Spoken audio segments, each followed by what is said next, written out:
Start streaming. And now to post everywhere known to mankind. As one does.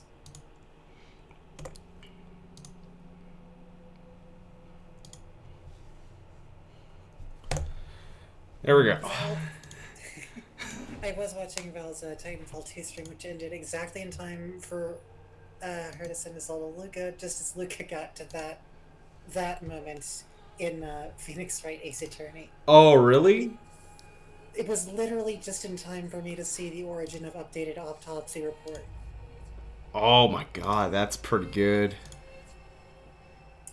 Oh, I just realized I haven't updated the stream information. I should do that. Yeah, that is very much not the game. We are not playing Fall Guys today. Call of Duty. Oh, I gotta be specific. World at War. There it is. I mean, when you really think about it, Unsad Giftsvalg was kind of a fall guy for the Third Reich. You know what? Yeah, I won't argue that. Also, do you by any chance know that general? Which one? Unsad Giftsvalg was the Wehrmacht's nickname for the general chosen to conduct the defense of Zelo Heights. Oh, okay. It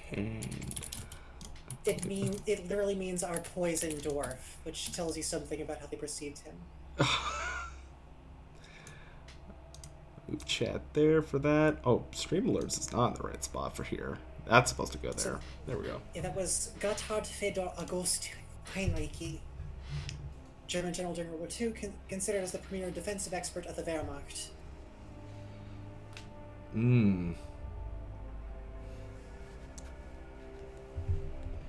And one final thing, bring up Twitch on my phone so I can see chat directly. In case I'm not... Wait, hold on. I didn't know this part. Sorry for cutting you off. Oh, no problem. Go ahead. I just looked it up. On the 16th of April, the Battle of the Oder-Neustar began. The Soviets attacked with 1.5 million men for what they called simply the Berlin Offensive Operation. During the Battle of Berlin, Heinrich withdrew his troops westward and made no attempt to defend the city. Oh, North kind of quiet? Alright, thank you, Charles. I will boost the Discord audio. I should really install a mixer. That would solve a lot of my problems. Yeah. I mean, I kind of did, but like it was at like 3 in the morning, and I was like, oh man, I'm fucking tired. I don't want to deal with this shit. And I needed people to like be in a Discord call. It was, again, 3 in the morning. I'm not going to call anyone in the middle of the night unless I knew they were up, which I didn't think anyone was up.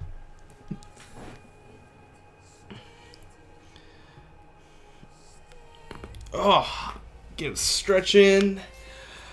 Okay, I think I'm ready to rock. How about you? I am good to go. All right, let's get this going. Hello, everyone. It's your boy Han the Vagabond with a very special friend. Welcome to Stream North. This is the first time being on Han the Vagabond Enterprises. Greetings, everyone. I'm sorry I will not be appearing on webcam because I have extreme body dysphoria, so I'd rather not. That's fine. I'm okay with carrying the load of showing the discomfort of being destroyed by Call of Duty on Veteran on my face. I see that the poll results have fallen out exactly as I foresaw. Oh. From the moment you put that poll up, did anyone not vote Veteran, is the question. I will double check that, but I am 99.9% sure y'all want me to really have a bad time. Because you have to remember, these older Call of Duties, Veteran was a nightmare to play. Mm-hmm. I'm sure you know how bad it gets with the amount. I actually remember, because the thing with me is that I was not allowed to have internet access for gaming until 2008, when I was 16. Yeah. So up until then, all I could do is go back to the single-player modes of games over and over again. So I got very familiar with the highest difficulty in whatever shooter. So after a point, you're just like, I gotta challenge myself. And after that point, I would get to, this is just 2-hit kills and grenades everywhere. Why am I still playing? Reload last checkpoint. Yeah, no, like, I knew, like, it was 6 votes, but all of them were for veterans, so it's gonna be an adventure. I mean, I'm gonna lay out the ground rules here of, like, if there's that point, and we all know that point, point of this is actually just not fun, and I also know the exact level where that's gonna happen to me. Hi, Lazy Lucille. I know exactly which level it'll happen where it's like, no, I'm not dealing with this anymore. This is actually horse shit. And that would probably be Blood and Iron, if I remember correctly. That tank level's a nightmare on Veteran. I don't really feel like dealing with that. So if we get to that point earlier of like, this is actually just not fun and not good content coming out, I will at least lower it to hardened. I will give myself the challenge. My skills will be strained. But I would like to survive just that little bit. And, you know, have a good time. I think that's fair. I mean, you didn't promise that you were going to play on the voted for difficulty in perpetuity. Yeah, exactly. I never said it was all the way, but we're gonna try and go all the way. The full Monty, if you might say. Ah, shit, that's what I forgot to do. I now have Nightbot in here, and there's commands you can do stuff in there, like this. Go buy her book. She's got good stuff. Thank you.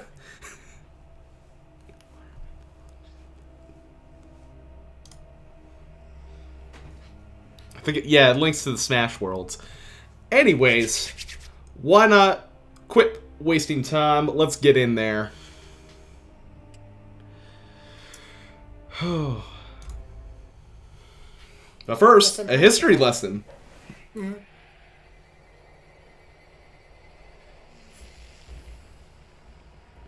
Also, feel free to talk over these cutscenes. The thing that I love about this in retrospect is how this is clearly referencing like a specific period of editing in history documentaries that is now woefully obsolete. Yeah, like this kind of like, I don't know the word to say, but like, oh, the word's lost on me. Shit. But like, I know exactly what you mean. Well, this is kind of reminding me of the intro sequence to the Pacific, but that could get away with it because it had the whole like calligraphy stylization thing. Yeah.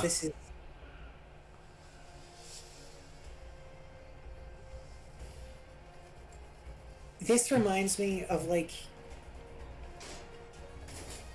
infographic videos from Facebook when I was in high school. Mm-hmm.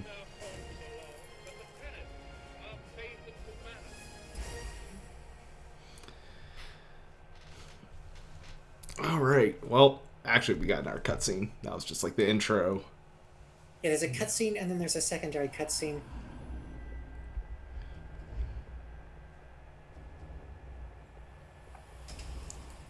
Make an atoll. Little more than sand, trees, and a small Japanese village. Hi, Jack Bauer. Miller's reconnaissance team landed there. I always, for some reason, I always forget that that's his whole thing. We're going in. Yeah, Kiefer Sutherland kind of plays the same character all the time. It might be better if they are.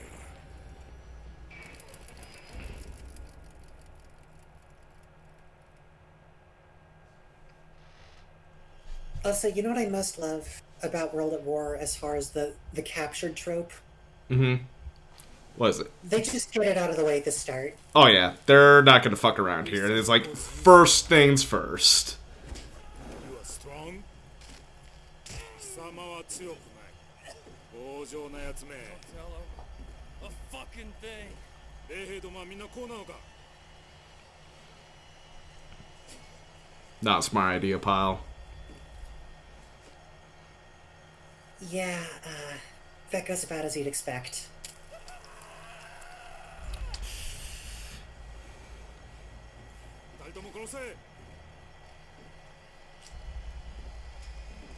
Go to hell.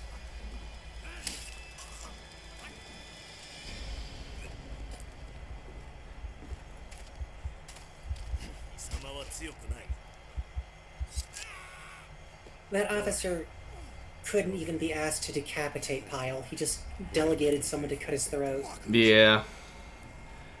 There's Sullivan.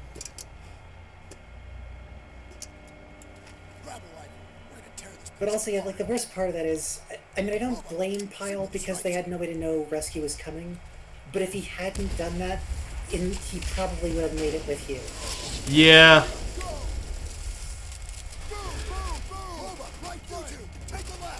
Alright, first, let's grab this. The death card. Mm-hmm. Oh yeah, I forgot about those.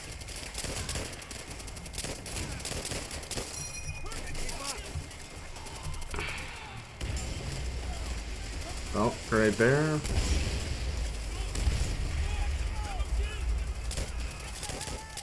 Oh. ROCL, baby, are you going to save Private Ryan? I will try. Oh god! Oh no! Ah! Oh yeah, they're on veteran, baby. The grenades don't stop. It just don't stop. Alright, do I have to grab that? No, I already got it. But I will say, this is a lot easier to use mouse and keyboard than controller back in the day. Also, I just want to quickly look at this guy over here, Private Denny, the sniper. You gonna shoot that thing, man? Or are you just gonna cycle those rounds all day? Oh yeah, look at that son of a bitch just hogging the Springfield. Hey, stop shooting me. I'm trying to watch this guy cycle rounds and not shoot. That is... He is the textbook definition of looking busy. I will say, just on a weapon design note, I love that they took the giant beefy Remington Urineural scope. Yeah. Oh god. That guy over there got me.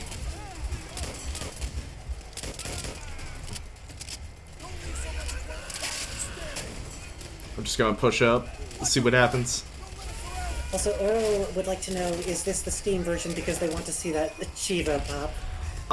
This is the Steam version. Sadly, there are no achievements in this version. I didn't know that, that's odd. Yeah, I don't know why they didn't include the achievements, because, like, I know how to get quite a few of them. Oh. I don't know, man.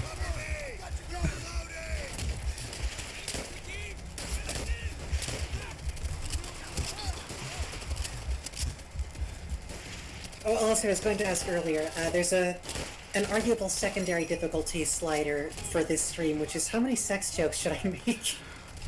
Oh. Oh, we're gonna help this guy out. He's just beating the shit out. Corporal Rivera over there was just kicking the shit out of that guy. Out of the way, dude. That's something I forgot to do. I forgot to have Nightbot. I forgot to add Horny Jail, so, you know where to go. You are unprepared and helpless. Yay, we saved Private Ryan. You're still staying in the fire, dude.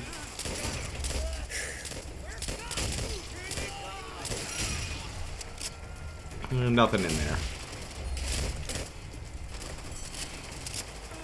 Hi, Warfay. I mean, you can hit me as hard as you want. I won't tell you to stop. See, once again, I'm woefully unprepared. Oh, you can see some of the other... I think that was the support team moving.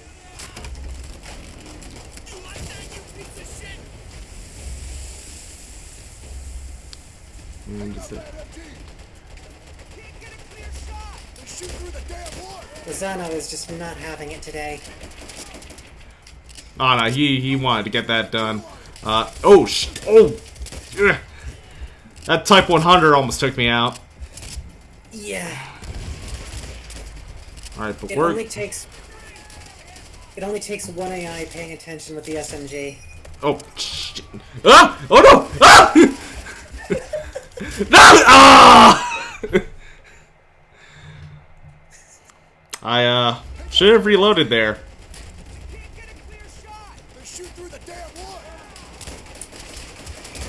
Oh. That reminds me that, as far as I remember, this is the first shooter I ever played that highlighted you can reload the M1 Garand without waiting for the ping. It's just a pain in the ass. Or fingers, rather. I'm gonna take this guy's Thompson. This'll take care of those guys in there. Mm-hmm.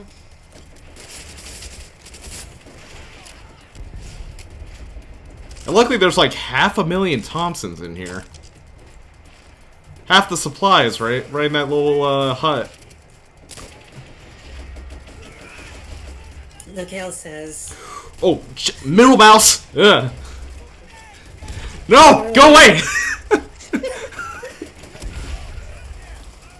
Oh, I think Corporal Rivera just got shot. I'm sorry, Sona. I couldn't save him.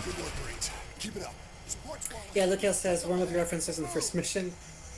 Just immediately throwing out 2 iconic privates. Tojo's at home in this shit. Yeah. No extendo on the Tommy. Sadly, no. This is no multiplayer. Yep. What the hell is this? Check it out. Looks like it. Also, I'm just gonna gently out him in chat. Locale is my boyfriend, so that's where he's coming from. Ah. Glad to have you here then.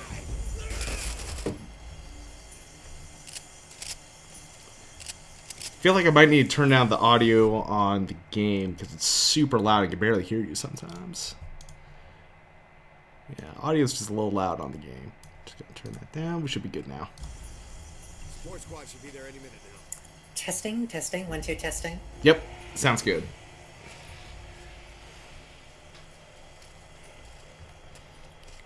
Pick up the pace, people. Shit, they've been spotted. Keep down at the beach. Japanese infantry in the river, moving in from the west. Roma, MG on the right. The other one's mine. Reminds me, we're coming up on a, considering the context of all this, a fairly weird moment. Good shooting.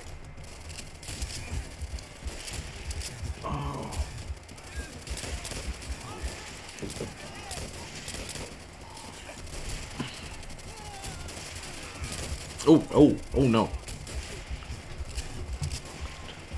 Like a true soldier, I will run away.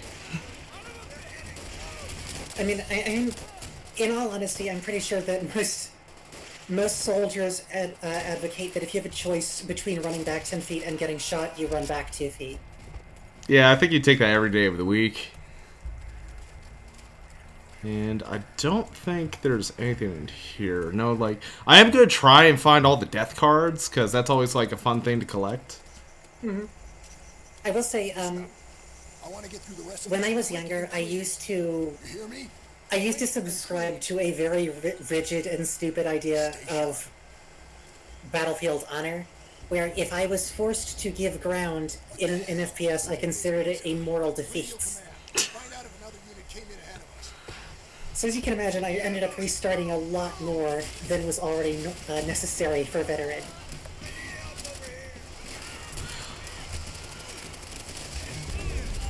I used to follow certain, like, little, like, rules I would set, like,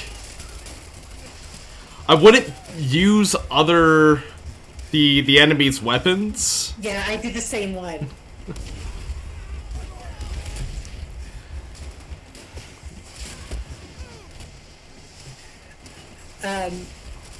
So the thing I realized as I got older is bringing any sense, like aside from basic stuff like don't shoot civilians, don't execute prisoners. Yeah. But as far as the idea of What the hell?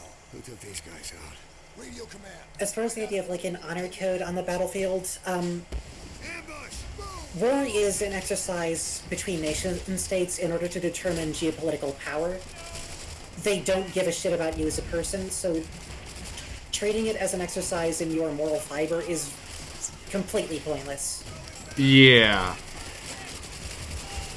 Nope. Oh god, I can't get down. Uh-oh. Try to relearn. I really need to switch my keys here because I got grenade on my front mouse button Yeah.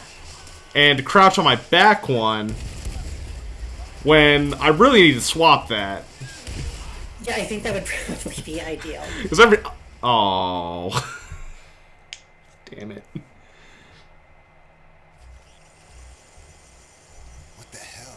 Who took these guys out? You only have to misjudge once. Just move a little too close to grenade the indicator you didn't see the indicator for, and that's the run.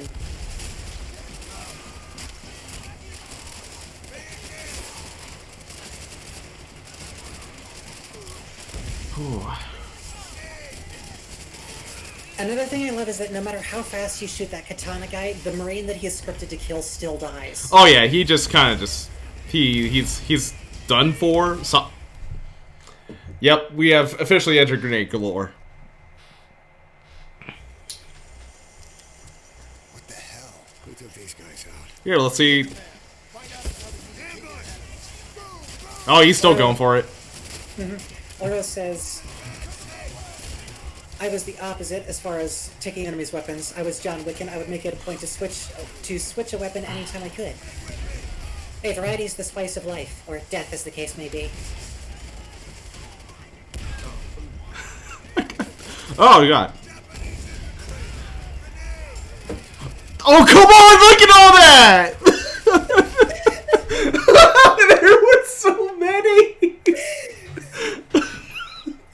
I can't hide anywhere. What the hell? Who took these guys out? Radio command. It would be me by the end of this. Every soldier in the Imperial Japanese Army just has a sheet of kanji that translate to throw grenades at Miller. That's what the Bushido actually is about. It's not about, like, honor or anything. It's like, throw grenades at that sumbitch. Yeah, Japanese culture, you guys don't know this, but actually for centuries was building up to the day in the future when they would band together to throw grenades at one Marine. Oh! He shot me right through that. Mikhail says bullet hell has nothing on grenade hell. This is true. That's just factual. This is why I don't play bullet hells. This is why I put up with grenade hell.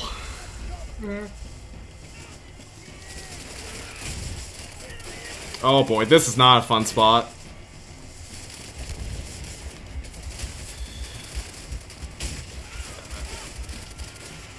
So I was going to mention earlier. I said there was a weird moment coming up. So think about the context of that ambush that you just like went through. Yep. Okay. This isn't like a scheduled major U.S. landing operation. This isn't a protracted multi-day battle like on, say, Peleliu. This is a raid. Yeah.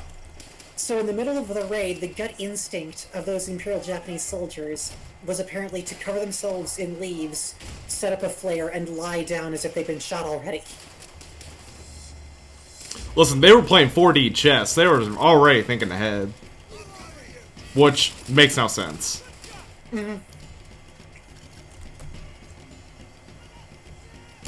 Oh shit. I saw him. Ah, didn't go down. Yeah, I love World at War, but there are some silly things if you read into them even a little bit. Yeah, I think that's just oh, god damn it. That's the price you kind of pay with these games is that, oh god, we're all the way back here. Who took these guys out? Radio command. Find out if another unit came in ahead of us. Ambush! Boom!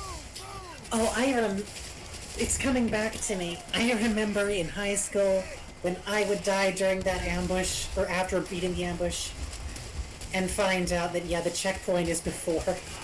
It's just a little bit farther ahead.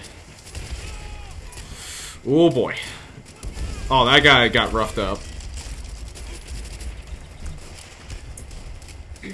So the thing I think about a lot when playing any World War II game is that the cartridges on a lot of, like, the bullet size on a lot of these guns is massive compared with the modern day.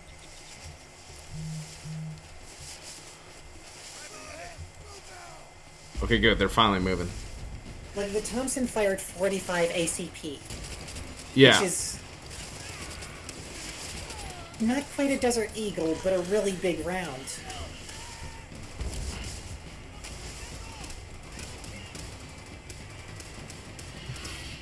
I don't even know what the hell they're shooting at now. It's like one guy, he's just staying down there. Oh, there he is. God damn it, guys. I have to do all the killing around here.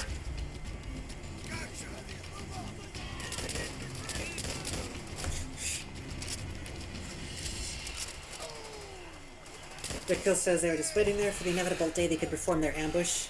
I mean, for all we know, they could have just been there multiple days. Oh god, I also forgot what my prone button was.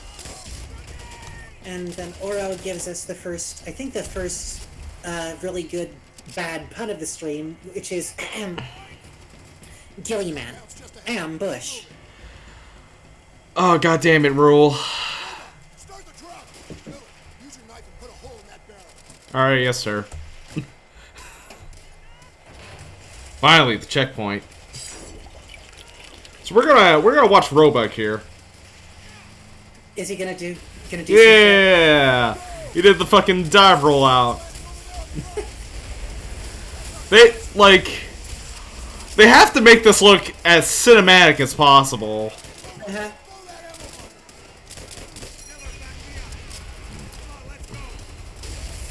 Which, that is the kind of weird dissonance with World at War, where on the one hand, in most regards, it's taking a much more sober approach to the Second World War than most COD games. Yeah. But it's still doing all the goofy cinematic stuff. Yeah, that's like the only... Oh god, I thought it was all the way back in the ambush. That's my only beef I have with this game, is that it does go for those huge set-piece moments to really... When, you get scenes in this game that are really horrifying in some cases, in the Russian campaign especially. Oh, yeah.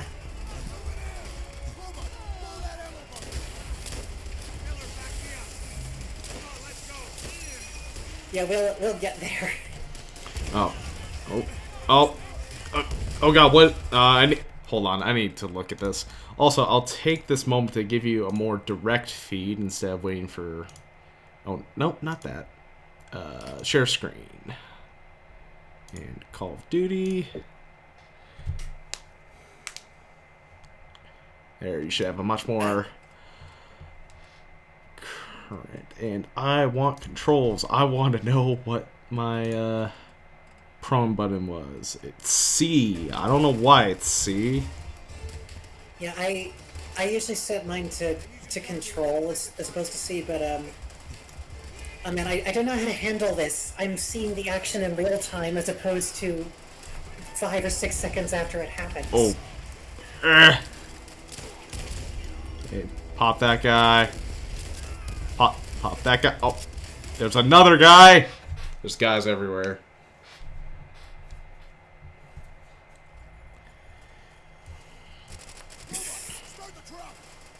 Look here, lass. Are we gonna get the ray gun when we get to the next mission? I forgot the ray gun's there. I need to remember how to get that. It's was it a button order that I have to hit? I don't. I mean, hey, you know what the great thing about having Coast is? Or ray gun.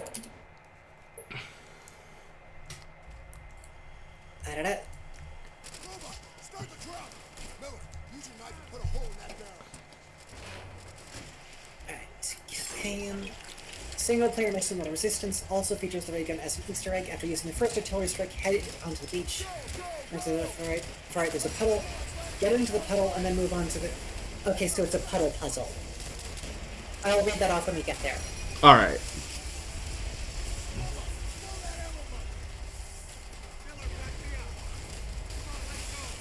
Ugh, okay. And yeah, Charles, having just read the wiki, I can confirm you can get the ray gun in the campaign.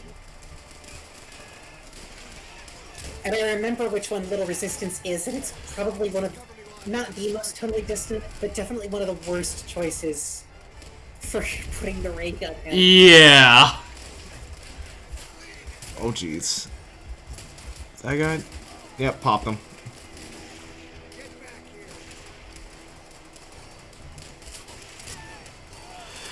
Okay, we're gonna fucking rush in there, and we're gonna get there. Let's do it. So the interesting thing here, as far as watching the immediate feed through Discord, your computer does seem to be prioritizing the OBS or whatever stream quality, which is good for the stream.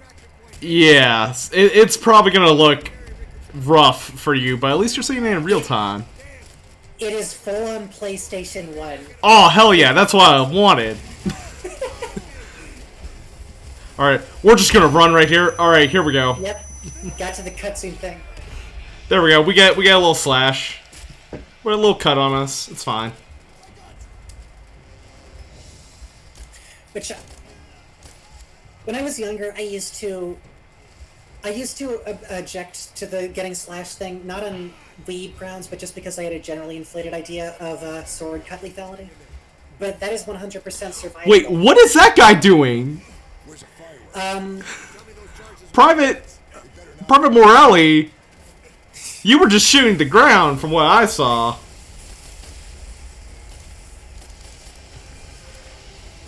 Also, somewhat true to the real events, we left some guys behind. Yeah, no. Well, evidently Private Morale can survive the concussive force of an explosion going off directly above his head. So I think he can survive bullets, probably. He's actually the Terminator. He'll be fine.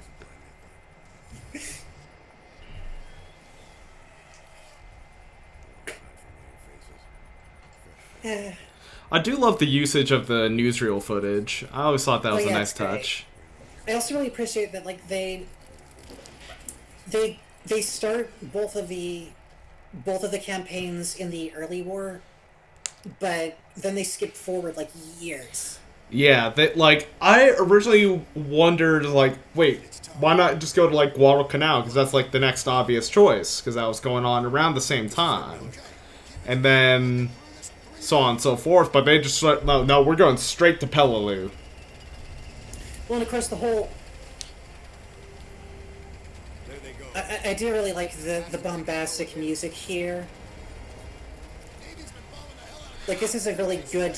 This is a good use of tonal dissonance in this scene.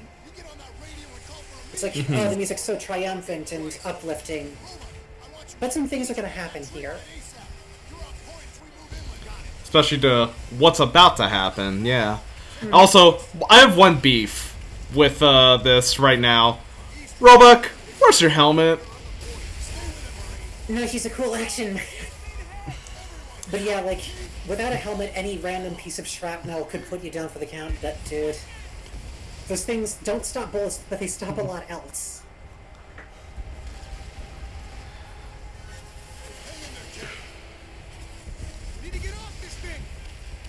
Also, I have to say, credit to whoever's aiming the 200mm or 8-inch cannon in the coastal fort, that they're able to hit Amtracs. Oh. Yep. I will say it's never not effective in any FPS when the person next to you gets the top of their head blown off. Like, this wasn't getting someone's head blown off. Well, actually it was. Because I remember that scene in Flags of Our Fathers when they land on Iwo. And, I'm pretty sure you know what I'm talking about. That, that dude who goes over the top and only his head comes back. Yeah. Oh god, what was it? I forgot what my what the prompt said. So, fun thing, I actually never ended up watching the entirety of Flags of Our Fathers, but I have seen the entirety of Letters from Iwo Jima, which surprised me by not being, like, super jingoist or bombastic for the most part. I think I remember watching both of those back to back because that's kind of how they were meant to, like, they were companion pieces. Yeah.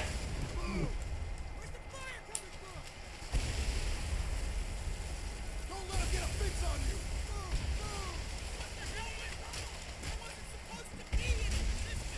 Rocket strike should have softened him up.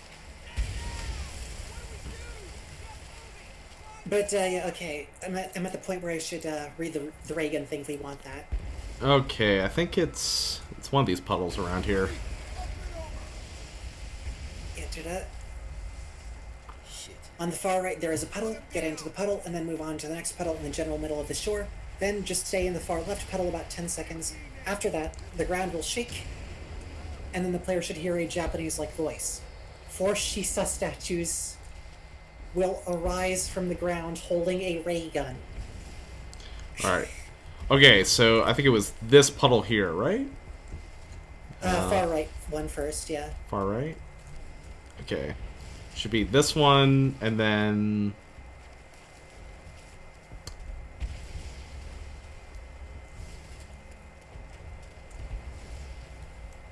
what's this middle one? Yeah, and then when we get to the far left, when we stay in it for roughly 10 seconds, we'll know when to get out because the ground will shake.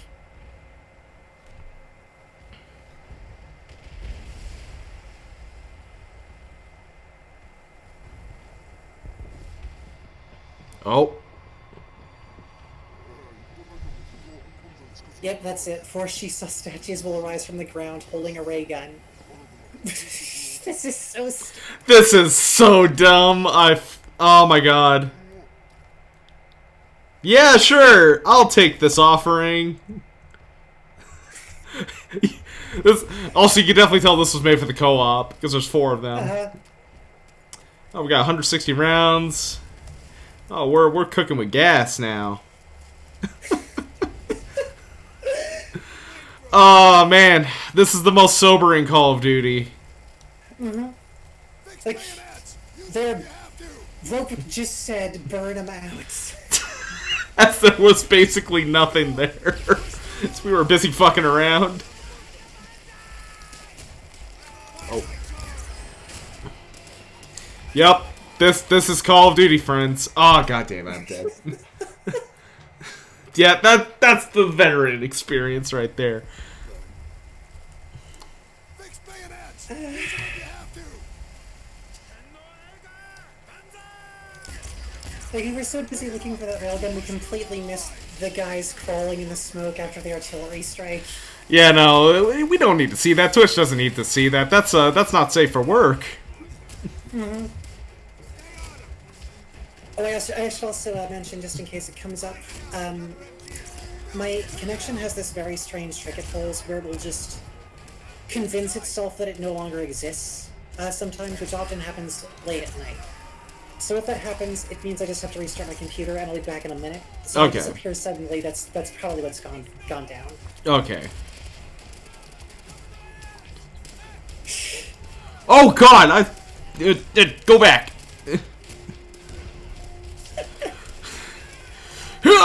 Grenades, and more grenades.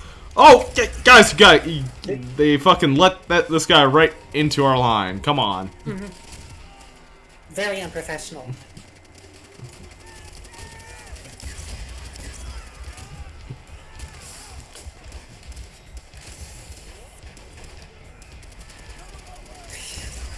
Oh. I wish I could get in the mind of the person, the people working on this mission back in the day, when, like, just when whoever it was first said, "What if we put the ray gun in?" Like, that had to have been one of the first things someone came up with. Like, well, we need a reason to put the ray gun in the game, not just for, like, Nazi zombies or something. It's like, what if we throw it in the co-op as well? And the main game. God. Alright, at some point, I just have to push up and get these guys moving. Because that's the real way of winning this game, is move up into their position so that your fucking teammates stop, like, fucking around back here. So we're going to do that right now. Well, of course, the core irony of Call of Duty is that... Well, this is the series, like... You remember the intro cinematic for Call of Duty 1 way back when? Yeah. Because the whole thing with that is that it was clearly positioning itself as a response to / pushback against Medal of Honor, where Allied Assault had that whole thing where it's cool Ranger man Lieutenant Powell going through the missions and getting his medals and everything, and then at the end the dude's like, is what they said true? Can one man really make a difference? Yeah. And then Call of Duty 1's intro cinematic was like, it was not won by the heroism of one man, but by the sacrifice of the many. Yeah. Okay, no. But then, so the other thing is that worked in COD 1 because your AI teammates could pretty much all of them die, always. But as the series went on, they started introducing AI teammates who are functionally invincible. Yeah, they'll just get shot and they're fine. Which suddenly creates this weird meta where you have to figure out how to position yourself in order to make your godlike companions move up.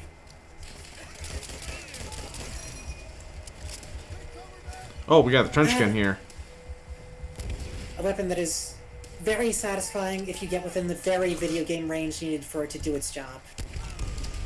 No! Oh god, I threw one instead of that one! Ah! Okay, we're fine. Actually, there's a weird thing in a lot of FPSs, right? I've looked at the codes, because I actually used to be a bit of a modder back in the day.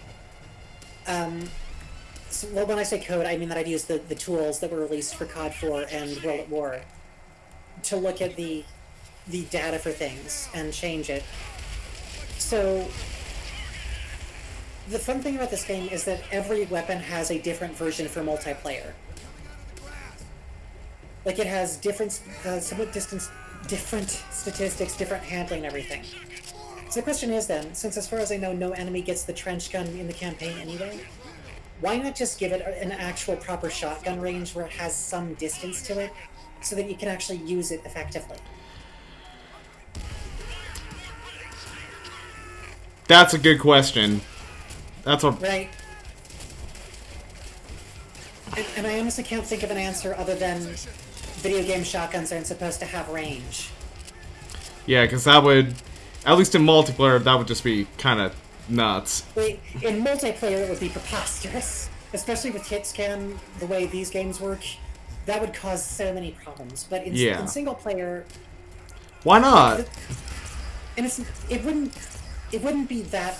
Like, it's not like it would let you bypass whole groups of enemies who are in cover. You'd still have to use a rifle or something to take them down. But it would make it a more viable option for more open or middling open areas. Even here, really. Because I guarantee you, if you were using the trench gun, you would hit a couple of awkward moments where you'd feel like you should be in range in this confined space, but the pellets would just cease to exist before they hit anyone. I know. So I got shot there. I was like, what? Just okay. He fell over. Also, I'm gonna check back here because I think okay, they're bonsai charging these guys. I'm pretty sure the. Oh! Damn. That's how it goes in Veteran. Okay, double back in here because I'm pretty sure I missed the death card. I think it's around here. So, Anjit, I know you're a fellow World War II buff. Have you read the whole thing about bonsai charges and VAT letter? I actually don't think I have. Oh. So, now I'm not saying it's the sole reason, because the problem with a lot of war historians are much more susceptible to bias and sensationalism than they like to pretend. But purportedly, and given the state of Imperial Japan being a propaganda-heavy fascist, well, state, I have no problems believing this. It checks out. Purportedly, bonsai charges became more common in the late war because there was a letter that someone in the Imperial Japanese Army command structure wrote. I think it might have been after Guadalcanal, actually, which the letter tried to claim that while bonsai charges might not be effective at taking ground, because they kind of had to write around the fact that they lost the island, ultimately. They were trying to sell the idea that their guys would at least get in there and kill a lot of Marines by doing this. Yeah. Which was generally not very accurate, but... No. But that letter got traction because Imperial Japanese propaganda really wanted to tap into that whole samurai spirit thing. So, part of the reason that bonsai charges became... One! Oh, that was... Damn. Oof. But yeah, became more common in the late war was because officers legitimately believed this letter. And it was just some dude covering his own ass.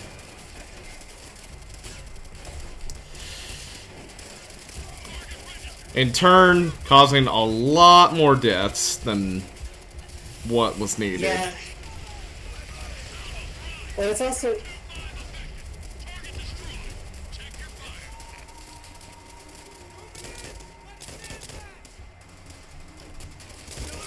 Oh. Yeah.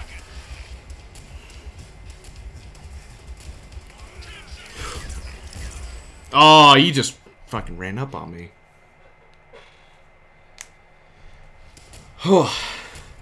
So, already I can tell you, it's not... Veteran's not as hard as I remember. I remember not getting very far in my original run. But, oh, God.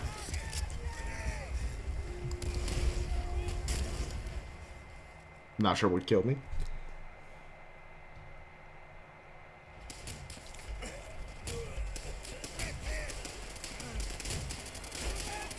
Get in there! See if you can get a flanking position! Okay, I'm gonna take a trench gun.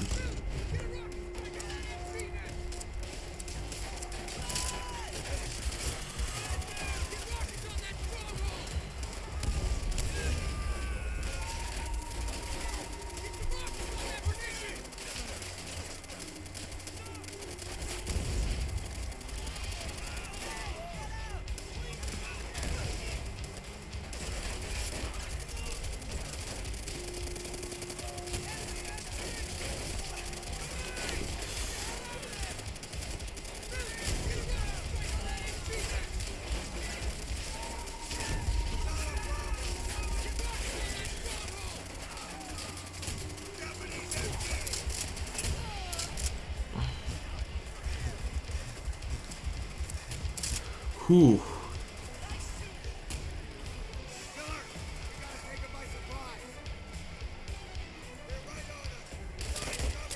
Yeah, that's why I mentioned the neat trick. Because that happened. That just happened? I was like, North got very quiet all of a sudden. I was like, that... Also, when you get to a good point, I'll need you to restart the Discord stream if you still want to do that.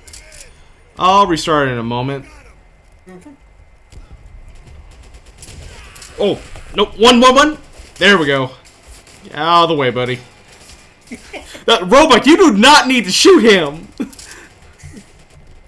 What the? He's helping. Oh,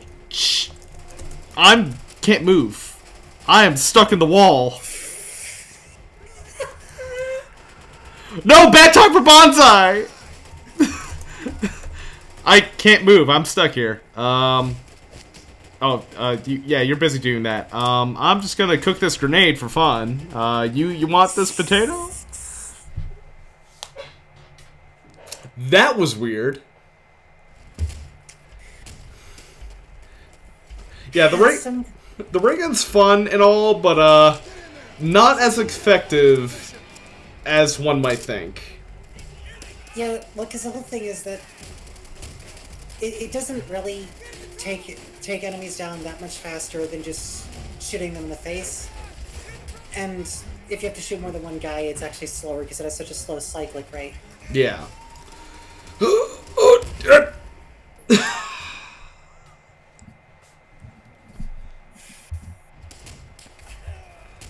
Oh, oh. Well, so how do you like that, chat? You know that I've read gun things because I use the term cyclic rate. Get in there. See if you can get a flanking position. Okay. Go for it, go for it. You stay down.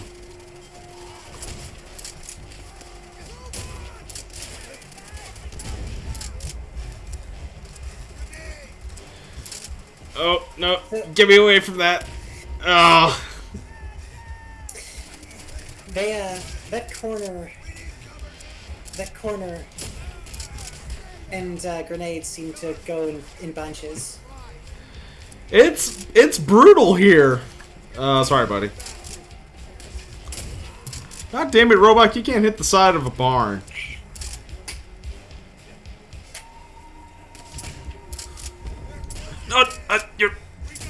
He's blocking my way. Just gonna stand back here. Let him do that. There we go. Whoa. Also, so we're gonna get to a thing. I'm pretty sure it's at the end of this mission, and when we get there, I'm gonna have to mention something silly about it. Yeah, well, it's coming up. I think I know what you're about to talk about. Oh. Well, actually, there's a number of things. At least two of them, anyway. I have a suspicion you'll show us one, but the other is, well, we'll get there.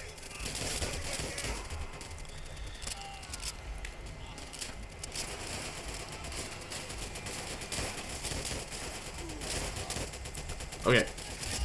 Oh, no, no, no, no! Ah! Okay, we're safe.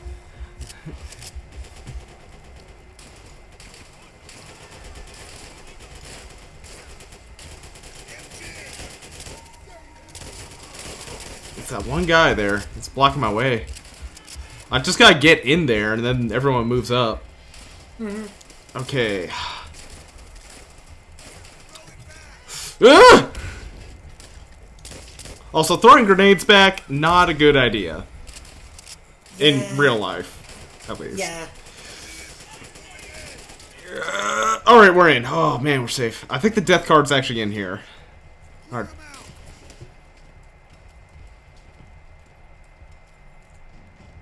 Also, something that I just realized after all these years about the ambiance of this sequence.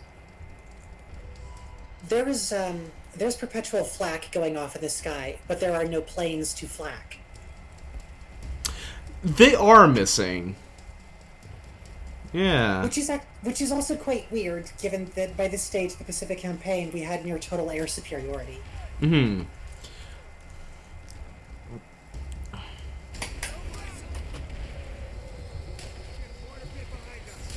Oh, no. Oh, no. Oh, I actually couldn't see him. He was too tan. Stealthy boy. Very stealthy. That happened to me at least once back in the day, too.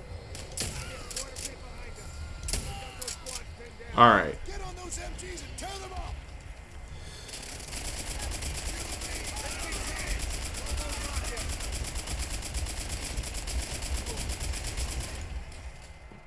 Alright, good showing there.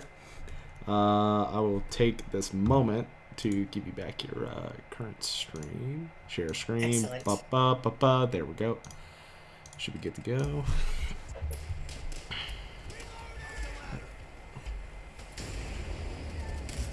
Oh, wow, he fucking turned on me. Turned on me like I was multiplayer. Oh man, I remember the first multiplayer match of World at War I ever played. there was a guy with a wallhack aimbot that let him shoot through the center ridge on what's the one Pacific multiplayer map? I know. Oh god. I know what you're talking about there. Oh It has three shit. routes. Oh wait, isn't it just called Shrine? Actually, Is here Shrine? I think it might be Shrine. well, I believe it's just called Shrine because like the dominant feature of the top portion of the map is the shrine, right? And then the southern portion is the coastal fortifications. Yeah. And Oh. then there's the ridge in the center that you can see people standing on top of it from either side of the map, but you can't see the other side except from certain sniper perches. Mm-hmm. So first World at War multiplayer match I ever played, there was a fucker with an aimbot wallhack that let him shoot through that center ridge, and a PPSH. Oh fuck. Just headshotting everyone constantly as they spawned in.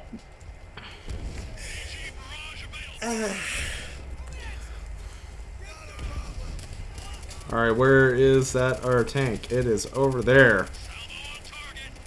I'll just let the tanks take care of this mortar team down here. Mm-hmm.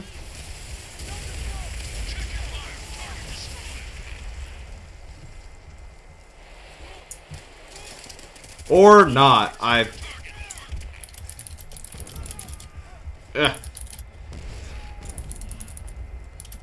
we're just gonna I'm taking care of that. We're just gonna drop some HE on them. Out-fucking-standing. Good work. Whew. Oh man, I'm so glad we survived all that. It's a good thing that we get to chill and relax here. Uh-huh. And nothing bad will ever happen to anyone in the crew. I sure do hope no one enters this door. Sullivan, no, hold on. Yep. You're gonna be okay. Yep. Cormac, Go down.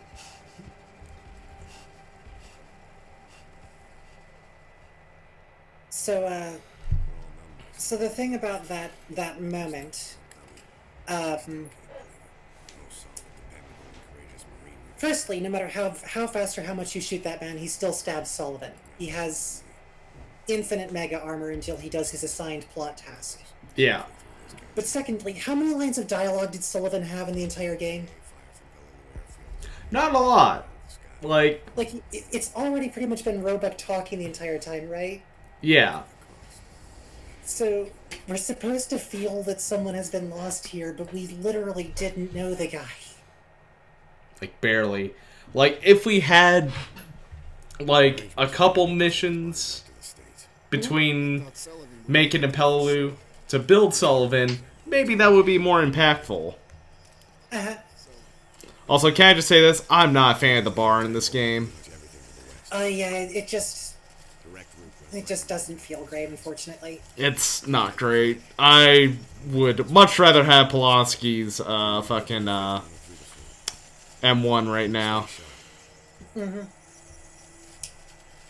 Yeah, the BAR is... Honestly, I feel like it's a tough weapon to get right because it either feels like really good and powerful, or it feels like you're waiting on a relatively slow fire rate, and it's just not. It just doesn't work. And I don't know if it's like the sound design of the Browning in World at War or the feedback. What it is, it just doesn't feel good to use. I think my main beef is like it has such a slow rate of fire, plus a very small magazine for what it's supposed to be. Mm-hmm.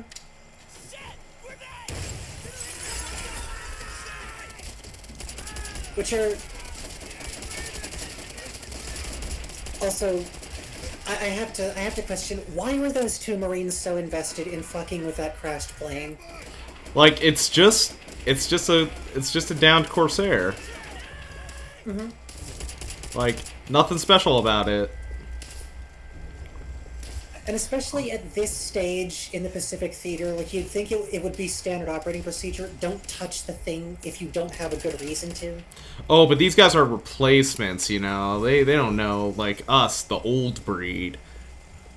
Also, Replacements replacements aren't capable of overhearing things or watching stuff that's mentioned in basic Marine Corps training videos.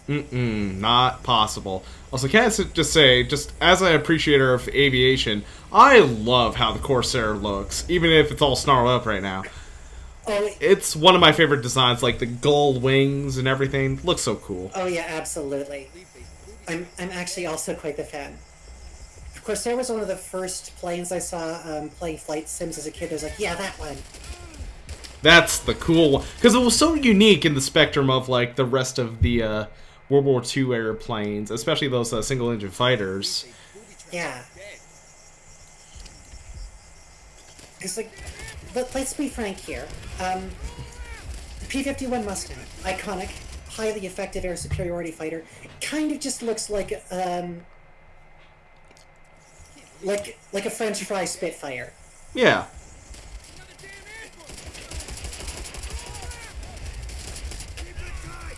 Ooh. Oh, they're still going.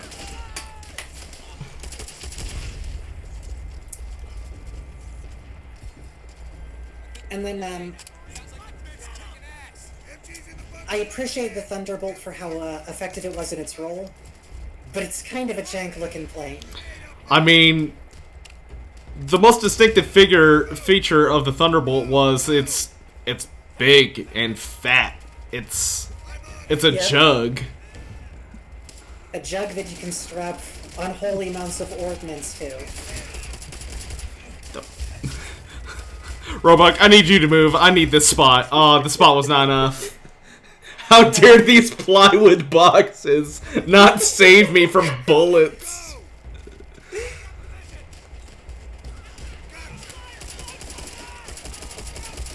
That reminds me of, Oh god, he pushed me out! Oh, it was you, Private Anderson. Well, you're about to be dead in a second. Oh, like, right then. Right there. Oh, you're still going, actually. You're a tough son, bitch. Ah! Also, why is the radio op functioning as a shock trooper? Very good question. Especially in the case of we have plenty of troops. We don't need the radio op on the front line right now. Mm-hmm.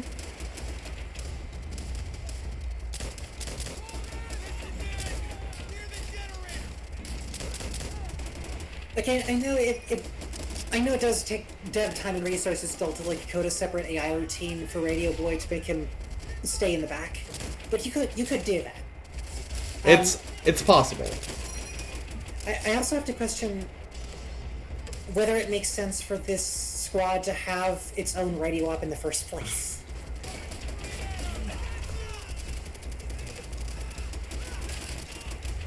Because, like, I don't think that guy calls in any sort of, like, support or anything. Alright, he's just kind of there. It's design flair. It's like, oh, this guy. Ah! Get out! No! Ah!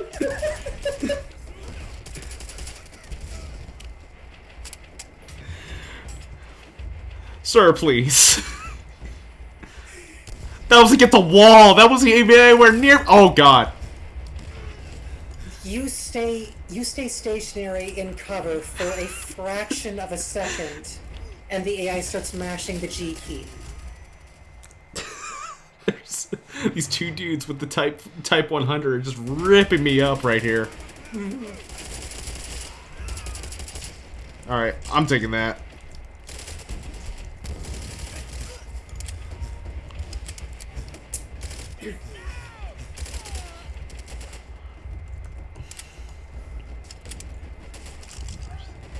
And there's some funky stuff. I'm just thinking about plane lore for now.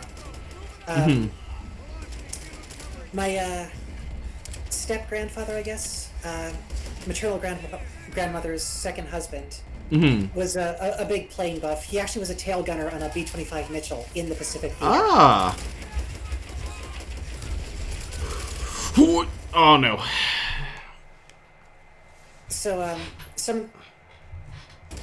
It probably did start with him, I guess, because the first combat flight sim I ever played was it was this like really. We're talking before the first IL-2 Sturmovik came out. Yeah. It was before that. So it was about as basic as it could be and still have any kind of damage modeling. Planes didn't show a whole lot of detail in getting shot up. They would lose wings and primary components, but that was about it. Yeah. I forgot the actual name of it, but I remember playing that, and that was the one that introduced me to the Me-262 Schwalbe.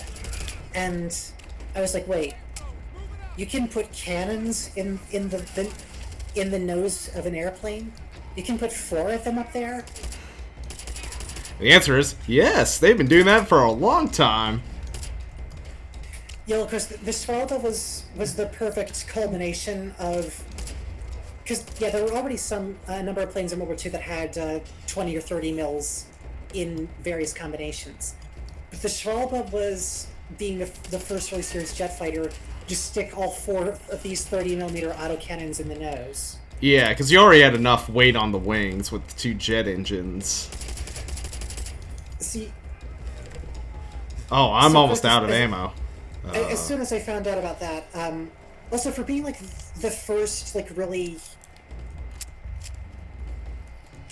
truly effective air superiority jet fighter, the Schwalbe actually looks pretty good, relatively speaking. I mean, obviously it's not going to hold up to later period jet aircraft, but For one of the first ones, really. yeah. So my favorite thing about it is a shot chaser affair where we have like recordings of bomber crews and whatnot facing them for the first time, talking about it going past them like they were standing still, because it was a jet fighter in an age of prop-driven aircraft. I don't think there's anything I would fear more than to be a bomber in a bomber crew and seeing that, just catching a glimpse of that thing, because that's all you're going to get. Well, yeah, because, okay, all credit to, like, the B-17 was called the Flying Fortress for a reason. It was infamously difficult to take down, but again, the Schwalbe had 4 cannons in its nose. Not machine guns, cannons. 30mm is a large enough caliber to punch through the armor of a light tank. And as tough as it was, the B-17 was not armored as thickly, spot for spot, as a light tank was. So the Schwalbe was infamous for just like buzzing past you and firing a couple of rounds from its guns and blowing a wing off. And there's never been a plane made that can fly short one wing. I certainly haven't seen one do it. Mm. And then the other thing is they did, just to add insult to injury, the Luftwaffe decided that it needed 24 Perseid rockets mounted. Oof. That's tough. Also, And these would... So, of course, we are talking proper rockets with explosive heads, and they would scattershot on launch. So you would just buzz past... if you were a German pilot in a Schwalbe, you just buzz past an American bomber on the way in, you'd just pop off the rockets, and you only needed 1 or 2 to hit, and that's a downed bomber.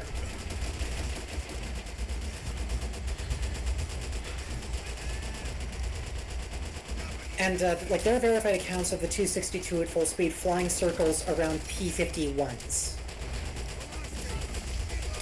It was just that fast. It wasn't as agile in terms of turning, but it didn't matter. It was so much faster that it could just do the full turn, and you just have to watch it, knowing that you can't catch that fucker.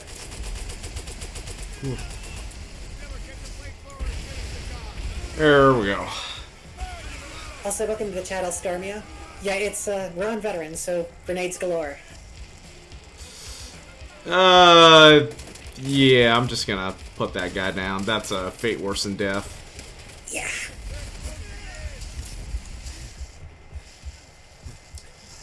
Well, and that right there is, like, the thing that people, I've heard mentioned, which was in good faith, by our mutual friend Val.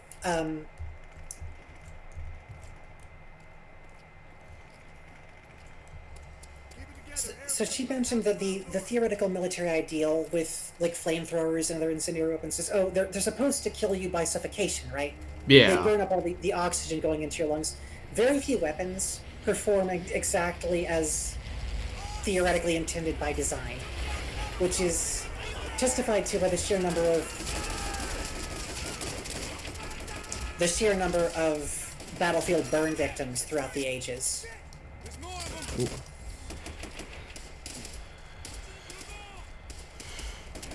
Think might be. Ooh, ah, no! Oh, you were right there. Oh, man. Gotta hand it to the AIs, their camo does really work in this sequence. It legitimately does. Like, I didn't notice that guy when the game really wants me to use this flamethrower to burn out the grass. Mm-hmm. Oh.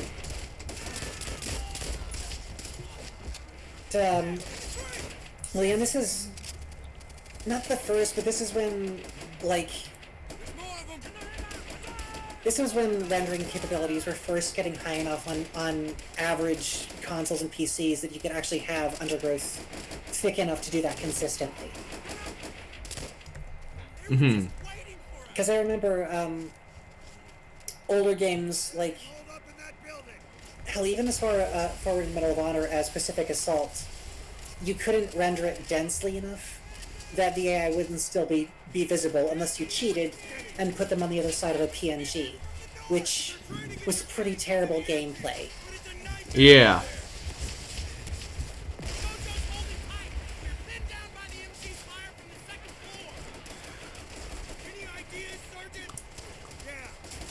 Supply truck dead ahead. What was... Yeah, so just to finish my tangent about the ME-262 first jet fighter, so the chaser to that whole diatribe is that Hitler heard about this thing and instantly ordered the production shift to a bomber variant so he could have it keep hitting London.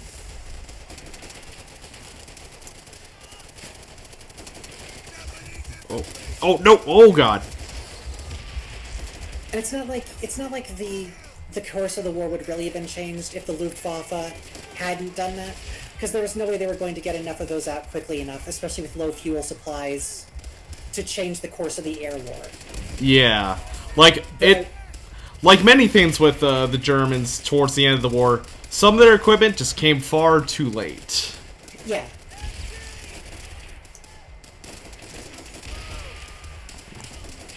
But the cognitive disconnect is still hilarious insofar as, dude, you can hear us bombing your city every day. Why are you trying to bomb other cities? Because you have to, because you gotta still believe that you're still winning, even though you're not. You're really not at that point. Yeah, that's right. Just Yeah. triumph of the will. As long as you believe it, it will happen eventually. Listen, Hitler was a big Naruto fan, and he took believe it to a scary degree. Also, hey Corbin. Oh god. Every time I go out, I just get popped in the face. Also phrasing. Yeah, I don't even need to alter that one. That one was all you. God damn it. Alright. Oh, I forget. Which button did I have, like... Ah, was it? Oh, combat. I want... Combat. What was my secondary grenade? Unbounded. Oh, that makes a lot of sense. Yeah, that would do it. I'm gonna make that 2.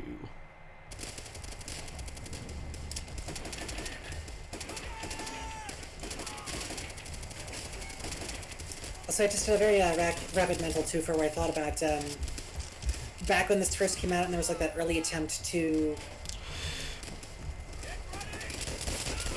make a Vietnam War mod in this, and then ironically Black Ops came out in a couple of years, and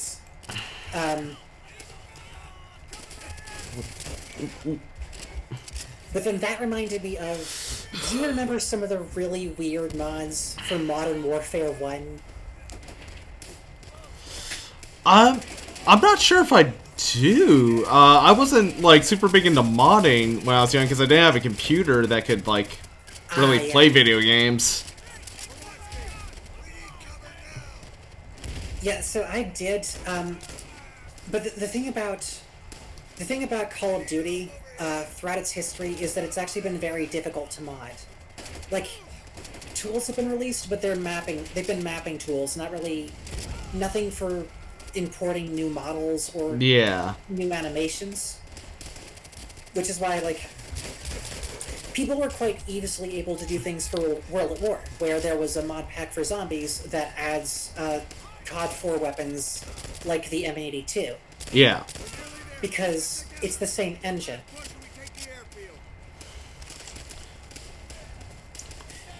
But adding new weapons, really hard to do. So there was one COD 4 mod that added this incredibly jank-looking sniper rifle. I don't know... I feel like it was from some other game. It might even have been from another Quake game. But, there were servers that would run these ridiculous funhouse game modes. Mm-hmm. And the maps were always crazy and had all these moving objects. Like there's the classic Army Men style map where you're playing inside a giant house. Yep.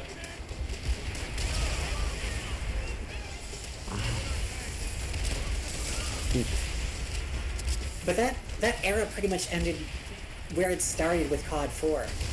Just because Activision cracked down so hard on any kind of modding capability for the games. Which really sucks. Like, I just don't get that.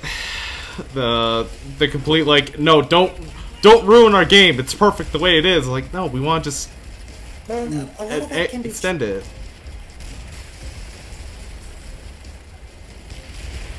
Yeah, a lot of that can be tracked to corporate greed. Where it's like, well, if people can keep adding content to this game, will they ever buy the new one? And all I can say that is, loads of people who already had access to Fallout 4 bought Fallout 76. So I don't know what you want me to tell you.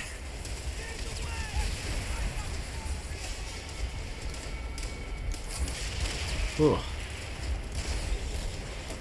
And like, Call of Duty is a massive franchise. It will receive. People will play those games forever. I can tell you that. Yeah.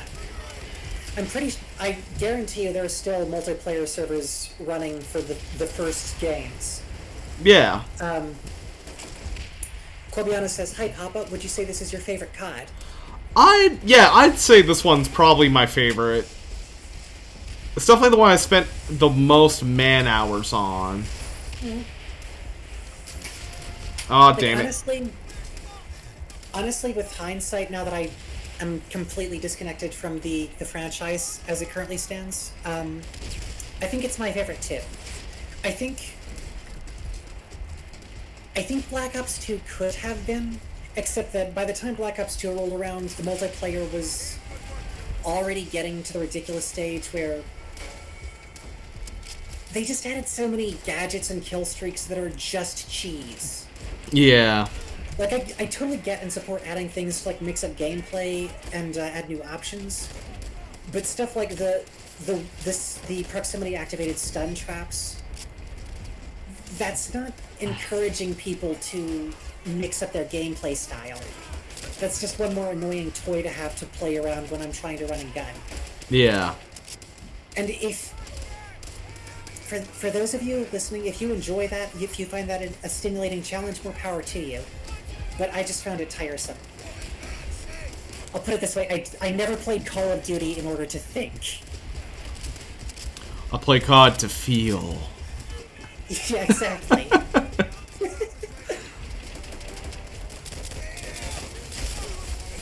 Oh. we go.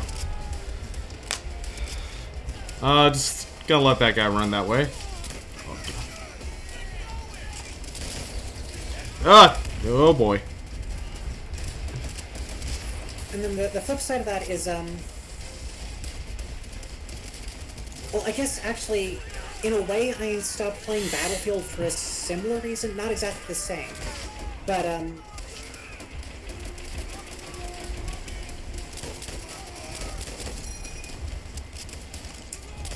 I quit as of BF4 when there were just so many weapons floating around that you couldn't get unless you did, like, incredibly gameplay-specific challenges.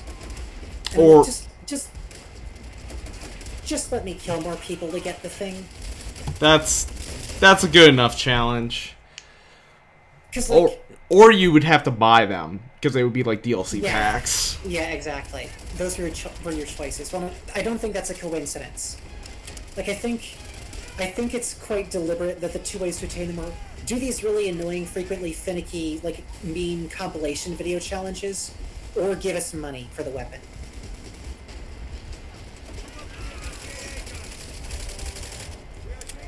I missed like every shot there, that's fine. Yeah. Sometimes you just want to hold down the fire button. As we just went over, we don't play COD to think, we play COD to feel. Ooh.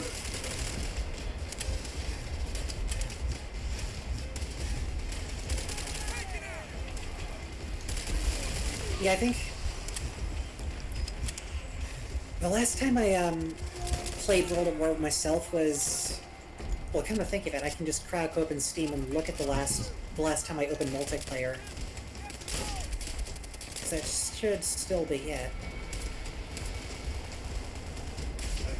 Oh. Oh no.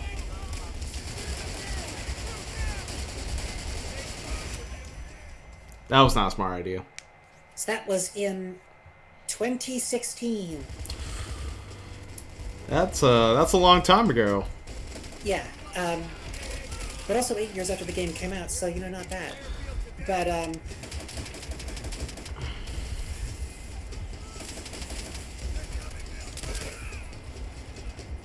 last time I was really into it was actually, I got the Pezbot mod and then rigged it with a bunch of custom weapon tweaks that I felt were more satisfying. Such as boosting the MG42 to its actual fire rate. And alright, that's got fast fire rate in this game. Its real fire rate is kind of insane, isn't it? So yeah, the weird thing about the MG42 is it varied, but it could do anywhere from 1,200 to 1,500 rounds a minute. On a single barrel, is the thing you have to remember about that. No, Charles, this is a Type 100.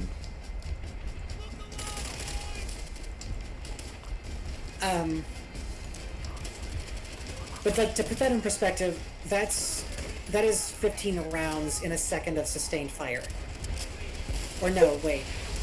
That's 20 to 25 rounds in a second of sustained fire, sorry. That's a lot of ammo coming at you. Oh god. Yeah.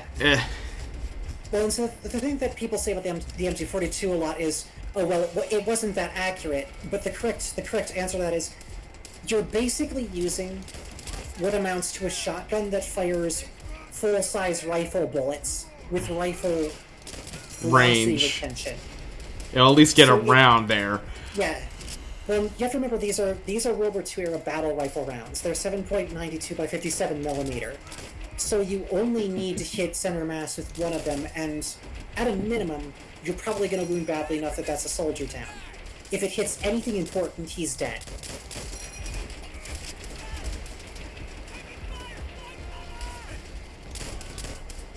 And Charles, no, the MP40 is in World War II. Right, or just the wrong weapon. Wrong front. Oh, god damn it. The grenades are so finicky because like you think you're like not too close to one, but like you're actually on top of it. You're actually in the kill Yeah, the range. indicator is extremely imprecise.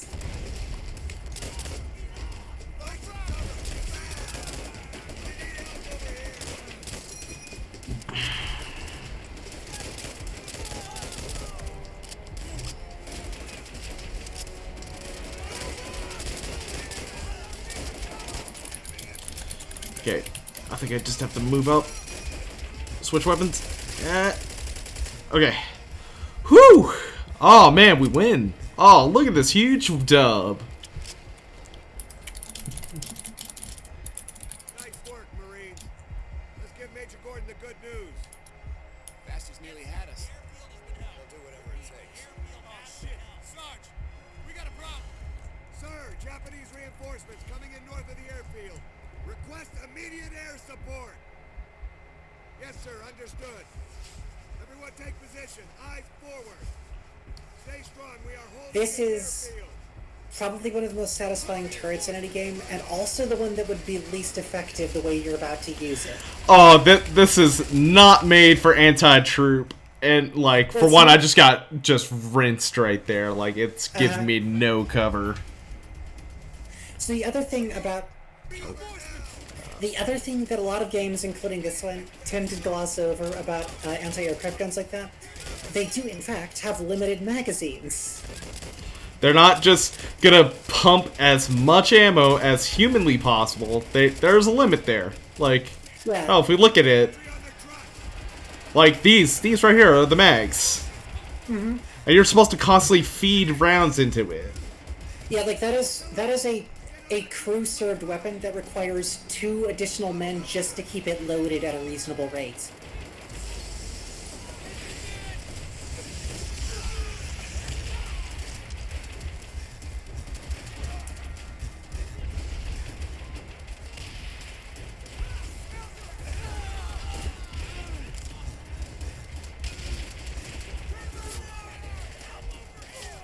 Because the irony is, Charles says, but gun goes burr. Well, Charles, I was going to say, a modern Sea-Wiz weapon system would absolutely function the way that thing is portrayed as functioning, but if you were controlling a Sea-Wiz, like, manually, for this same purpose, there would be no tension, because you'd be doing it by remote control.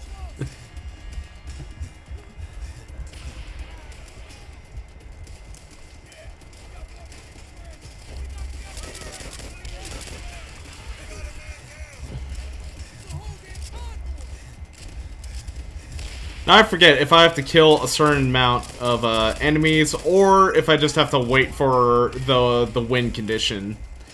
I think I might have to destroy those tanks. I was going to say, I feel like this is... The tanks are probably the... Objective the here. factor. Taking positions on the tower. Well then, stop them from doing that. Alright, I'm gonna... Oh. This is gonna be real hard doing this. Yep. Was,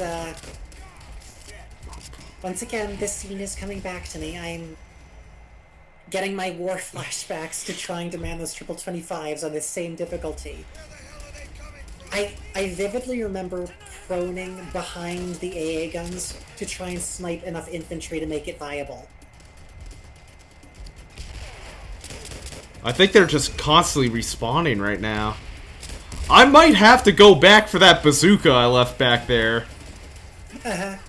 I think... Alright, chat. We're backtracking for a second here. Well, fortunately, fortunately, we also have an infinite drip feed of new Marines, so... These guys know what they're doing. They're ready for the slaughter. Westfield, you gonna move up at all, or are you just gonna stay here? You know what? That's actually a smart idea. I think I'll join you. Yeah, Westfield has the right idea. Hey, he's like, you know what? I was asked to take the position. I took the position. I'm gonna stay in the position. Besides, you never know. The enemy might figure out that the only thing preventing them from a flanking attack are some wire fences along the sides.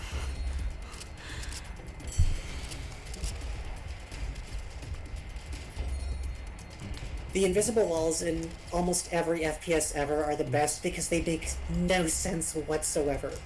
Here, while we're here, let's look around a little bit. Let's look at this. Like, they could easily come out from there. Like, there's nothing stopping them from coming from here and outflanking us. They could run right through this flank like nothing. We have no defensive position here. So, realistically, Westfield should be exactly where he is, because otherwise you would have zero warning. So you know what, Westfield? You're doing God's work back there. You stay there. Oh, hey guys, I'm back. How? Oh my God! This is a slaughter. This is like that bit in Community where Troy Barnes comes into the fucking room. He's got the pizza. No, let me shoot! Ah! Look at, like, this is a horrible. Ow. I'm not even sure if I hit that first one. No, I don't think I hit it. Okay. 1, 2, 3. Oh. I think I meant that. There is no good way to do this mission at this point. I just want to point out. Actually, I'm gonna look something up really quick. U.S. Forces, Battle of Hallelujah.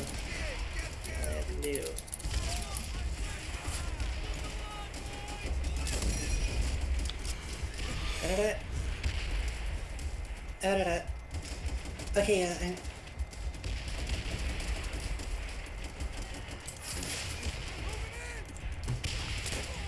Okay, I know about the land forces. What I want to know is.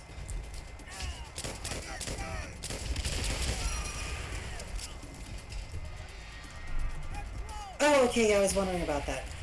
So, in case you're wondering, Haunted, historically, you should have naval support right now from the entire U.S. Third Fleet. That was Bull Halsey's fleet, right? The third? Yes, you're correct. Or at least that was one of the notable commanders. Yeah. According to...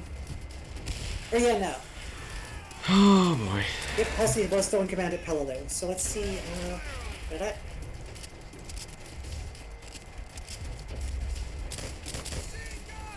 Is that a fucking third tank I see? Oh, come on! Haunted.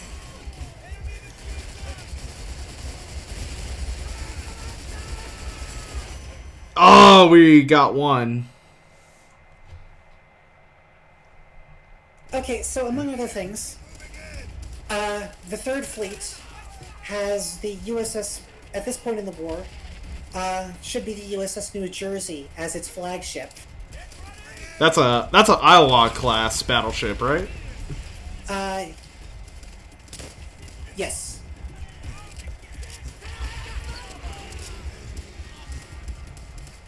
I had to look that up real quick because I knew it was one of the triple 16-inch hulls. I just didn't know if it was a South Dakota or in Iowa. But yeah, that was an Iowa class.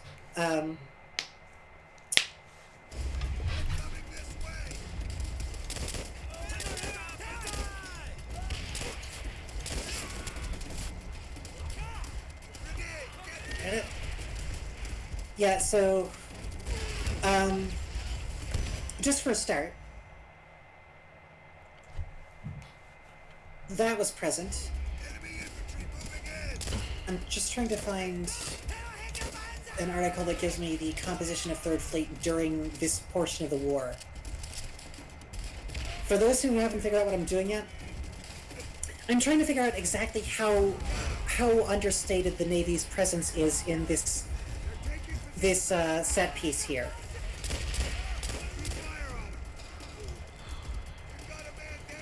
Like, we should be able to just rain absolute hell on these guys at the moment, but we can't do that. Yeah, well, because the New Jersey by herself, had, as of 1943, would have carried this armament to Peleliu, 9 16-inch or 406mm Mark 7 guns, 20, or well 10 per side, 5-inch or 127mm Mark 12 guns, 80 40mm anti-aircraft guns, which could have doubled as artillery pieces in a pinch, and 49 20 mils. So New Jersey by herself, with the right coordinates, could rain an absolute apocalypse of fire on this very small attack force. But what is our resident radio operator doing? Nothing. Firing his gun and/or dead. No, he's right there. He's hanging in there. He's one of the invincible few. And the pile rebuilds itself. Okay, we're gonna try up here this time. Oh my god. This is a night, because I tried firing the bazookas. They weren't doing anything to them. Yeah. It's almost like they want you to use these. Mm-hmm.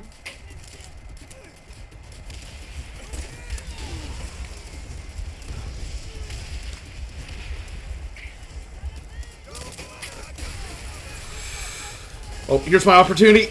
Come on.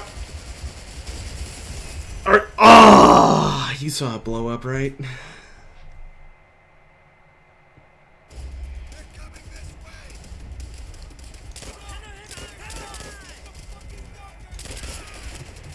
So I really want to get to the next mission. The next mission's one of my favorite missions they've ever had. Mm.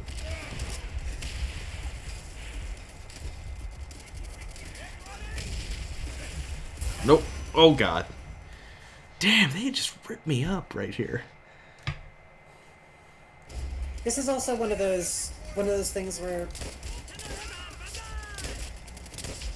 on the one hand, if this does play uncomfortably, I almost want to compliment Treyarch for that, because the Battle of Palaloo sucked. Oh, it was yeah.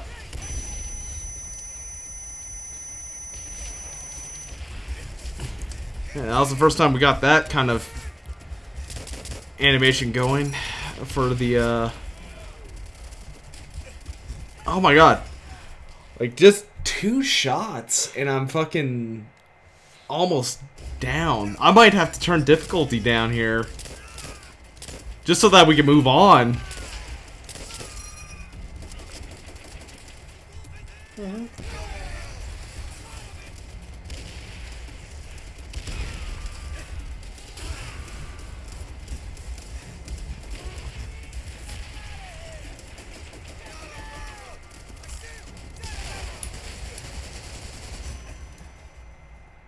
I'm not sure if we're actually going to be able to do this part on veteran. This is starting to look a little impossible.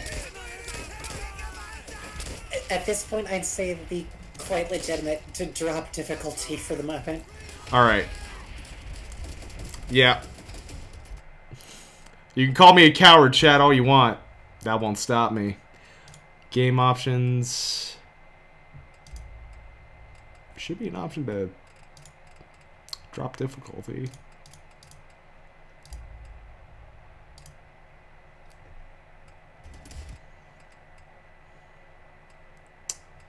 Huh. I don't think there's an option to drop difficulty here. Oh dear. Maybe controls? Interact? Combat? Move? Move. Haunted says, denial clear in his face. Set default control. No, that's not gonna work. Oh, we got chat options though, guys. We're looking pretty good here now. Well then, all right. Because I don't want to have to replay the whole mission. Oh god, it is brutal going up there. This is a kind of a design problem with this level. Yeah.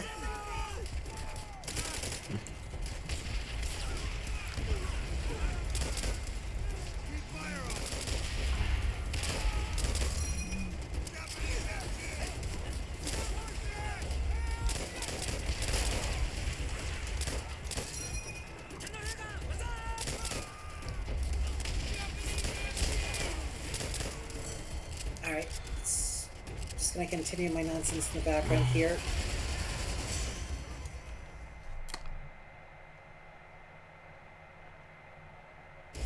They're getting close. Options.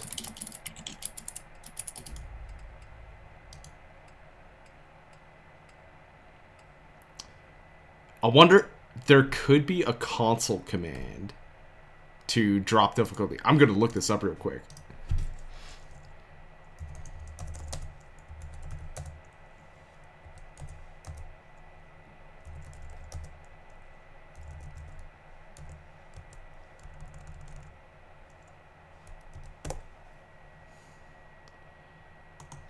During the campaign, change it as you please. You just lose whatever checkpoint you're currently at. Also, it's a little difficult to gauge exactly how many ships might have been present to assist the assault in Paladin. Because it depends on which version of Task Force 31 was actually present to support the landing.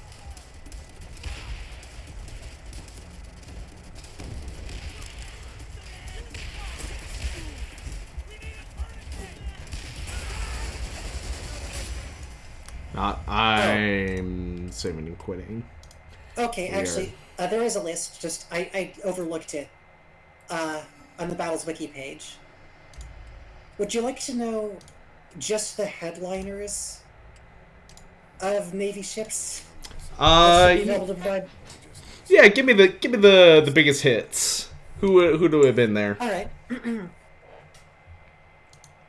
The battleships Pennsylvania, Maryland, Mississippi, Tennessee, and Idaho. Guard that, Blonsky. We can't let it happen again. So, what now? Tojo's got a tight hold on pretty much The heavy cruisers Indianapolis, Louisville, Minneapolis, and Portland, and the light cruisers Cleveland, Denver, and Honolulu. Also, airstrikes from 3 full aircraft carriers, 5 light aircraft carriers, and 11 escort carriers. Still smoking, check for survivors. He's all snarled up on something. That's some serious firepower there. Sadly, not. Apparently, every single one of those ships has sailed somewhere else while they assaulted by the 3 light tanks. They're busy on in other parts of the Leyte Gulf.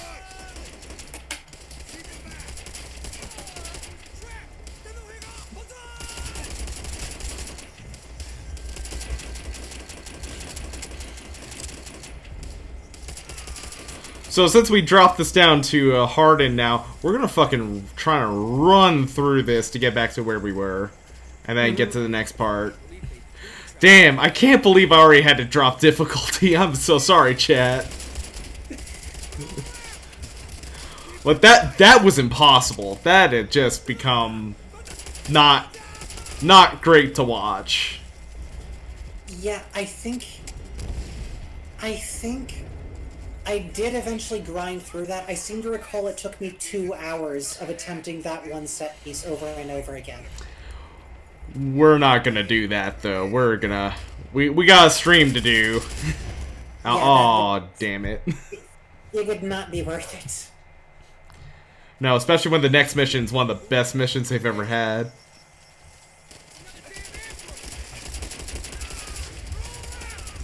Also allows me to do this bit I've been waiting to do.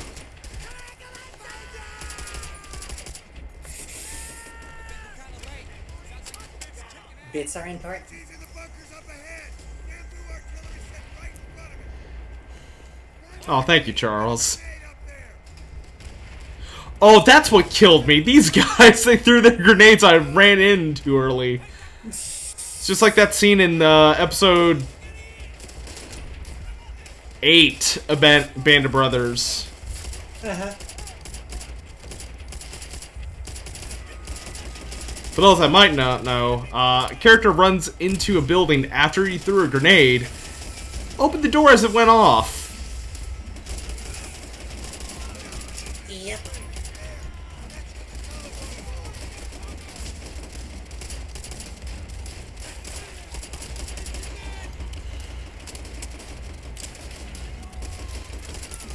Oh. Nope, don't throw that one. Oh, this is so much more manageable.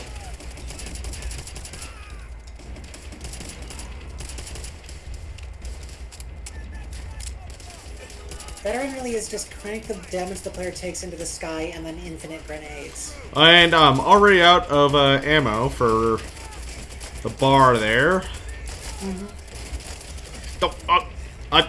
I should not be alive right now, but I am. I'm built different. I'm fucking C. Miller. Also, like that they don't even bother giving this guy a first name. He's just C. Miller. I never noticed that, but you're right. No, they only call him Miller. And if you noticed in the intro sequence, his name is C. Miller. I was like, oh, But Petrenko, P is Dmitri. He gets a full name. Indeed. So I guess, since Miller's not lugging around a first name with him, might you say he's a Miller Lite?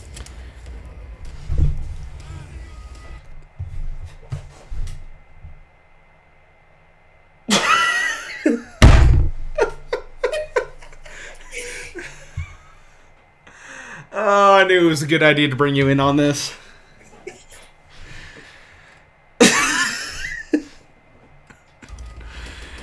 Oh no, I don't want to be on this. Oh shit. I am here to assist in whatever small ways I can.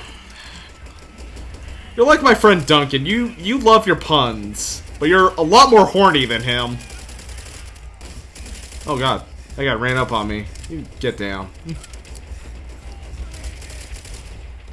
I will take that as a compliment. As you should. Duncan's a pretty cool guy. You're a pretty cool gal. Thank you. Oh god.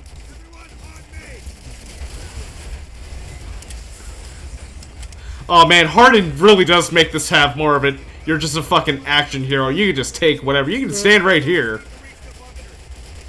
Stand there for... Okay, maybe I stood a little too long, but either way, like, I was standing there for a good minute, and they were just like, Oh, ow. Ow, ow, ow. Okay, now they took offense to what I was saying. Ow. And go. Woo! Alright, where's Flamethrower? Also, don't think about the fact that the guy carrying that before you got absolutely mulched, but not a single bullet hit the pack. That's just called luck. Hey dude, you gonna do it? Siebert? Fortunately, he just had some really thick back muscles. Not thick enough to stop him from dying, but... What's up?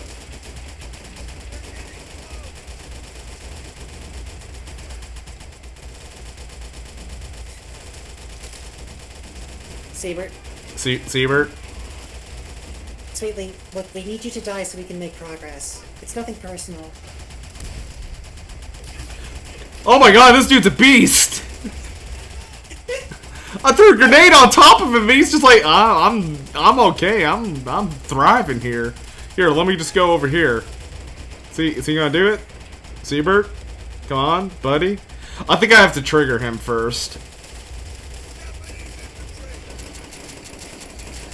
Yeah, is the cutscene trigger in a very specific place? It might be. Oh, I know what it is, because these guys can't hit the broadside of a barn. Yeah, I have to shoot them. Shoot. Okay, now he's down.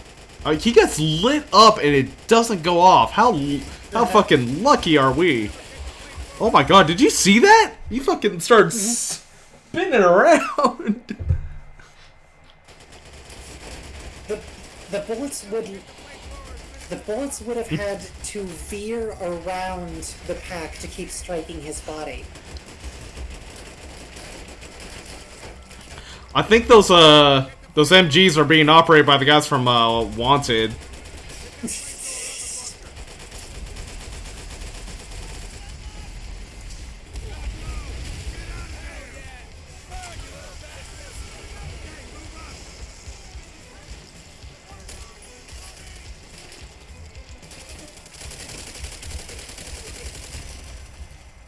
Okay.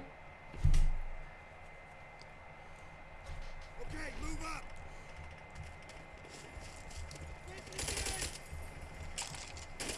So, Whew. obviously, since we're in the Pacific missions, we are doing a lot of burning other people alive at the moment. Yeah, big fans of that here. Um,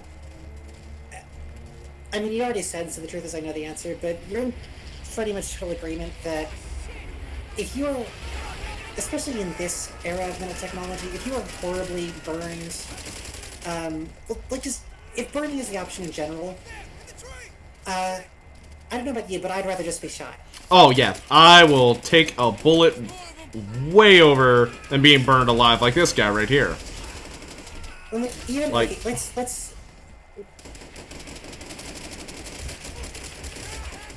let's ignore, and I know this from personal experience, that suffocating doesn't just make your nerve endings shut off magically. Even if theoretically, yeah, I was going to be burned and only feel the suffocation, I still want the bullet. Suffocating sucks. I know this because I drowned from consciousness as a kid. So. Oh, God. Sorry, everyone. I probably should have led into that with a trigger warning. I apologize. But yeah, without going into detail, it still really hurts a lot. So,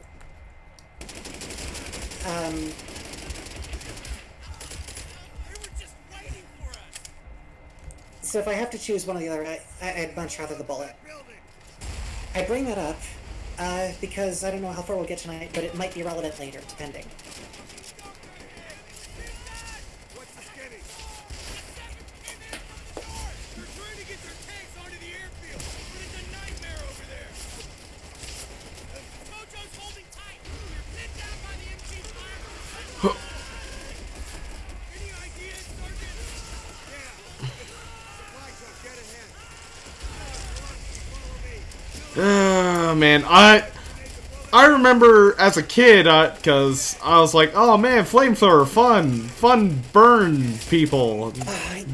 Now it just kind of is off-putting. It's extremely off-putting now. Yeah, I had the same character arc. It's like, oh no, I now understand empathy. Oh, I don't like this. Well, also,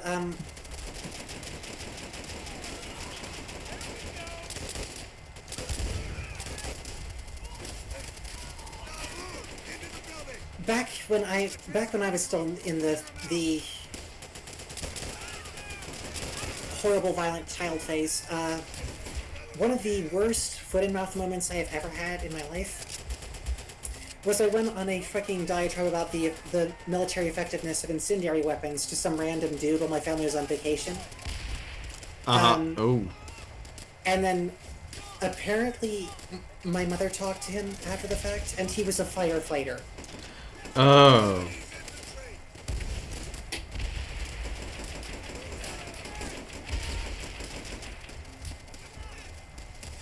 Yeah. So. Oof. That's. Yeah, I'm gonna carry that weight. Yeah.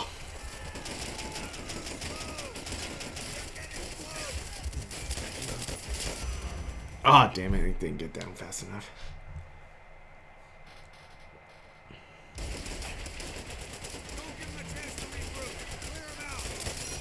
Oh god, they're all respawning here.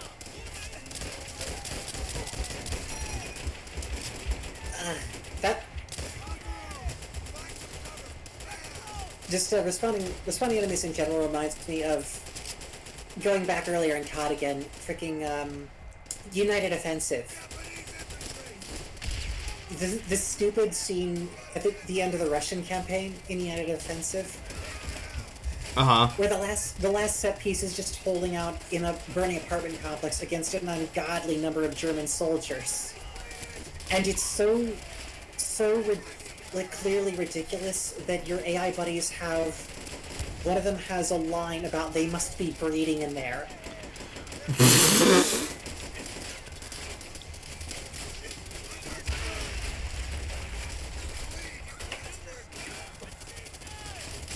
like, I can't believe that's a line. Holy shit. I promise you I'm remembering it correctly, because that was my exact reaction. It was like, wait, did he actually just say that? Oh, give me that.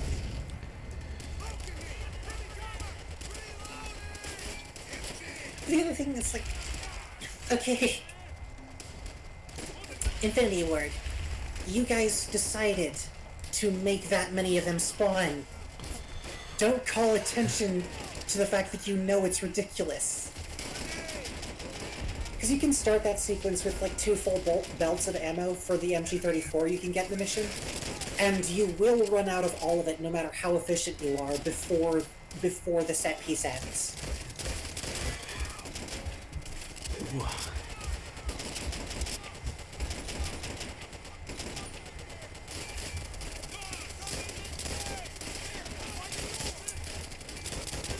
Alright, we're just gonna get in there. Oh shit. Also, I'm sorry, I should have read this out earlier. I just now internalized what was actually going on. Earlier when we were trying to motivate Flamerman to do his thing, Luke Hale said, give him fire support. I just read that now. Yeah. Like, you're both right, but also, god damn it. I need another Nightbot command that is like pun jail.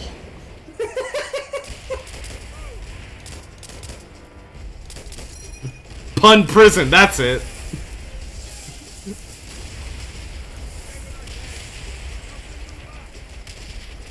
Oh no, Mississippi Mama, you're getting fucked up. You need to. Oh no. Oh no. Yeah, these Germans really do not perform well. Oh, but we also got Pacific Thunder, 5-Day Express, Thumper. So I think we'll be fine in this engagement. I'm sure these tanks will, some of them will make it all the way with us and be very helpful if we have to fight any more enemy tanks in the near future. Oh yeah, definitely. Oh, we also have the Wicked Witch. Oh wait, what's going on up there? Why are they being ripped apart by these Japanese tanks? With their 37mm guns.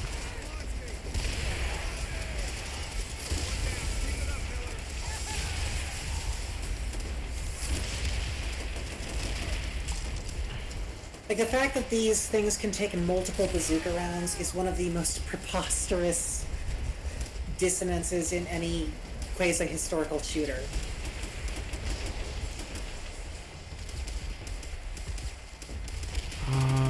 Where's that last one? Oh, there you are. Oh, god damn it. Got hit as I was firing. That's the most annoying thing in any shooters. Getting hit as you were firing this. Yeah. Lukel says it's only Japanese tanks. How can Shermans be losing? Because the game needs the American tanks to die so the player has something to do.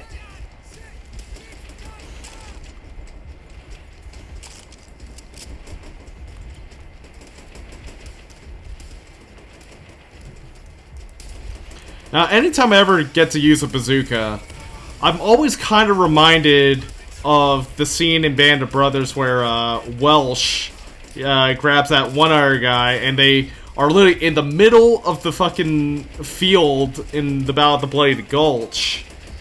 Uh-huh. And, like, that's such a fucking harrowing scene there of just...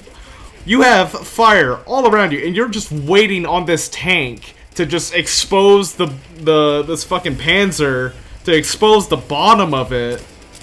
So it's like, oh my god. I'm gonna be talking about Brand Brothers a lot, because I love that show. I've watched it half a dozen times, well, over half a dozen times. It's very fair, it's an excellent show.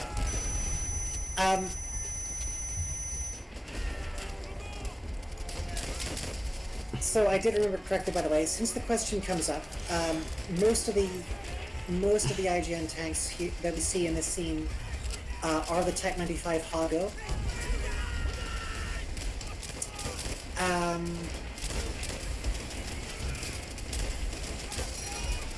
Oh, I was a bad shot there.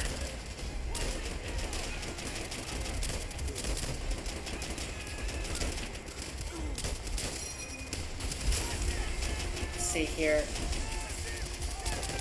So the penetration of the Hago's 37mm gun is... The armor-piercing rounds somehow had less penetration in millimeters than the diameter of the shell. At a fairly nominal range of 275 meters. They were just that slow. Jesus. And for Sherman...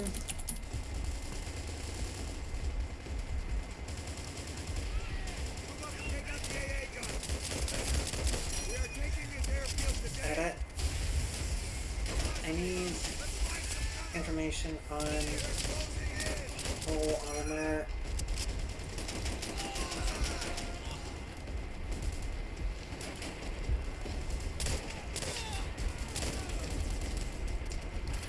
Okay, so the Sherman's armor is a minimum of 38 millimeters on the sides as well as the rear.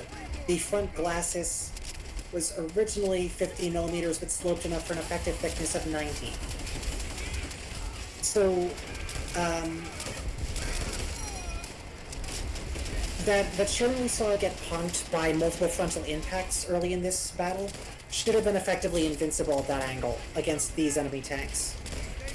Like, the Sherman's no Tiger, like, but in this theater, it may as well have been. Yeah, the Sherman was, in fact, the Tiger of the Pacific Theater of Operations. Also, the sheer fact you had a whole lot of them. Like, you had Ford, GM, and all of those fucking auto companies just pumping these things out daily. Hundreds, even, if I remember correctly. Like, they had enough for all of us Marines here. We can all be riding in a Sherman right now.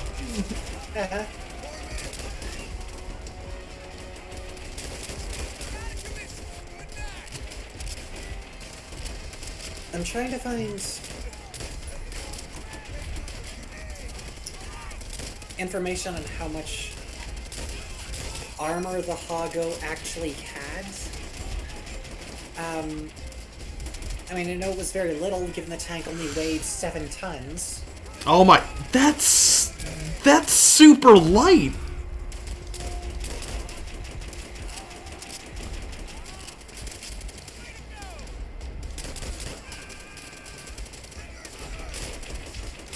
Like, 7 tons, that's like...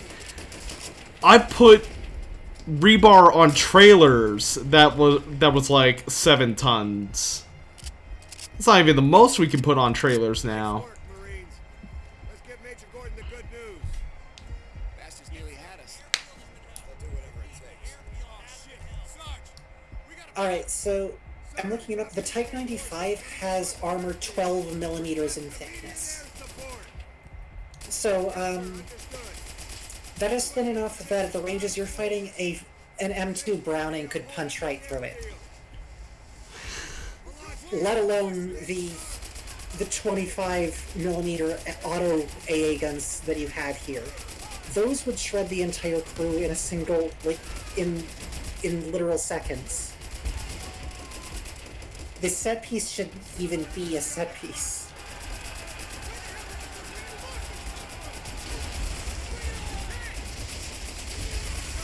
Ooh. Alright, now we can actually use these triple 25s to their in-game effect. Okay, no we can't. Not right now.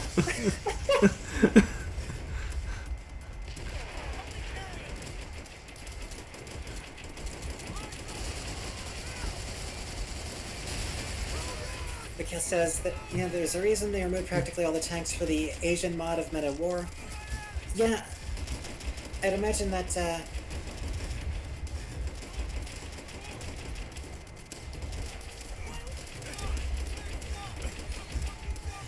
it's kind of hard to do in the actual gameplay if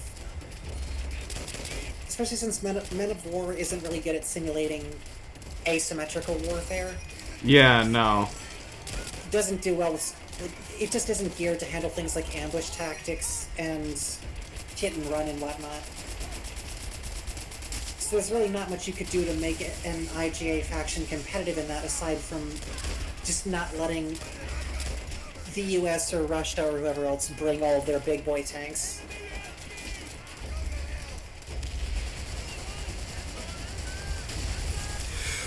Okay, I'm jumping down here. That guy's down. It does bear saying that I don't think... Like, this doesn't mean that the Haga was an inherently awful tank.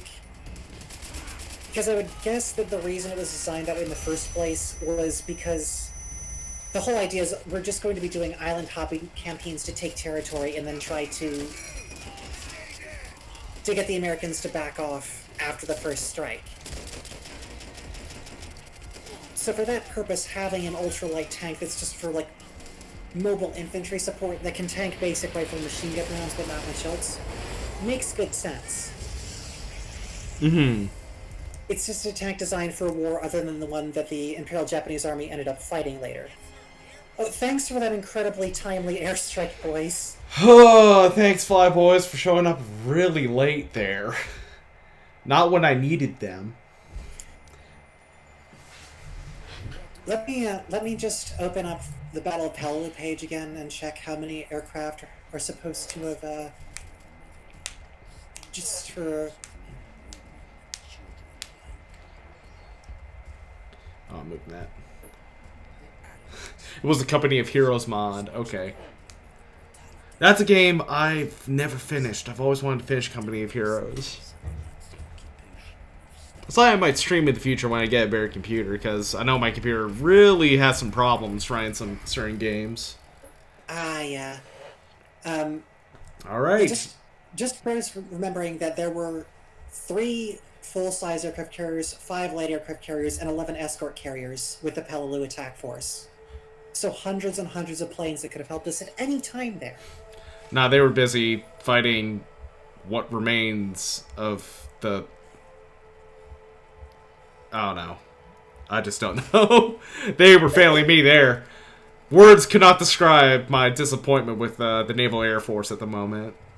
Yeah, but now on the bright side, we've moved to the cheery setting of the Eastern Front. What does this place remind you of? This kind of fountain. What does that remind you of anything? You know, there's some obscure movie. Most people haven't heard of it. All right, it's getting a little hot in here for this this shirt, so I'm just gonna show off this this nice red shirt I'm wearing. I think it's pretty fitting. Mm-hmm.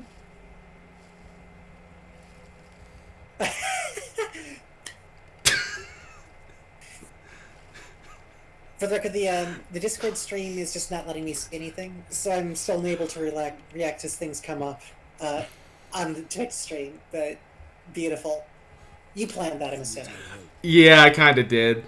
So, there's a story... Okay, I'll pause for a second here before we go any further with Reznov. There's a story as to why I own this and what reason. It's not just because, like... I won't lie, the communist logo and the typography, it looks kind of cool. It is a classic. It is kind of a classic.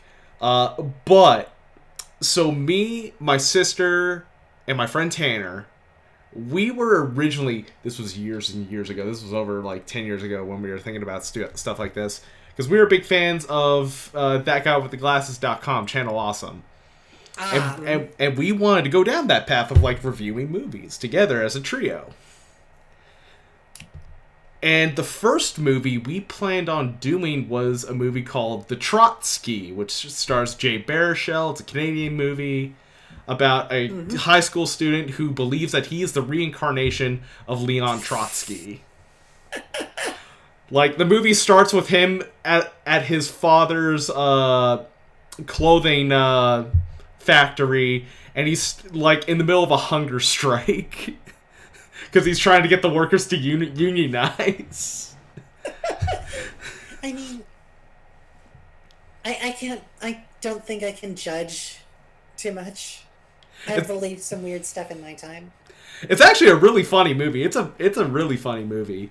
I highly recommend it if you. Like it. Yeah. So we had a bit planned out where, like, during the introduction of us introducing the movie, that we would, like, talk about the history of Russia and, like, the history of the Soviet Union. And just, like, we would have a bit where, like, where when communism really took over.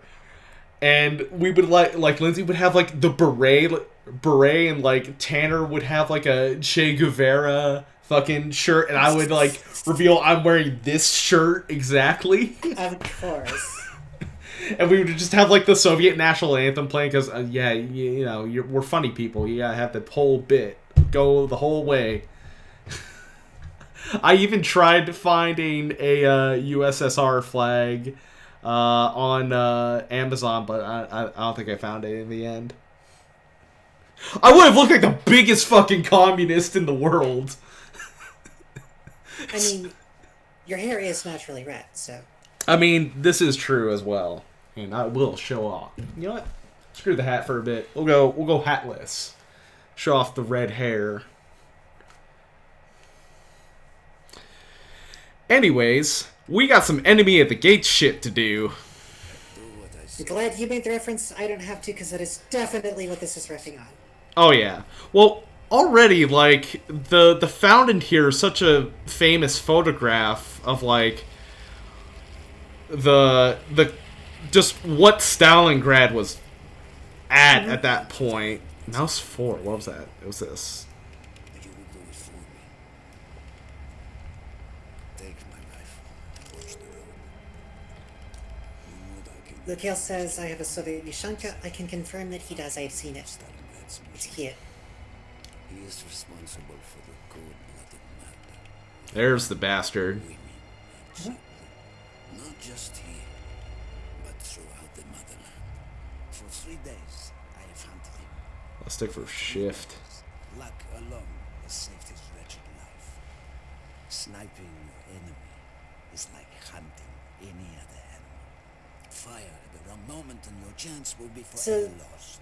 I don't know to what extent this whole killing Amsel thing might be referencing history. Yeah, I have no idea if Heinrich Amsel's real or not.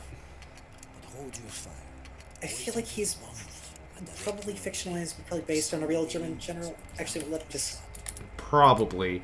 So I remember there was an achievement here to kill all the Germans plus the dog that ends up showing up without reloading. And I remember spending like an hour trying to do that. Now, since we don't have achievements here, there's no point in trying to do that. But because I like to flex, I will try and do it. Also, I looked it up, and yeah, Amsel as a specific personality was invented for World at War. But he's clearly based on various different Nazi generals just as far as what he's doing. Also, under no circumstances think about that knocked out King Tiger. Don't look at it. No, I didn't get... Oh, what? I was pressing 1. Well, dog got me. Ready? Shoot now! But, Rezanov mentioned that he's been hunting Amsel for 3 days. What that might partly be referencing is the story Vasily Zaitsev gave as to his purported sniper duel with Erwin Koenig. Yeah. Because the real story of that is that they were just... Koenig was hiding under a sheet of metal, and Zaitsev was in a building with the spotter for 3 straight days. Shoot! Those dogs just keep getting you. Yeah, I keep pressing 1, but it's not happening. Like, I'm pretty much getting it. Nah, dude, you're not doing that. But, Of course, Enemy at the Gates made reference to the idea of Koenig hiding under a metal sheet, but did not make the climax of the movie two snipers staring at where they thought each other were for 3 days, because that would be a very slow movie. That would have been more like an art house movie than the big budget action movie that it positioned itself as. We must find another. Although, Enemy at the Gates does reference that in that there's a scene in the movie where Zaitsev and a pal try to use a helmet on a riser to get Koenig to shoot and reveal his position, which is how Zaitsev in his book said that he actually got Koenig to expose himself and killed him. Mm-hmm. And you might hear that and think, that seems like kind of a basic mistake for like a master sharpshooter to make. But remember that he's been in the same hole under a sheet of metal for 3 straight days. How well do you think he's sleeping, eating, or drinking? Probably not well at all. You're delirious at that point, and probably frustrated you haven't killed this guy yet. And so, like, at that point... Grab that. At that point, anyone is capable of making that mistake. It doesn't matter how skilled or experienced or insightful you are. Like, you can just, out of pure delirium, instinctively shoot at the helmet, be like, oh wait, fuck, and then die. Is that him? Boom, you're gone. Yep. Also, this part would have also had made me, probably knock it down to hard end, because this part on Veteran is one of the most frustrating things I've ever dealt with. Yeah. We can use this building to flank his route. And pay attention to that sign there. Sniper! Get inside now! Rezov got really lucky there a couple times. Yeah. Son, it's almost gone. Slavich. We'll have to fresh him up before we move on. Follow me! Also, I gotta say, Gary Oldman does a really good job as Reznov. Oh, he's great. Across the river. Luke Cale is also recalling something that we're about to see shortly. Namely, You shooting just ahead. grazed him! Yeah, exactly. Keep your eyes open for the flank. Ready? Now! Oh, there he is. He's up there. Did you see him? He knows exactly where we are. I cannot risk it again. It's up to you to find him now. Stay out of the light. If he fires, move. Oh, there you are.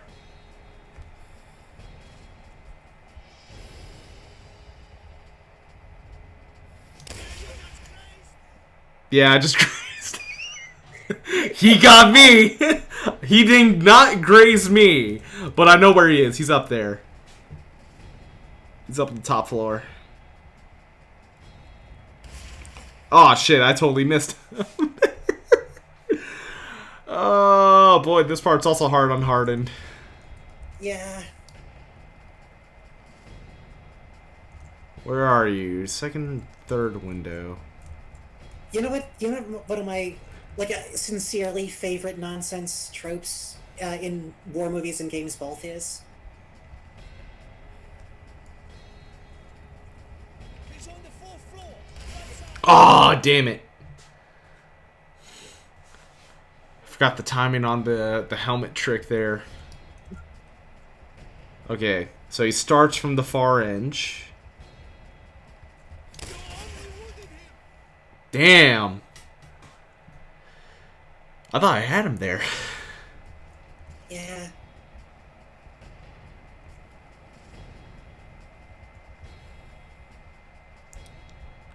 Nope, that's the helmet. We're just gonna go back here. But, his rifle makes a completely different, far more intimidating sound than the other Car 98s in the game, even though it's just another Car 98 with a scope on it.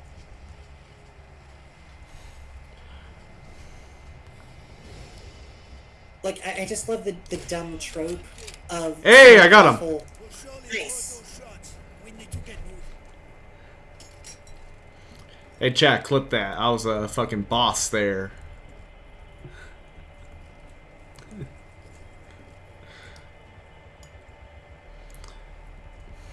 As you were saying. Yeah, I just love sniper rifles that are otherwise completely identical to standard infantry rifles suddenly sound punchy and stupid powerful because you put a scope on them.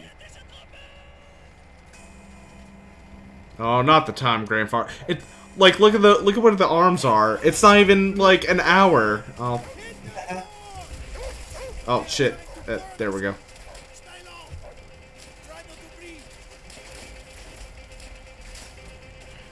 well, also, like, I guess that's not totally implausible, but if you've been fighting in fucking Stalingrad for weeks, are you really gonna pay attention to a grandfather clock going off? Probably not, but maybe your dog barking at what could have been the enemy is enough. Yeah, Oh. that's true.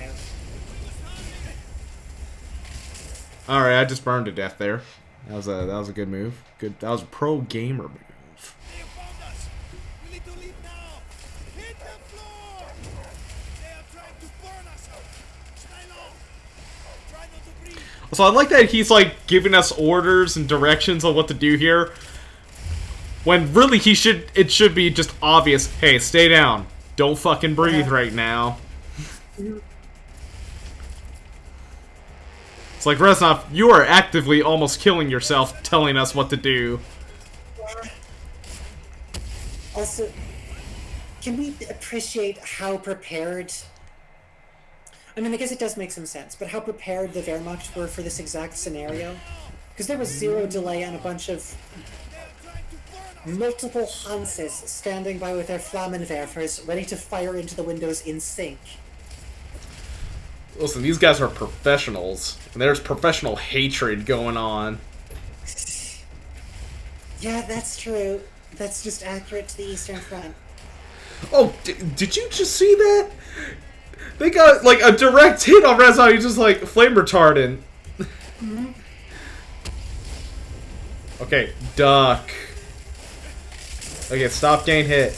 Oh, God. Up the stairs. Up the stairs, Reznov. Time to go, man. Oh, grenade! Oh, no, Batman Begins! Ouchie! Here, my friend. Take my hand. I need you alive. We need to find a way out. Armored car outside.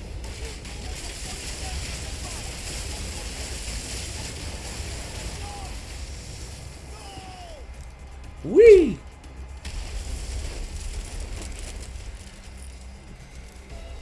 Like that was a big old movie shot right there. Yeah.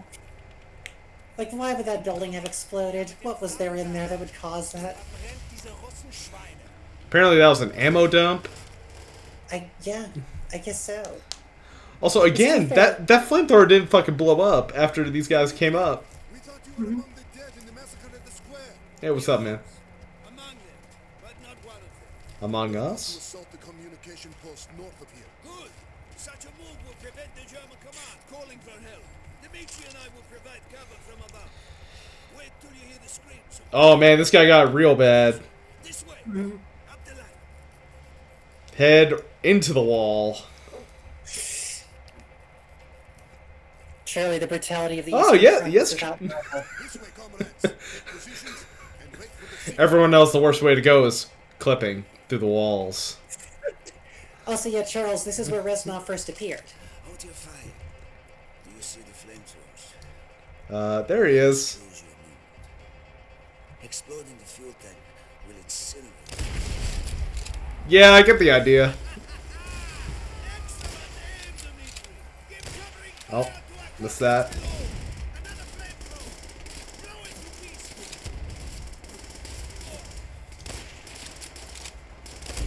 I don't know how I missed that one, but where's that MG? It's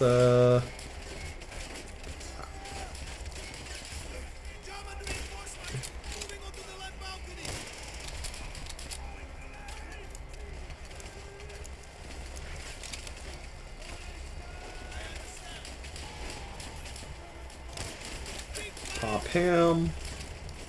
Oh, jeez. Oh, there's reinforcements on the balcony up there. Mm-hmm.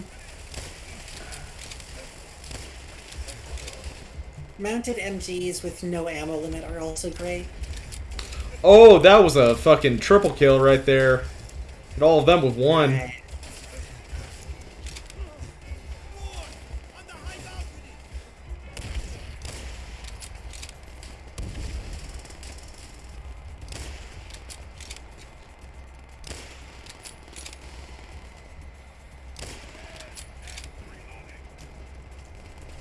Alright, what are they dealing with? Oh, up here. On the catwalk. Scaffolding. Or, no, that's a fire escape. I'm just going through all the kinds of names that could be.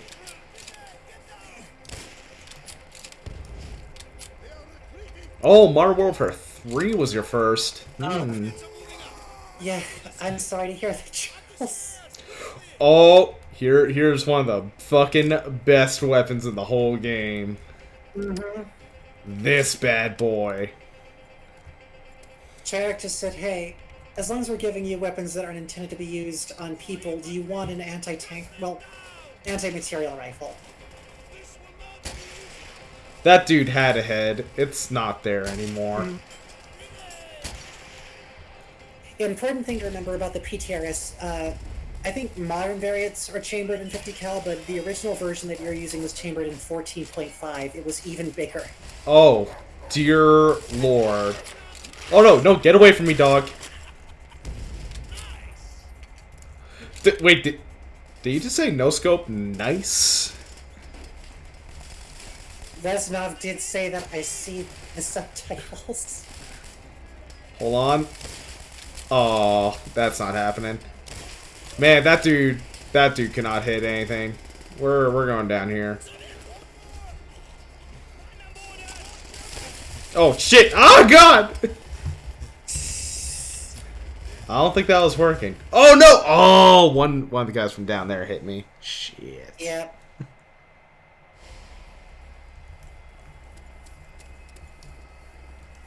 More infantry! Cut them down! I feel like you need to either choose the PTRS or the Moist, and I don't think you can take both. Oh, that guy's head's gone. I will try to make this work for... Oh god.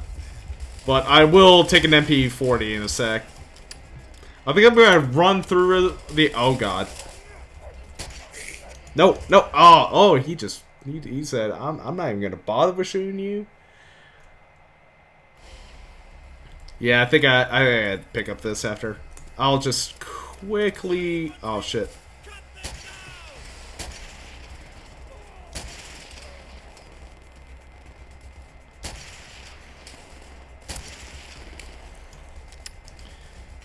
As soon as I hear the dogs, I'll switch. Oh, time to switch.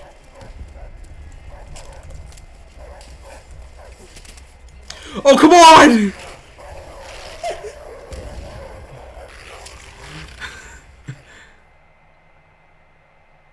Wait for the dog bite. I tried. I panicked. Okay, so what we're gonna do is we're gonna reload this first. Goddamn Germans couldn't even bother to reload their own weapons.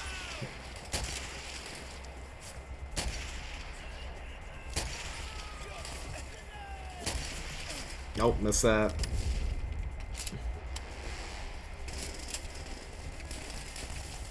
As much as I don't want to endorse small-scale war atrocities, the dismemberment sounds in this game are very nice and crunchy, even if they make no sense acoustically.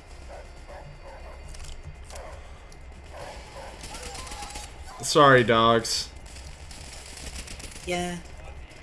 I don't like killing animals in games. Well, mostly dogs. I'm fine with hunting, you know, wildlife, game. Meant to be hunted. Oh god, throwback. Luke Hale says, I like how the dogs completely ignore Reznov. Yeah, because they know Reznov's got that really big Russian knife. They can sense it. Like, he's got a big-ass kukri. Here, we're gonna get Look at that dude. He's fucking ready for a quick scope.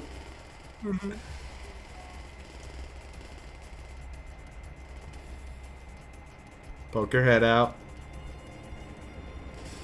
Oh. This is one lucky German. There we go.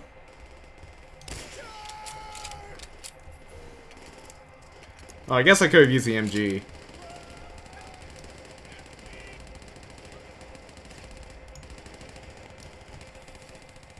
Oh, probably take out that. Oh! Ah!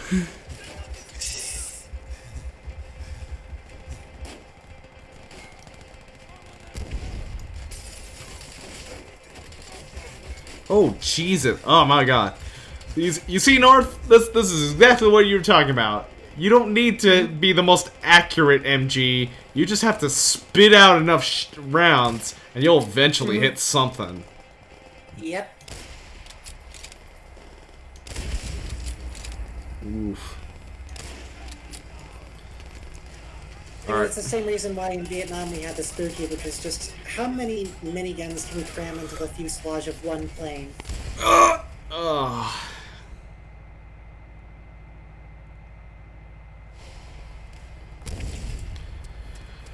Alright, we'll start all the way back here.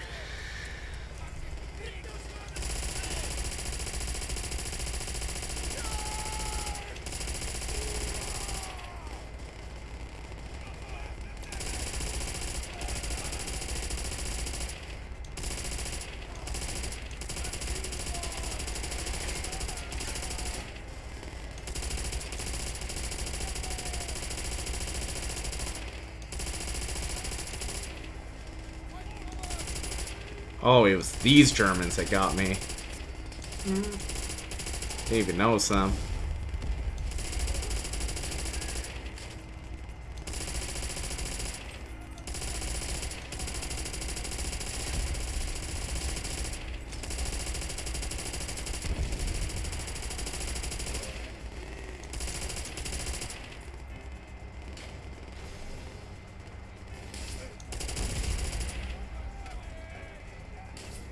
Oh, they're moving in. I think we're... Alright, good. We got some more moist nugget ammunition.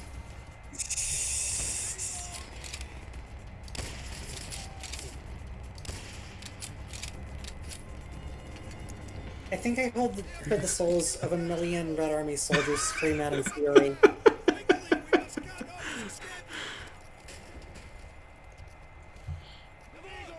Oh shit, these guys. Forgot about them. Reznov, you want to take care of them? You alright, buddy? Yeah, you're fine.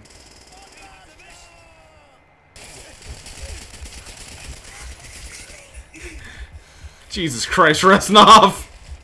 Checkpoint reached. The game says as Reznov just eats shit under the sheer weight of bullets.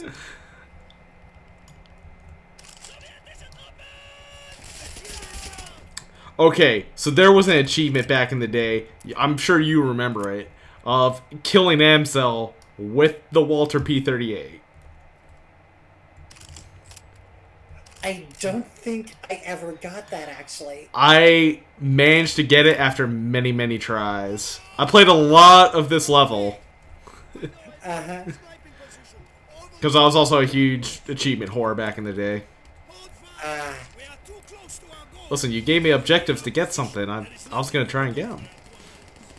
But it was super hard. You have to just judge by the shadow. Okay. There he is.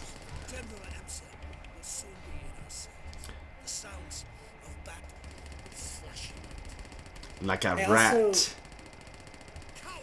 I also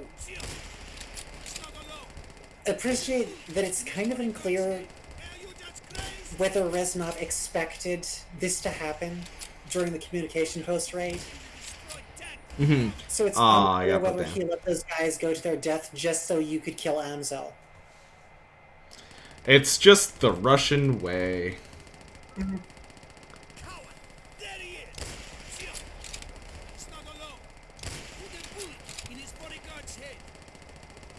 But yeah, once again, I said earlier, but I don't know if you've heard. Don't that tank that they're moving past. Don't look at it. Don't consider the implications. Hush. Look at that. Don't look at that. Don't look at any of this. Don't look at that especially. Put a bullet in his bodyguard's head. Alright, I gotta hide. He's hiding behind the destroyed tank. Oh god, where are the snipers? Oh god, yeah, that is at least an Alf's H. What is that doing here? Oh, got him. You are a true master. Like, yeah, we got him, buddy. Oh god, I did not run away!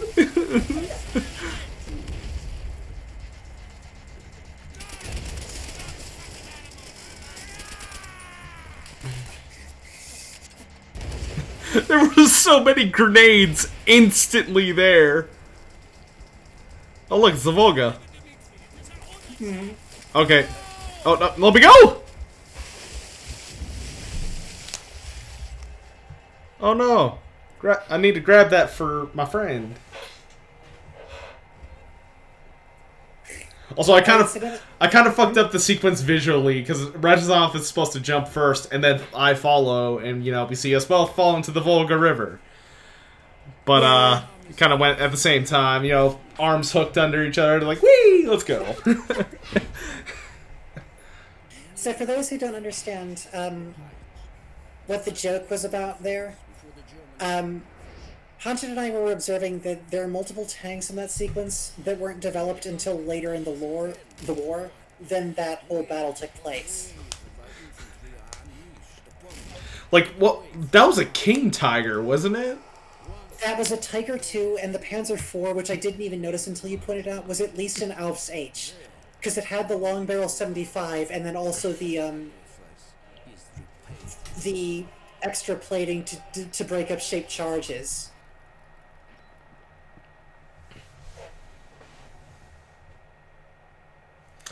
Yeah, so don't look at those things that weren't supposed to be there in 1942. Now we're in 45. We're like, oh, it's like a couple days after. It's like 5 days after my birthday.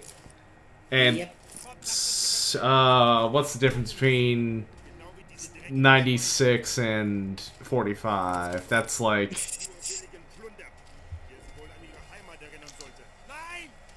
that's like 50 years. Almost, that's like 49 years. I also love that Miller in the past starts getting captured, whereas Dimitri in the present starts getting captured.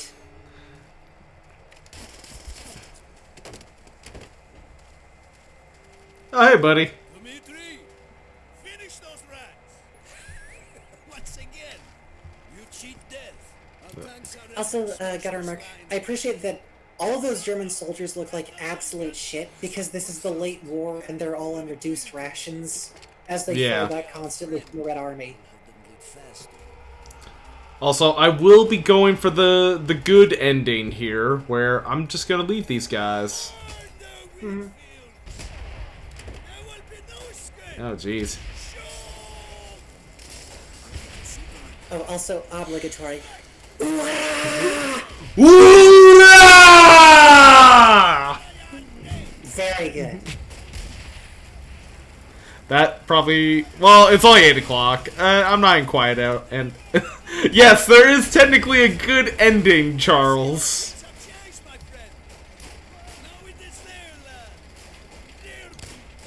Oh, I missed that. That's such a fucking good line there.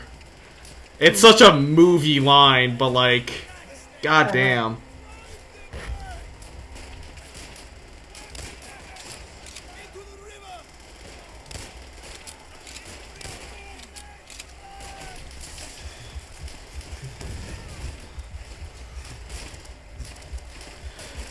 Yeah, to kind of add on to what you're saying, North, like the unscoped, like your standard issue Moisen the Get, like it doesn't pack nearly the same punch as the scoped variant.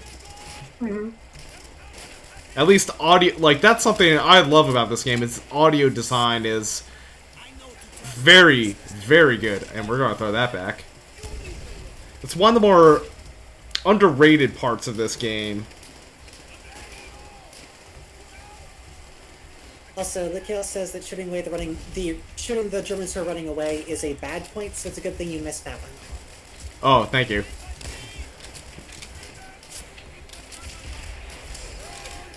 Oh, shit. Oh. Nope, we're fine. We're fine. We're fine, guys.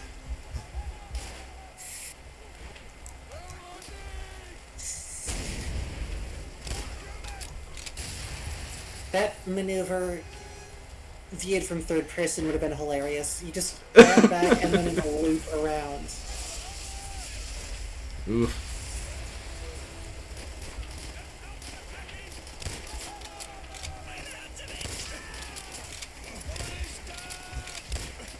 God damn it!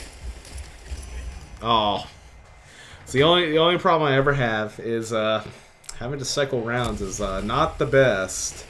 Yeah. I will say, I think this is the first time outside of the obligatory D-Day landing scenes that I played an FPS campaign and it told me that I was in a major offensive, and I actually felt like I was in a major offensive. Oh yeah, this has the grandiose of feeling like you're a part of something massive. Mm. Oh, I can't see that guy. He's like up there. The terrain breakup and the fact that there's always some little thing happening to the sides as you're going forward is exactly enough to get you thinking, so if that's happening over there, and then the next way over is happening more of that, and so on and so forth.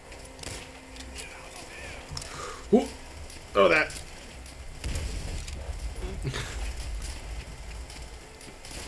Oh, those guys up on the bridge are hitting me. There we go. Mm-hmm.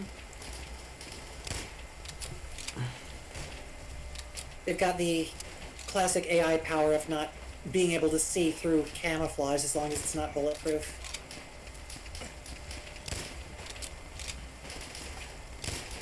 There we go.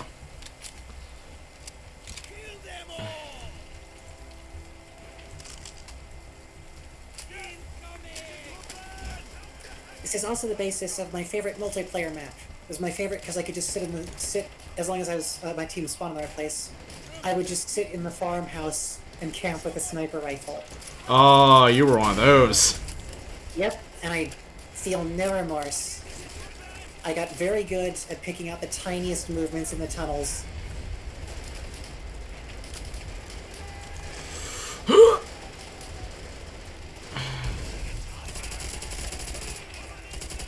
I also remember, like, just getting the MG42 for the first time here in the campaign and being like, wait, I can just have this? You're just gonna let me have this? It's like, this is... I feel like a kid on Christmas Day. This is great. Because, like, every game before this, the MG42, you would always find a deployed one, and it would look like you should be able to take it with you, but you couldn't. And then here they're just like, here you go.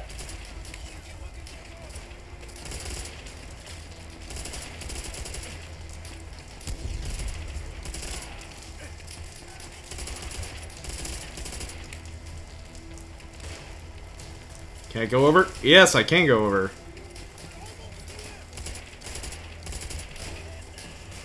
We're just gonna jump right on in and do that. And then throw this back at that guy. Oh, I forgot about this track and the music. It is... What a banger. Mm-hmm. Ah, damn it, we're already back here. Yeah, World at War has a lot of tracks like that that are just... Like, they're interesting because they don't, for the most part... I mean, aside from, like, the Red Army Overture has the choral stuff. Mm-hmm. And, like, the Marines first arriving in Peleliu, you get the triumphant brass section. But for the most part, a lot of the tracks are things that feel like they fit World War II without playing into any, like, major composing tropes about it. Yeah. Like, this doesn't sound like a track you'd hear from, like, Tchaikovsky or Wagner or anything. Yeah.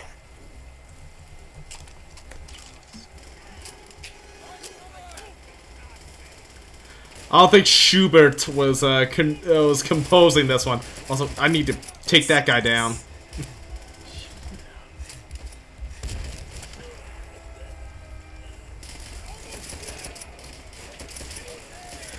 Okay, so I had a moment there where I tried to hit the G key to throw back the grenade.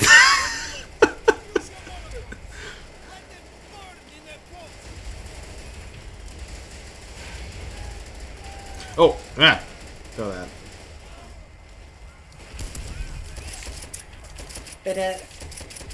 But, like, even the weapons in this game are so nostalgic for me at this point.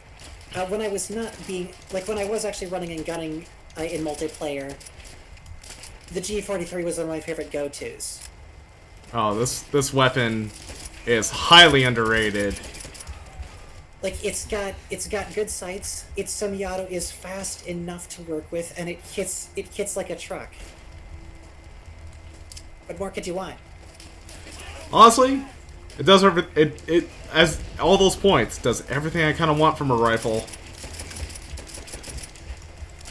Oh, but it sure would be nice if these guys stopped hitting me so much. Yeah.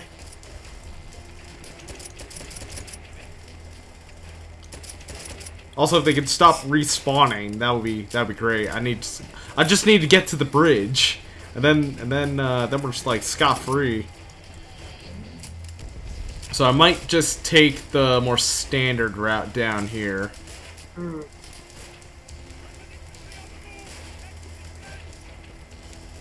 I think they might actually not stop spawning until you pass a certain point. Oh boy. The Kale says PPSH 41. That's what you could want. Yeah, that's what I need. Oh, I'll let that guy go. Oh no! Ah! It's ripping me up.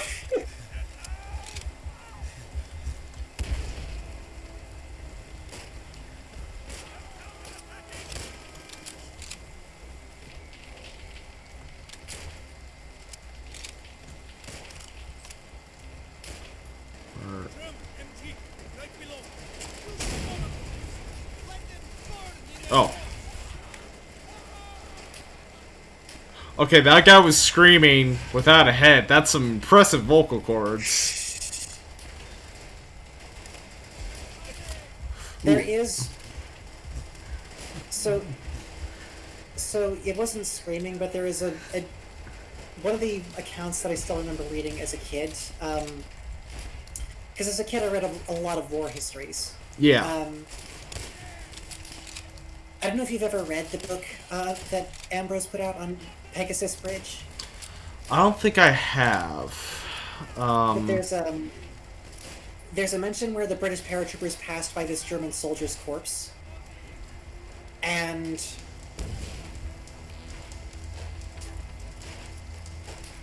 the head had pretty much been completely shot away, but the corpse was still emitting noises.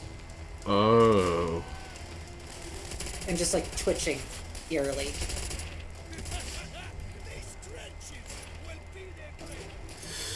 That's not horrifying. That's not gonna live for you for the rest of your life. Yeah. Well, I don't know what the worst part is. That same book has a real life account of a fucking Looney Tunes moment. Where a British paratrooper with his Bren and a German soldier with his MP40 stood at opposite ends of Pegasus Bridge and shot at each other from the hip until both of their magazines were empty. Neither of them hit each other, or anything else of meaning. Good work, everybody. Those two met up after the war and became best friends. Fuck yeah, that's what I want to hear.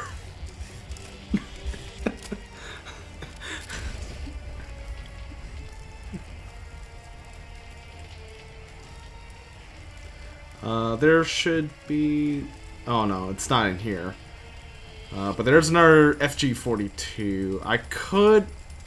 I really should grab that FG-42, go grab the rest of the ammo, but I don't want to give this thing up yet. I don't want to give up my MG.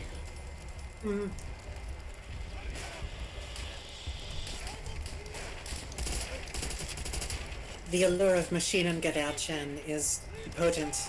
Ah, there we go. I didn't need that FG-42. Gotta go up here.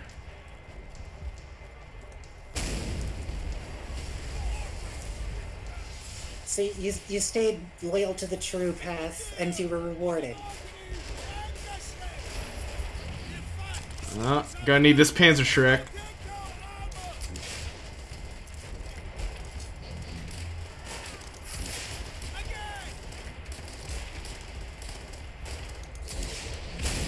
Got it. Oh shit. This scene is comparatively less absurd than needing as many bazooka shots as it does to take down the Hago tanks at Peleliu.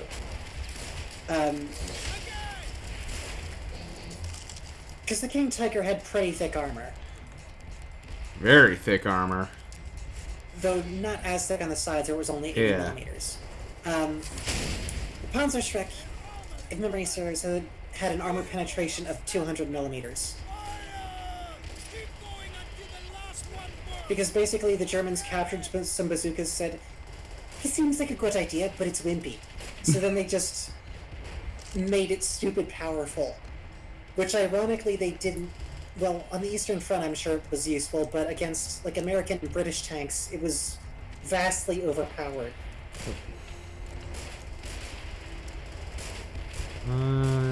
Just trying to see if there's any death cards around here. I don't think so. I think we just gotta keep moving up. Up into... Come back here. Oh my god, that guy got ripped up. Yeah, the dismemberment in this game was pretty intense for its time. Oh! Oh no, here! Oh, you were not a friend.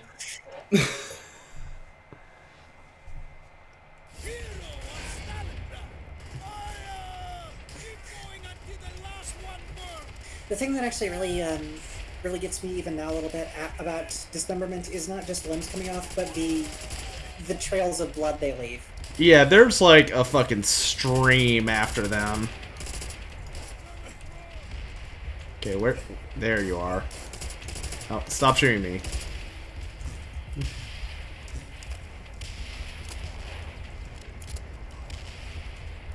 Now, where is this last tiger? It's up there, ain't it? I'm gonna help you out, buddy. Yeah.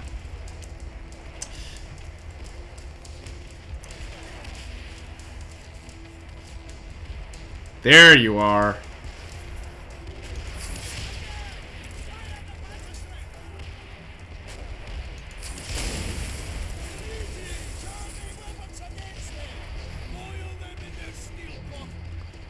Now there should be one more coming out. Up. Ooh, ow. Ooh.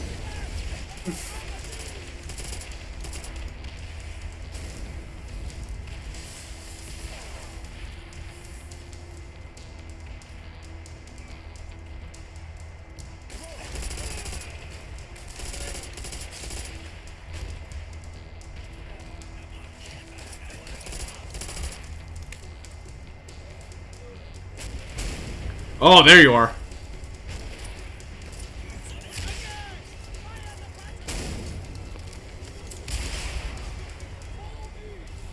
Okay, it went down. Is there more Panzer Shrek ammo? I know that there's one more coming up. We're going upstairs. Yes, there is. Perfect. Imagine being one of the unfortunate relative handful assigned to try and hold Zalo Heights at this point in the war. Especially in the fact that at this point the Allies, they're gonna let the Soviets take care of Berlin. Those guys are not gonna let you surrender. Yeah, there's a really not fun moral quandary to consider. Would you rather know or not know that the Western Allies are making no attempt to reach Berlin before the Russians? I think if I were a German in this case, I'm running west as far as I can go. Yeah, I mean, as I mentioned before the stream, after the Battle of Zalo, that's what the general defending Zalo did with the rest of his troops. Yeah. They deserve everything they get, and more. Like, please, please put me anywhere near the French border. You have earned the trust. German, you have none. You won. Aw, don't be so mean to Chernov. He's just a simple pacifist. In the worst, one of the worst armies in one of the worst wars to try and do that. Yeah, not the right time, bro. I like that a lot of some of these tanks have names, like the one I'm on, the Rodina. But then the one right up ahead of me is, what's that, Putinov? Ah, shit. It's in the way. The Nizhny Machine Factory number 222. Yep. Yeah, that's good.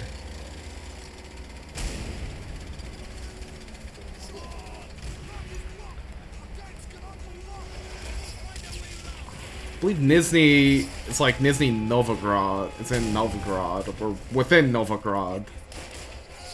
That makes sense. And I only know that because there's a KHL team called the Nizhny Novgorod Torpedo. Their logo is a deer, of all things.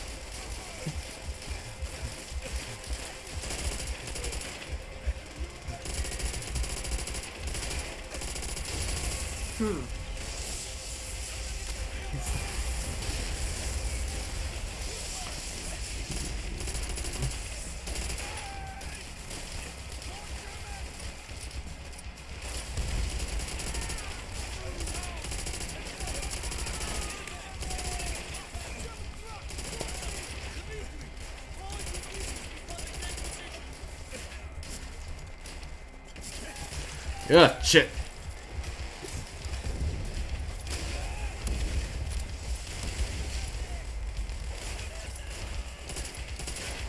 Yeah, so the interesting thing, as I'm thinking about this campaign, is how it Oh, I got ripped out. progresses, but also in a way de-escalates as you go forward. Mm-hmm. Like,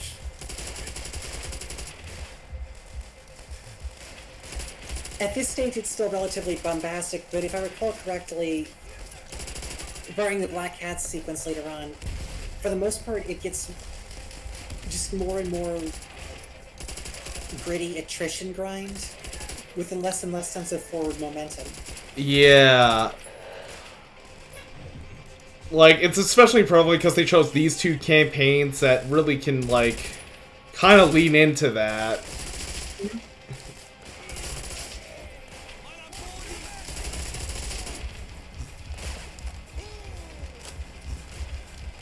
And of course, the sort of the huge unspoken thing with a lot of the media that we put out about World War II is that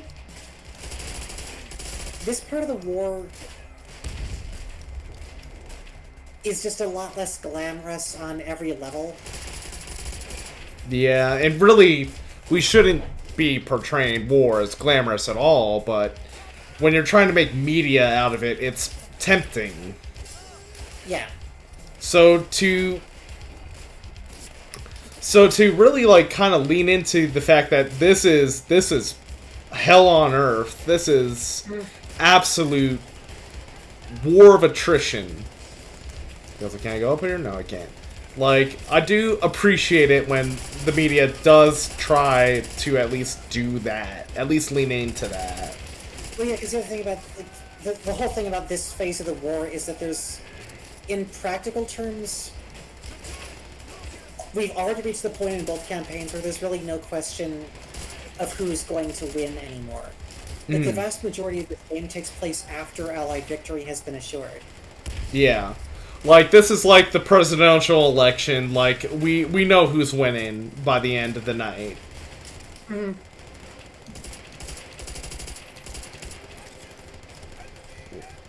I'm trying to find... There's swear I might have to switch to a rifle so I can actually hit these guys. Yeah, sniping with the MG42 is a delicate and yet also highly imprecise art.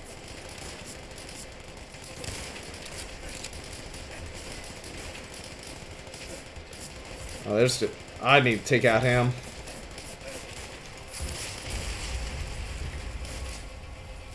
That's really what was stopping us. All right. Hoorah!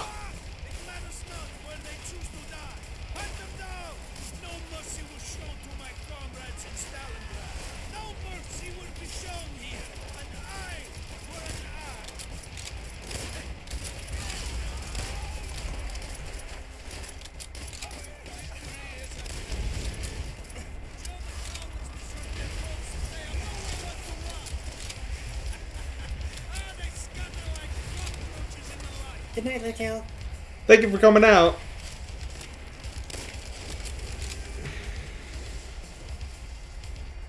Alright, I think we're... Yep. Oh. Oh, man. Ooh. You know what? At least he's dead.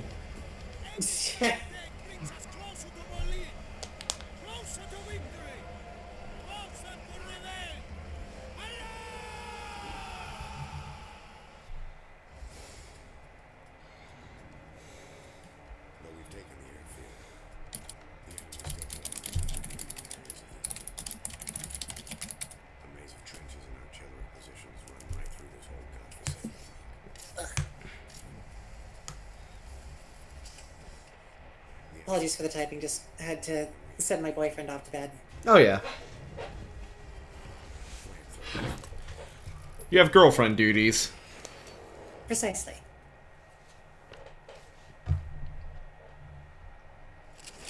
Our tanks are getting hammered by mortar fire. We need to clear these trenches and knock out each mortar pit. Get ready Also, for the like- flamethrower. Incoming!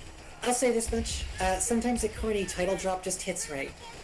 Like Roebuck just saying the title of the mission being Burnout works. Or Burn 'em Out, rather. Oh. Okay, for one, I want this guy's carbine. Ah, yeah. Alright, I forgot what my, button was to, throw out the secondary grenade. Combat. It's 2.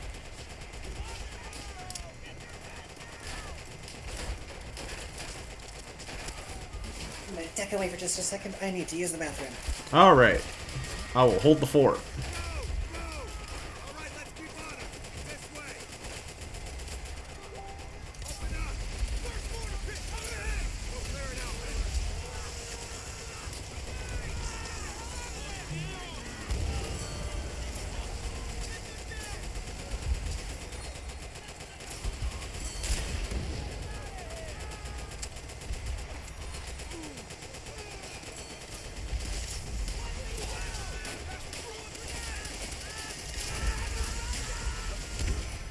Oh shit. Grenade got me. Whew. I keep having to remind myself not to pick at this freaking cut on my head. Clear it out, Miller.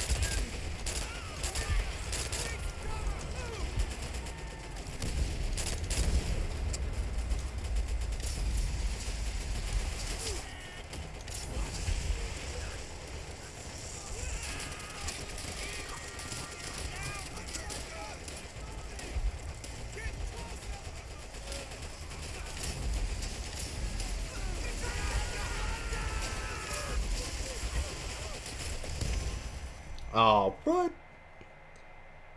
Never came up. This way.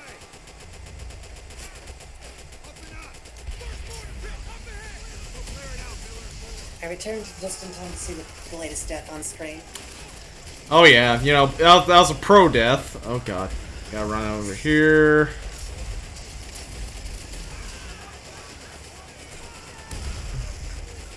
Try and trigger the bonsai charge here. There we go.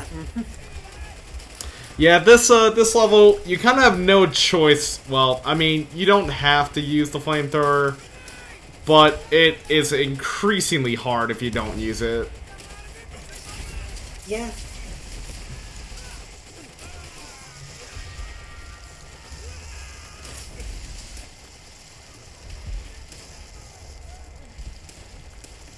I mean, as far as, if you're trying to make a moral point by getting the character to debate with themselves over using a weapon, that's the better way to do it.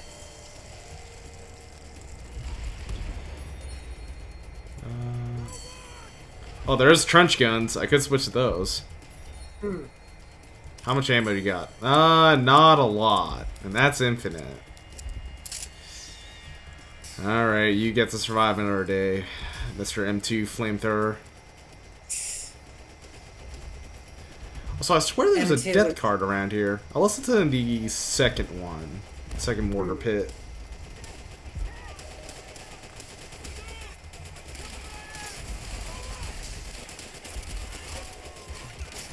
Oh shit.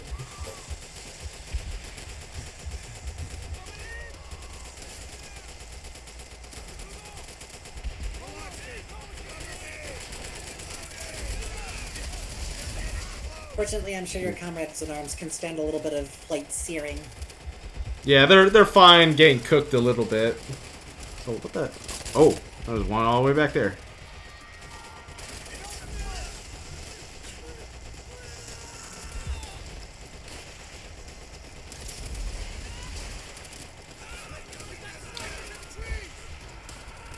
Don't worry about it, Charles. It'll sort itself out. Oh, what? I got you. Oh, there's a sniper up in the trees. Should have been listening. Alright, we got those guys. Oh, Polonsky's fine after a direct grenade.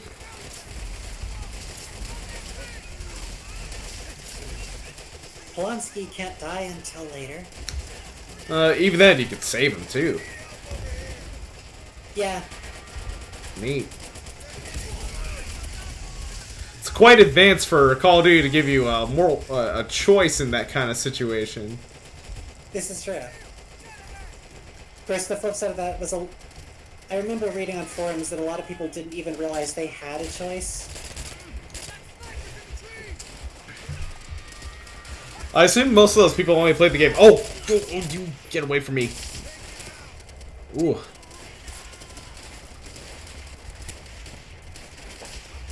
You can hear the sniper. He's around it. Oh, there you are. Man, I love the carbine. I like that your response to enemies who've gotten too close for your comfort is a toss-up between panicked screaming and scolding them like they're overly affectionate spiders. Oh, normally I also scream at the spiders. It'd be like if it's more like if I saw a rat in my room. It's like, hey, what are you doing here? Fair. Unlike my sister, who would scream her head off. Okay, I need to move up. I need to take care of that sniper. He's down. There's another sniper. He's around here. Regular palm tree, regular palm tree. I'm gonna move up into here. And then pull out this.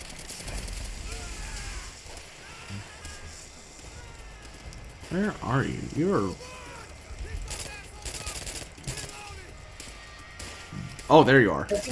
I was just thinking about the logistical difficulty of reaching a lot of these palm trees with a flamethrower, but can you imagine if they'd given it the range of the actual M2 flamethrower? It had a long range, didn't it? Yeah, I think the M2 is like... The jet could go as far as like 50 feet with combat effectiveness. That's some fucking range right there. Like there's a really intimidating photo of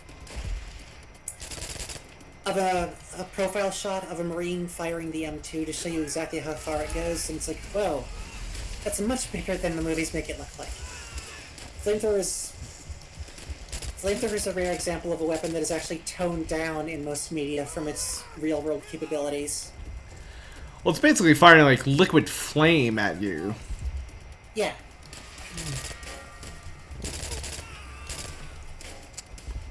And like, as everyone knows, when liquid is propelled by something, it actually can go kind of far. Farther than you think. Or even hope. Oh, shit! Oh, God. Aw, he moved up and got me. I got comboed there. He put me in a frame trap, and I was just done. Alright, we're gonna...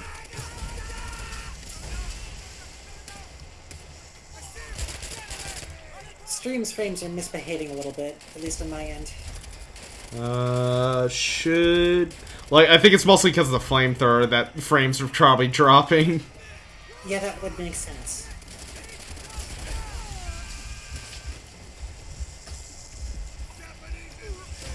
Oh, damn it. Oh. Oh, shit.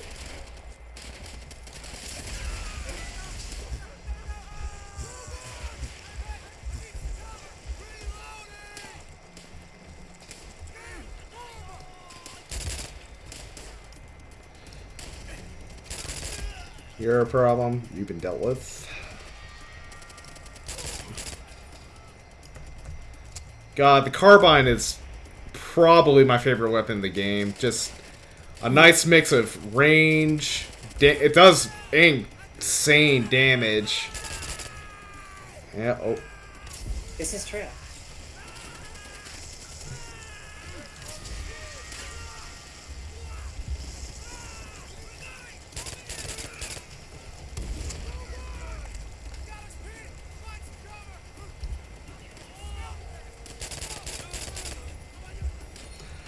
Did I just hear Pulaski say, like, he could smell the bastard? I think I heard that, Bart. You did hear that. He's got one hell of a nose, then. Oh, Jesus. I mean, once you hit him with the flamethrower, anyone will be able to smell him. Yeah, you're right.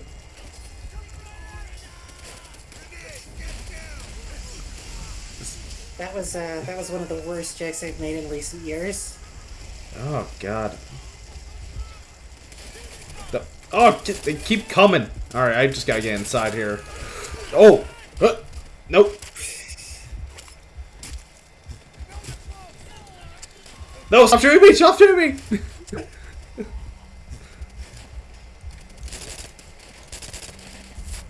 Okay. Oh, okay, I gotta deal with you. Sir, please. No more screen? Oh, there it is. 4 of 13. I know that we missed one in the last one, though. So, maybe off stream I'll go get it.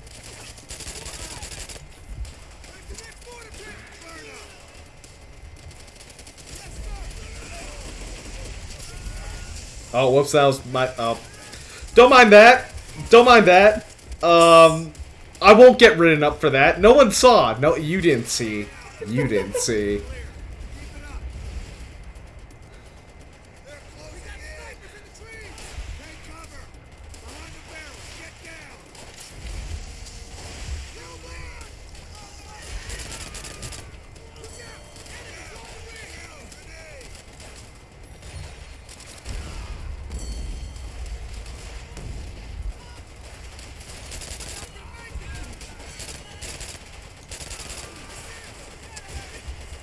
Ooh, sniper. There you are.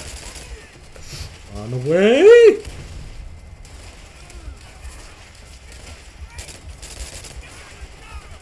Ooh, I'm almost out of ammo. Apparently none of these other Marines are carrying carbines on them. Yeah, it's kind of unhelpful. Okay, run back, run back, run back, run back. Oh, there was a grenade there waiting for me. It wanted to say hi, and I was like, oh no, I don't want to meet you. Arg. Ooh. Well, snipers are killer. I need to deal with them.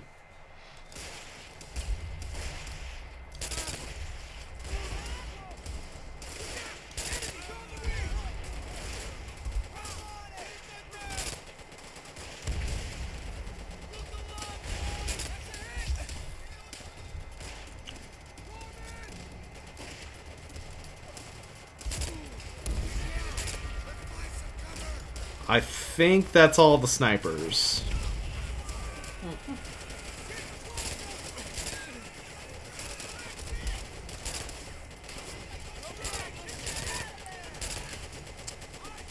I also appreciate the little detail in the mortar pits of all the degree markers.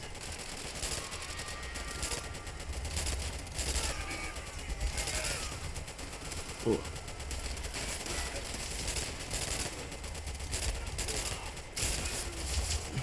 Ooh. Alright, you guys switch to Thompson.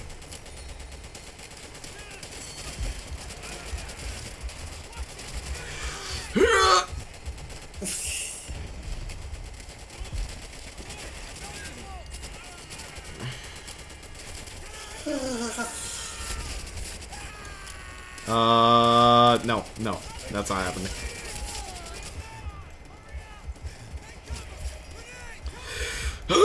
Oh god, grenade. Damn, I'm almost out of ammo again. All these guys have M1 grands. I need to take that. Yeah, they really do not have a good loadout for all this trench fighting. No, we should have all come in. Oh, that guy got bad. We should have all came in here with trench guns and Thompsons. That would have been ideal. Well, I guess.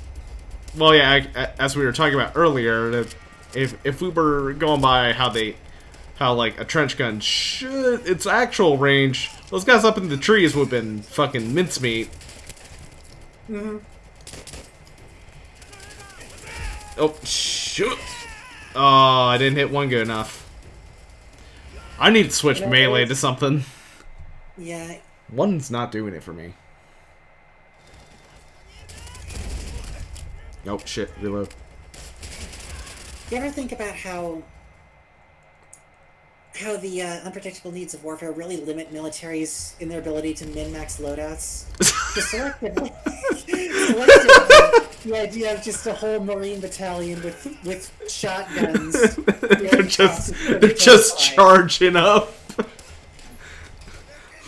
Sir, if I kill 2 more enemies, I'll be able to activate my super.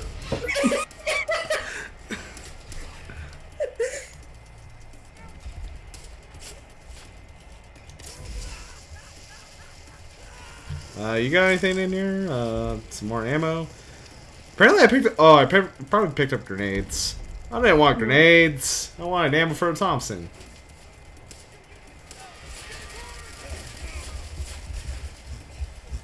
The Tech 99's not bad, actually, although it is far more powerful than it has any right to be, considering I think it fired a 6.5mm cartridge.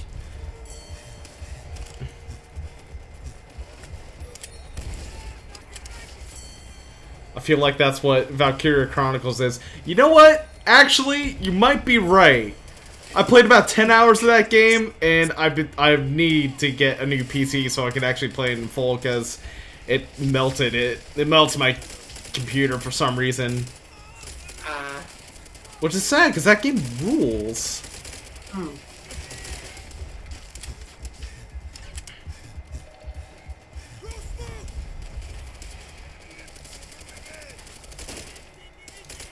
Yeah, sooner or later I still need to, like, try fiddling more with... My CPU's got to see if applying a different form of thermal paste helps, because I have an octa-core processor, which is pretty recent, as well as a 2080 in here. So theoretically, I should be able to run near anything. In practice, this stuff causes it to reach critical heat thresholds within a couple of minutes. Oh, what the?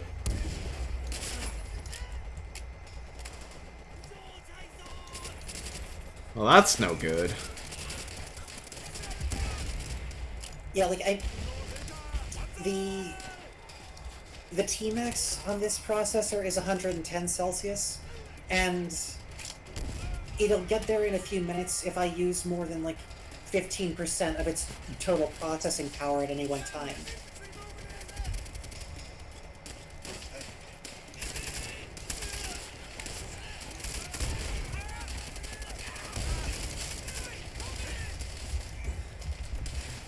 shit.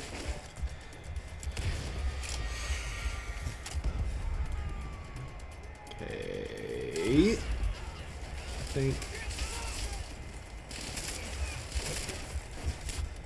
It's Damn. just a shame that you, for this sequence, you can't get a Gunto like the one from the freaking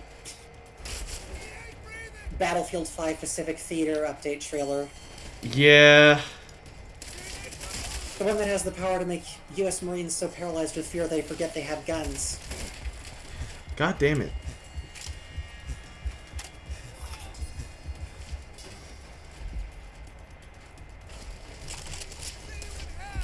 I Switch still back. think about that trailer sometimes just because it was so ridiculous.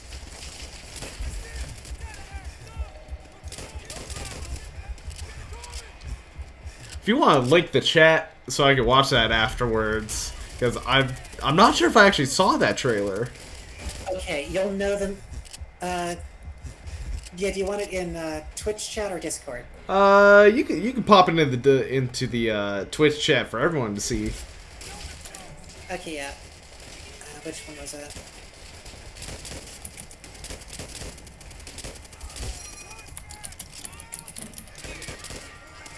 That.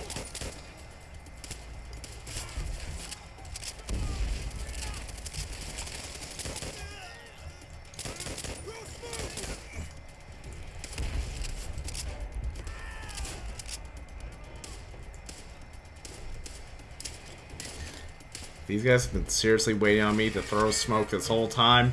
See, Pulaski, you should probably carry some gear on you instead of just running in here without your fucking helmet again and a fucking just a rifle. Some fucking musette bags.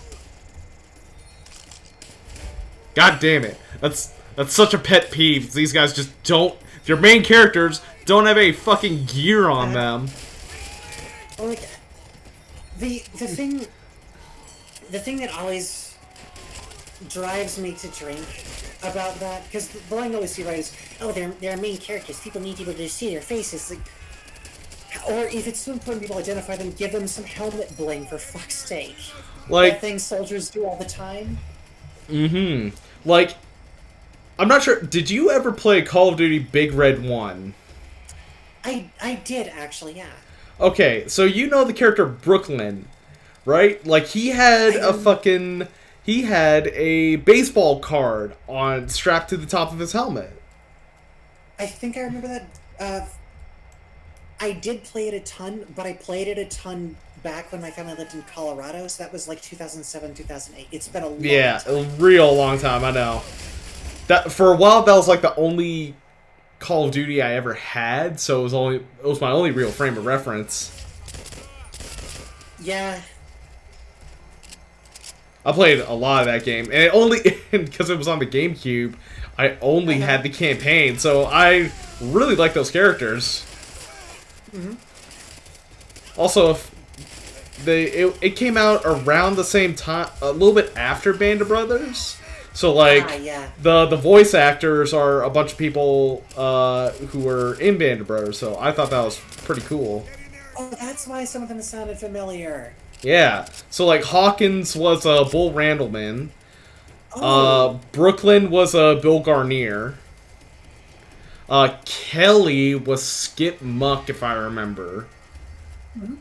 And I don't know about anyone else. I don't remember who played Smith. But, yeah, no, that oh my god, holy fuck. Hey, Roebuck, you want to lead the way on this one? I'm kind of tired of having to push up the entire Marine advance on my own. I'm carrying the Pacific Theater on my fucking back. It hurts. You're already carrying a flamethrower up there. And you know what? I'm also carrying their gear. Because they didn't bother to bring any.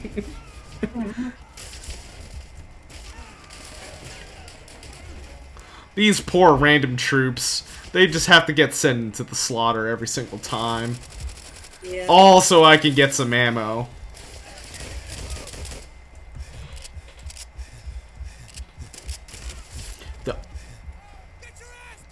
God damn.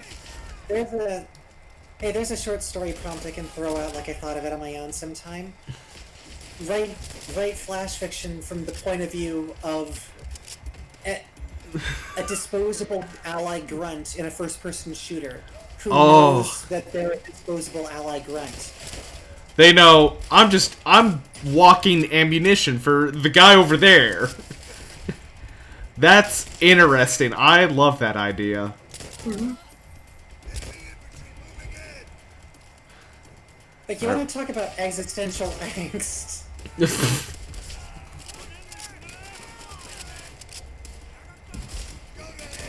Like, I know my pathing declare says that I need to go right in there. Like, right there. And I will run there. But man, I don't want to do it.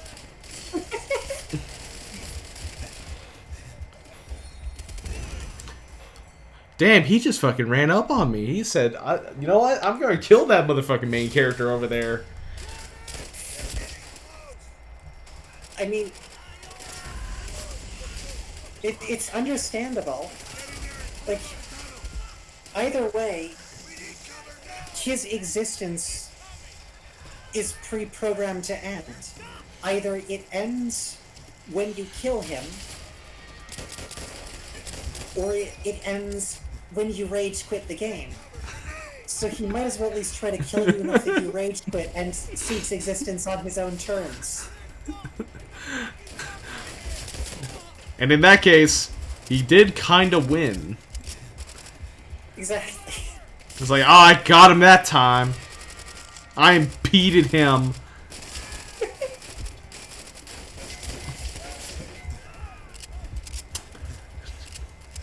I forced you to know a small fraction of the agony that is my existence. And that is as much victory as I can hope for.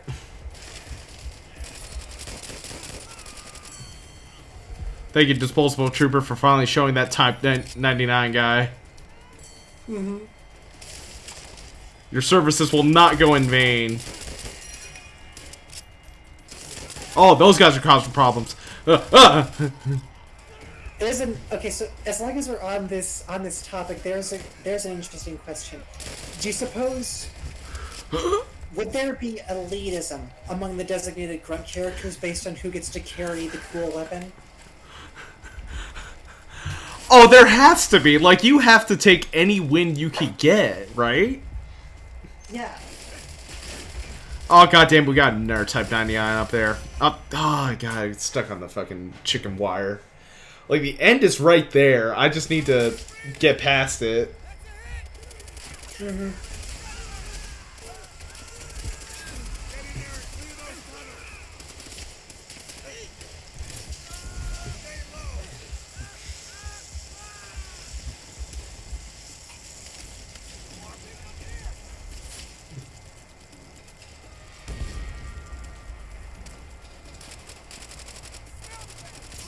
Obviously,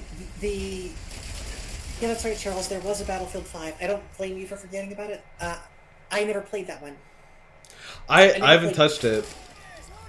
I never played Battlefield 1 either, even though I hear that one was actually fairly good.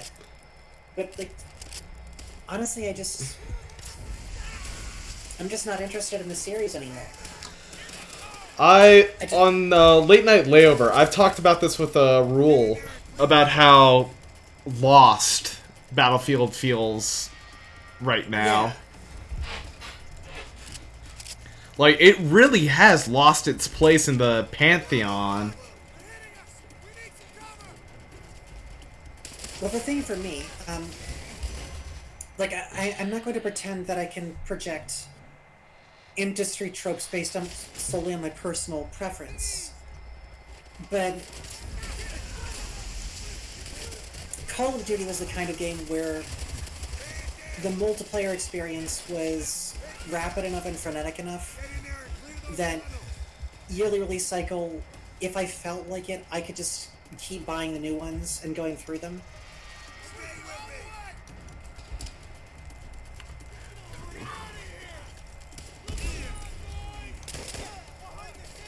But Battlefield for me was always this kind of series where I would buy one Battlefield game and that would last me for multiple years. Oh yeah. Because the gameplay was deep enough and varied enough that there was always enough to do to keep it fresh. Mm-hmm. So the thing is that when EA decided to push it to a COD-style yearly release cycle, or try to, it just ended up being too much Battlefield for me. Yeah. But the other thing is that, probably as a result of that, Get in there and clear those tunnels. Stay sharp. Follow me.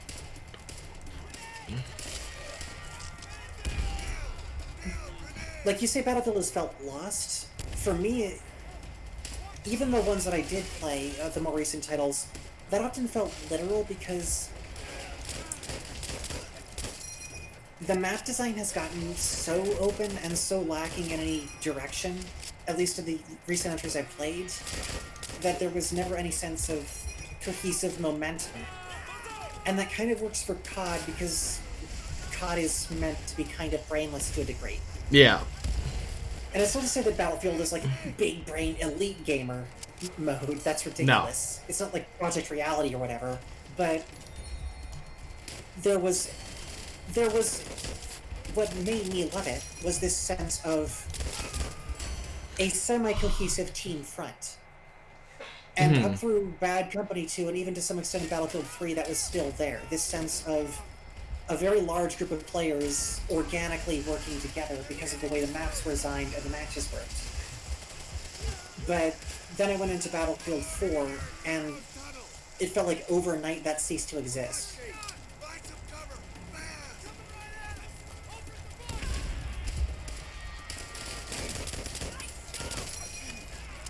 Aura says, honestly, I think it's because they failed to enter the Battle Royale space. And the thing about that is that I'm sure some suit at EA looked at that and said that they should, but Battlefield as a series always, when it was good, it was always the ebb and flow of the matches, the slow bleed of your team's tickets trying to retake points and stuff. Which obviously doesn't work in a Battle Royale where you get one try and then you die.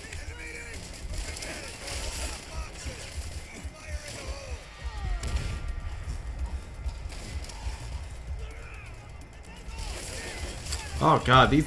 Man, I keep hitting the roof of this building. Yeah, this whole zone is just calculated. We're gonna throw Type 99s. They're gonna be accurate as fuck. And you're gonna die, friend. Yeah, they did try Firestorm in 5. Oh, I assume that they tried. I'm suggesting reasons why I would guess that didn't work out. Yeah, like we don't hear people playing Firestorm right now. Like we hear people playing Fortnite and Warzone. God damn it. Well, because Tough. the thing is, right, that Call of Duty, for the longest time, had Search and Destroy. And the matches are small enough.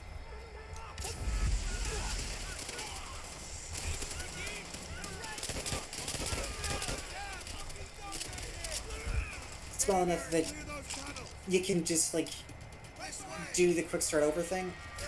I'm not phrasing this the best, but the point is, Call of Duty had a pre-existing part of the player base who enjoyed gameplay that is more proximal to the way that Battle Royale works. Rose says, but there's a way to make the ticket thing work. COD's got the Gulag and squad-based respawn through Resurgence.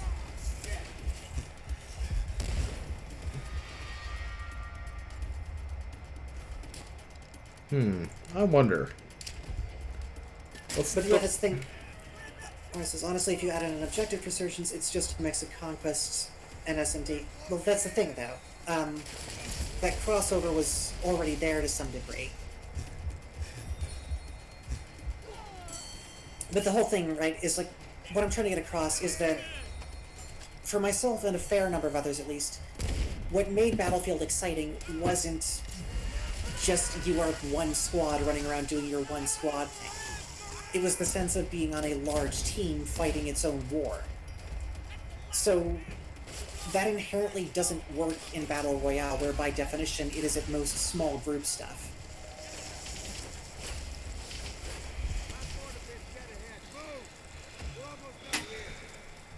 Thank God we're almost done. There. Close to free of burn them out. 2, 3. Throw that. I don't want to die. I know I don't have the checkpoint here. Yep. I don't blame you. We've been stuck here for a while now. This is on hard. Could you imagine if we were doing this on veteran? This would be insane. Again, I think I vaguely remember that. And not fondly. 1, 2, cook, grenade. In fact, I feel like the fact that I insisted on playing through the campaign on veteran is probably why I didn't play through the campaign more. When I was young.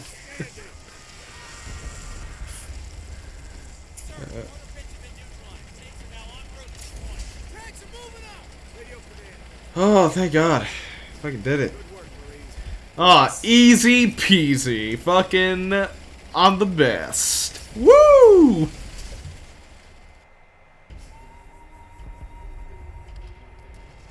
Getting this far has been tougher than any of us could ever have imagined. 832 hours. Whew. Filled in the mortar pits. Sure that the enemy will fight to the death for every last inch of this.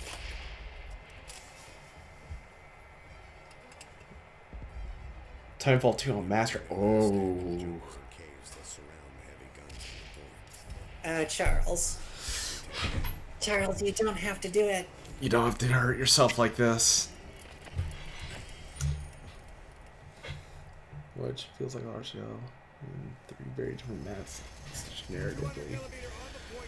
I remember this level well. This is a tough fucking one. And it's a big one too. So I think we'll make this one the last level for tonight. Because we're almost going on 4 hours. Works for me.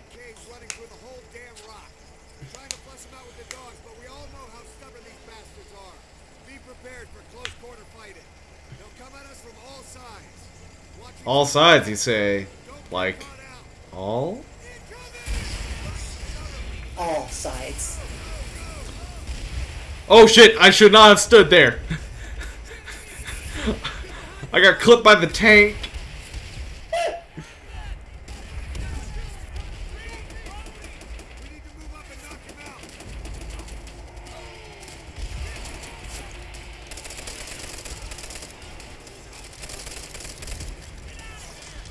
I will say, it is a little disappointing how the, oh, I was shooting my own guy there.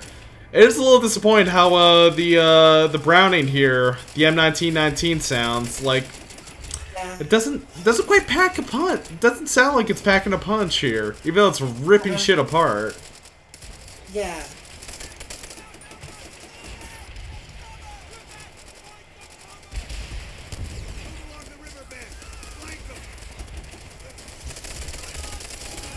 Oh, well, I should have, Yeah, I remember how the 30 cal in Allied Assault used to sound way back in 03. That one sounded nice.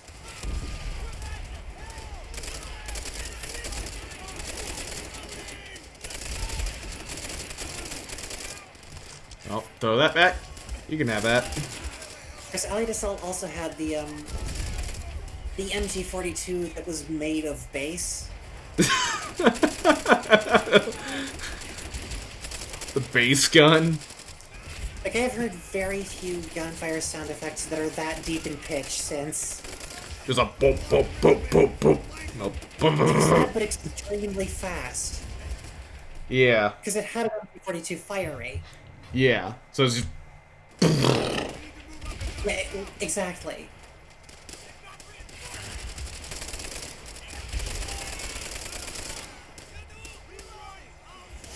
Press X to mount my... It's asking me for. Oh shit! Oh no! Oh! Ah! Run away! Hey, you guys gonna do anything?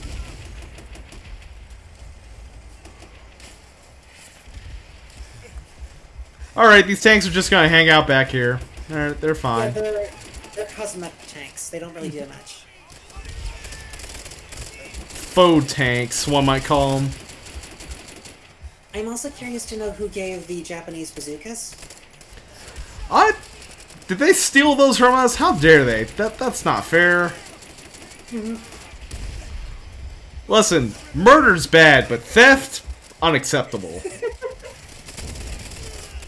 Like you can ambush, you can bonsai charge. Cut our you heads can- off. Yeah, you can do all that, but don't take our guns. Don't take our guns. Come on, have some. The American spirit. Come on, have some self-respect.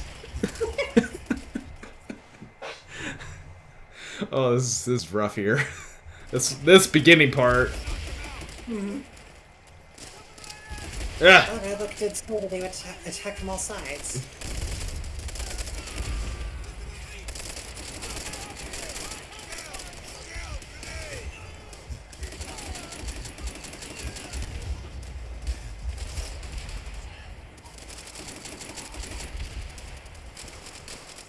Yeah, as far as I Oh, know, what I the? don't Oh, that guy got caught in a trap. think, I think the Imperial Japanese Army was one of the factions that never really developed any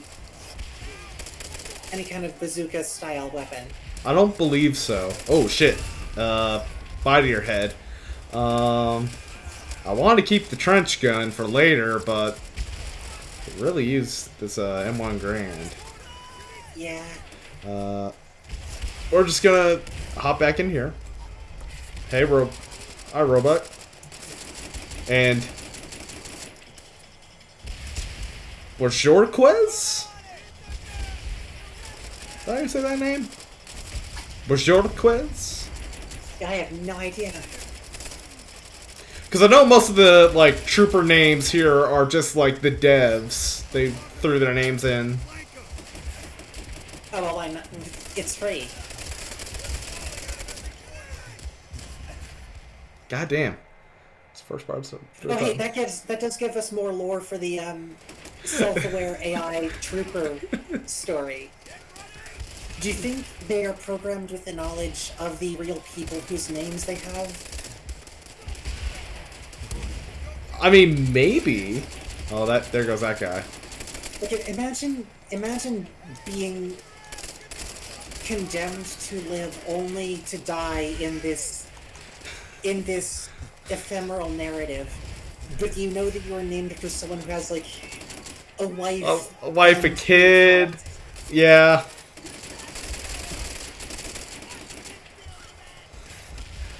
Yeah, they come. Ah!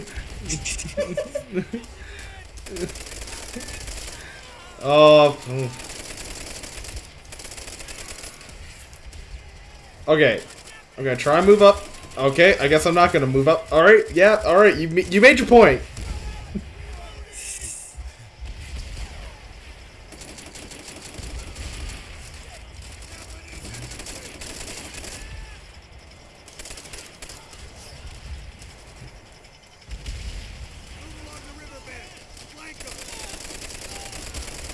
Dropping the difficulty down and still struggling here really drives home how Treyarch decided to just consciously make some of these segments not that fun to play.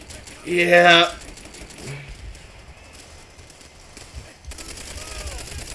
Which I salute as a storytelling decision. Probably also explains why on release this game didn't have the best reception. Listen, it's storytelling through gameplay itself. Yeah?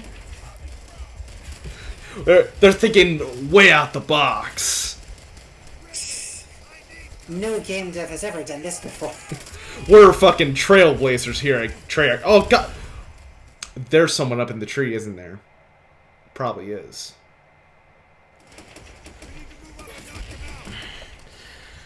Oh boy, we're back here. I was just getting used to that new area of 30 feet ahead.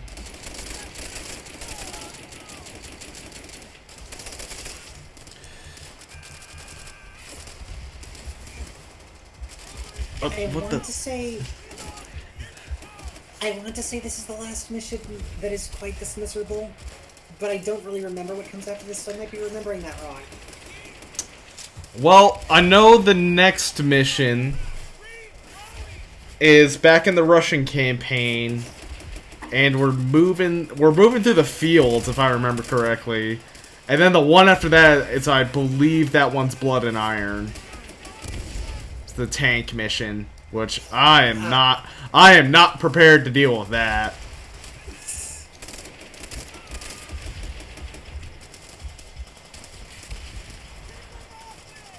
I'm trying to see. Can Is you there? imagine if they decided to be serious dicks in Blood and Iron, and the final set piece is having to somehow fight a Yak Tiger in an entrenched position?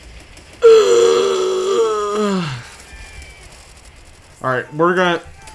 God damn it. They're everywhere.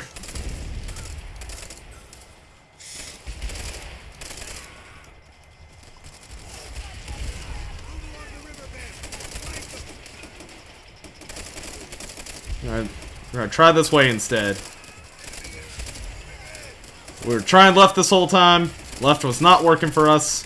Left is the strong side. So we are going to try the weak side.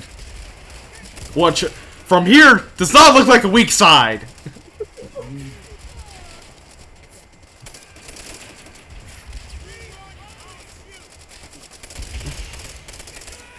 Like, that looks like the fucking, like, anti-tank rifle they got up there. Or the small artillery. Run away! Yeah, so I retract my earlier statement. They do not, in fact, have bazookas. It's just that they're using a bazooka trail for that gun. Ah.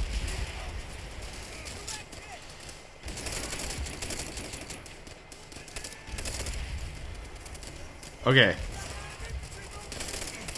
Asla, this is doubly intense on stream because your icon or your webcam footage makes it impossible to see your ammo counter. Oh yeah. That isn't intentional, but I had, like, it was here, put it up on the top right instead, and I don't know, I didn't want to have to mess with that. I think it adds to the tension. Throw that back. It's like we're really there. Immersion. Okay, for some reason I can't kill those guys. Move up here! We're gonna drop all the way down. And reload.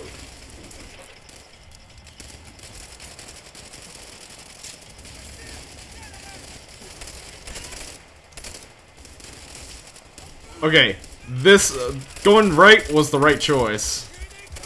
Shit! That is staggeringly counterintuitive how much easier it was to directly charge the enemy defense line in its teeth instead of trying to flank it. Apparently they had their absolute best fucking troops on the left instead. I mean, on the one hand, that the classical wisdom is that you actually should keep your best troops on your flanks. Yeah. But I don't think it's usually supposed to be that drastic a disparity. There's not much point in holding the flanks if you can't hold the center. Oh, finally, checkpoint reached. Woo!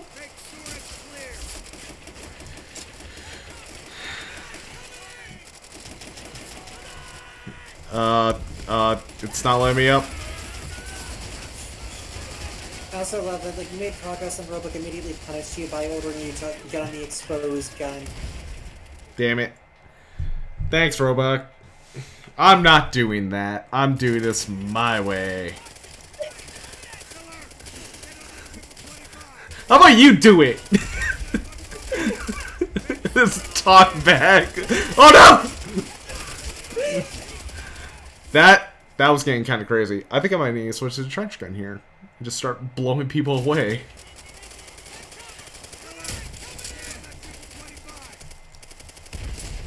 This party's getting crazy. Oh, that's why I need to add the Nightbot.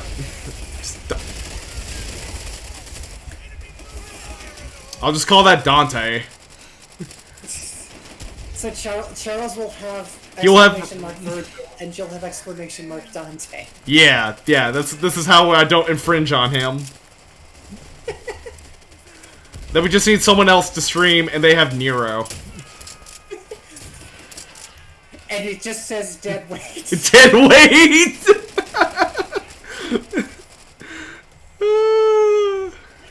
Hey, let's go in here. I'm sure nothing bad will happen. Oh, more trench gun. Clear it out so our tanks can move up. Are you fucking telling me they couldn't moved up this whole time? Nero doesn't deserve that at all, but also it's hilarious. I mean, the video Wacky Woohoo Pizza Man really hammered home that point really well. Every time he just gets called dead weight, you just hear a gunshot, and it's just in black and white. He called me dead weight! Oh, I'm gonna use the rest of this ammo.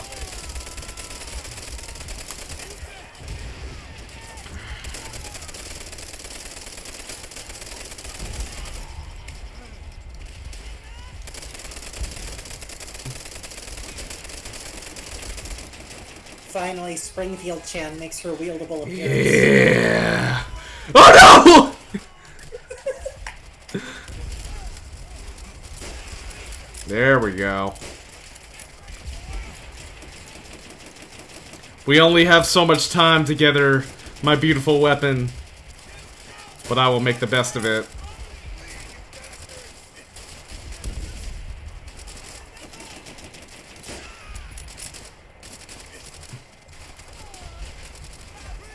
Is there somebody up in the tree? I can't tell.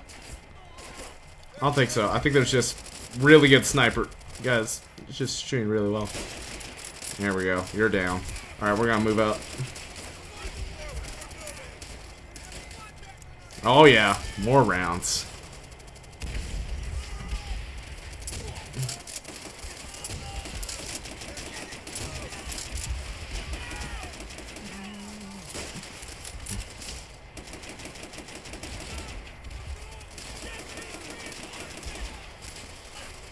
Oh, I think I was The in the thing way. that I predicted earlier absolutely happened, by the way, with the feeling like you should be able to range someone with a trench gun, but not. Yeah, I actually got a guy from a little bit of distance. Oh, sweet, checkpoint.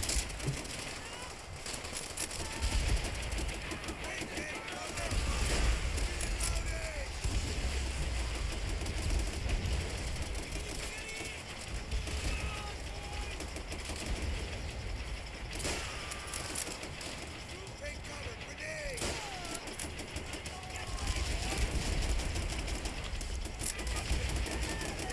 Damn artillery position.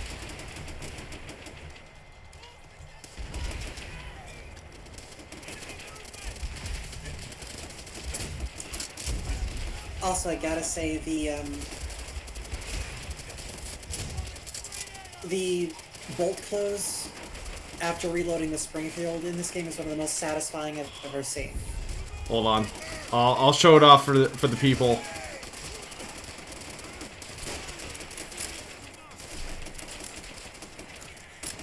Oh yeah. Mm-hmm.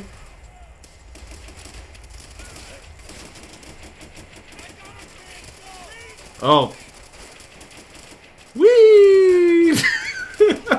That's terrible. Oh, that looks fun over there. I want Robot, can we go on the swing next?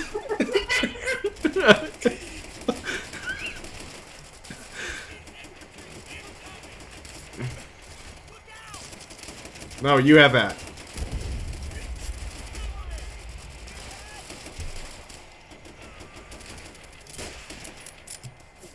Did I hit that? It didn't look like it did. Yeah, come over here, buddy. Oh, shit. No. Ah! Damn. I didn't realize I getting shot from the side. I need to realize I'm being shot everywhere. You're just too excited to pounce that trench gun ambush. Yeah.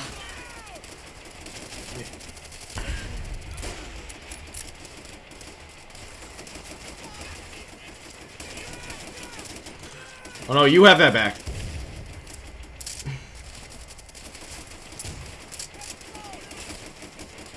Okay, that guy, he's gotta go.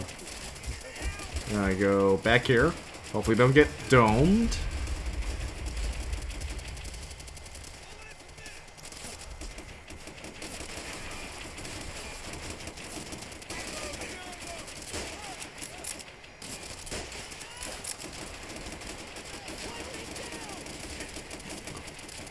Just gonna... Nope, I didn't trigger it. Oh, no, I did.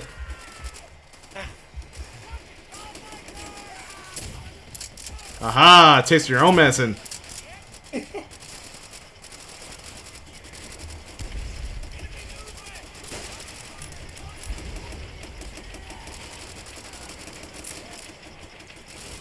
can really feel when he fucking puts the bolt right back in. Such a good visual.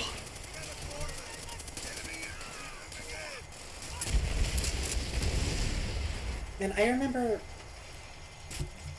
remember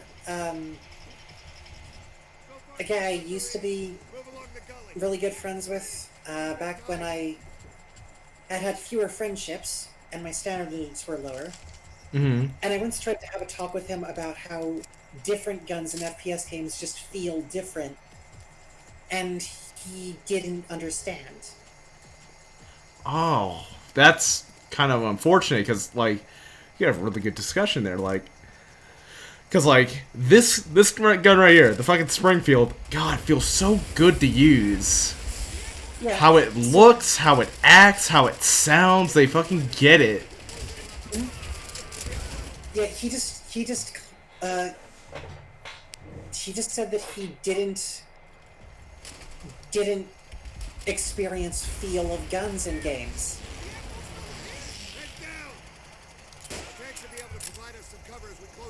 And that still sticks with me because first-person shooters were like half of what he played. Weird. That's super weird.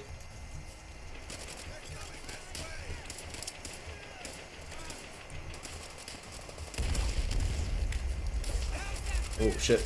We're going down here.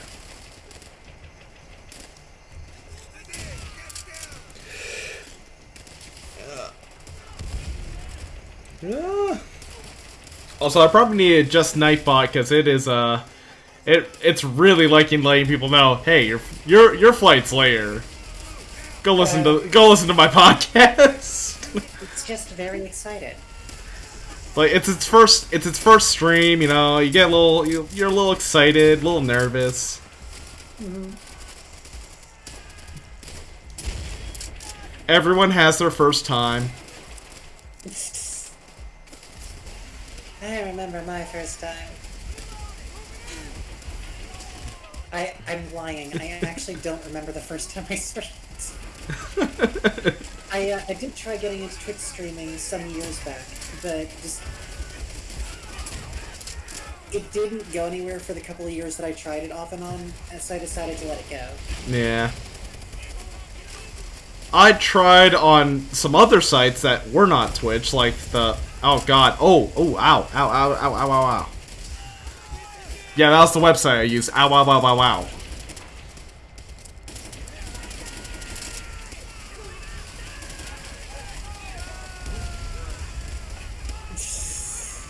Oh, no! Where'd you come from? He fucking ran through the fire and the flames because he knew he could carry on. Fucking Dragon Force ass over here.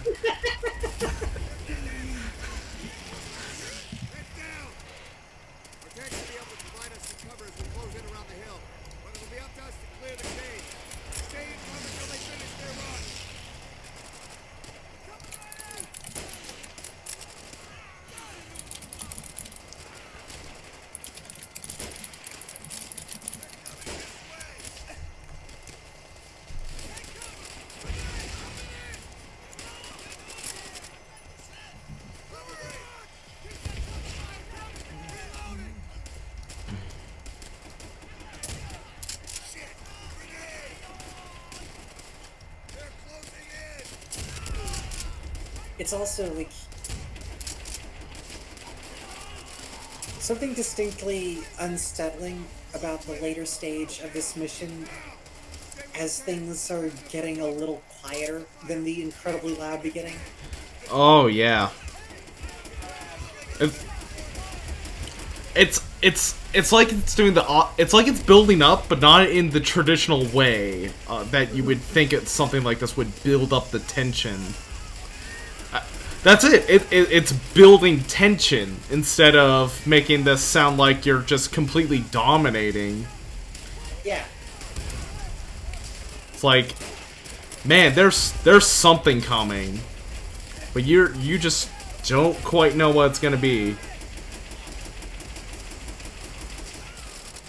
Oh, so we got Private Gabe here, straight from Adventures in the Millennium. He'll survive. Shit! Moving over here. Oh, I actually hit them. Oh no! Throw that back.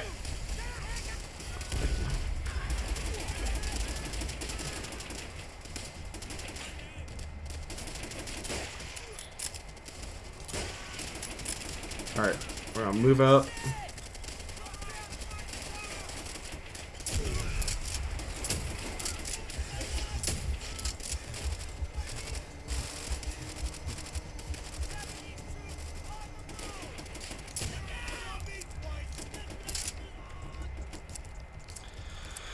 Okay. Now I know it's probably not ideal to bring a sniper with us into the caves, but that's what I'm doing! Pulaski, take the one on the left. This is it. Clear out those caves. I mean, to be fair, Springfield Chan's curves are impeccable. Pulaski, I shot through Pulaski. He's just like, alright, that was a part of the plan here. You good, dude? You're fucking unstoppable. Roebuck, you're in the way. There we go. Thank you.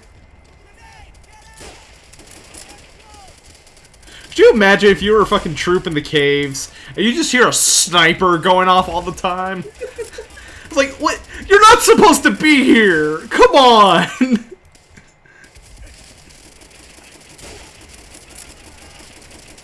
Oh, we're gonna quickscope him. Oh, we're gonna, yeah, got him, first try.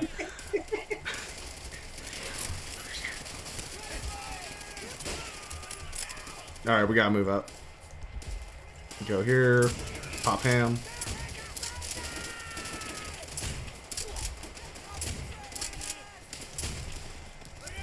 Yeah, just guys crawling around with their Tommy guns. There's one guy who's got a Colt and a K-bar, and then here's Miller with his Springfield. Like, sir, you don't need that. Not here. It's like, but I want it.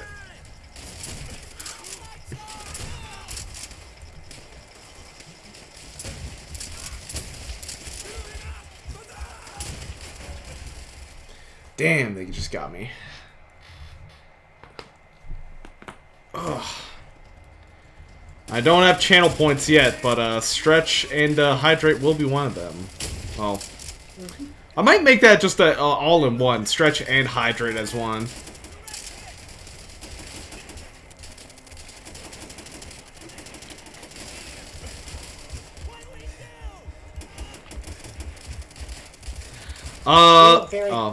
Charles. We're pretty close to the end, and if you're asking about like how close I'm at to affiliate, I am halfway there. 25 followers currently. Nice. Oh, hey, that reminds me.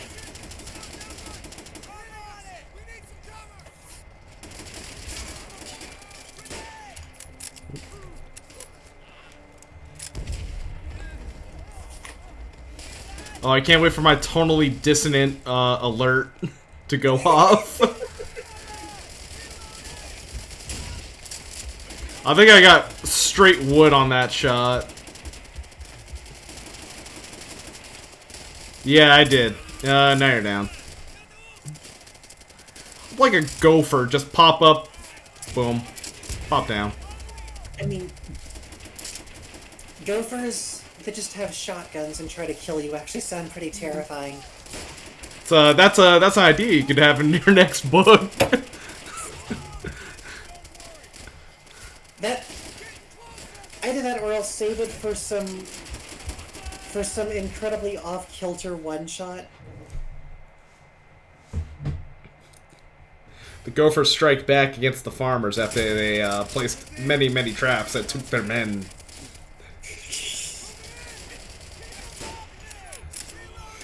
Yeah, my dad grew up on a farm, and he told me many times, like, he had this habit when we were driving. Every time there was like a prairie dog or a gopher on the side of the road, yeah, he'd veer off the road and try to kill the son of a bitch. because they put holes in his favorite biking routes. So fuck him, he'll run him over with his car instead. It's like, Christ, Dad, calm down.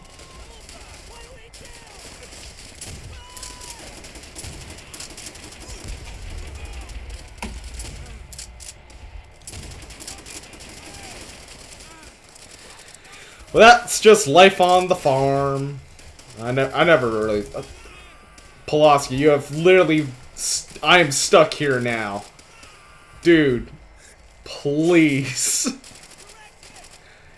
Hey, could the Japanese help me out here? This guy... I need you to, like, shoot this guy so I can jump away. Oh, there we go.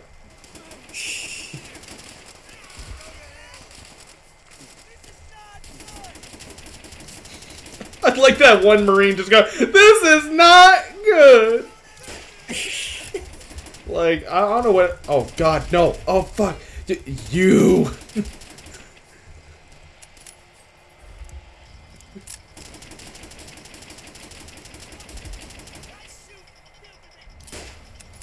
I mean, Helmich sounds like a German surname. I'm just saying, he might be with the enemy. Halamic? Oh yeah, you might be on the wrong side.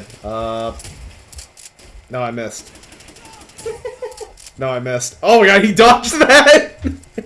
No, he's a super soldier. This guy's meant to live. God intends that this man may live. But that guy's not.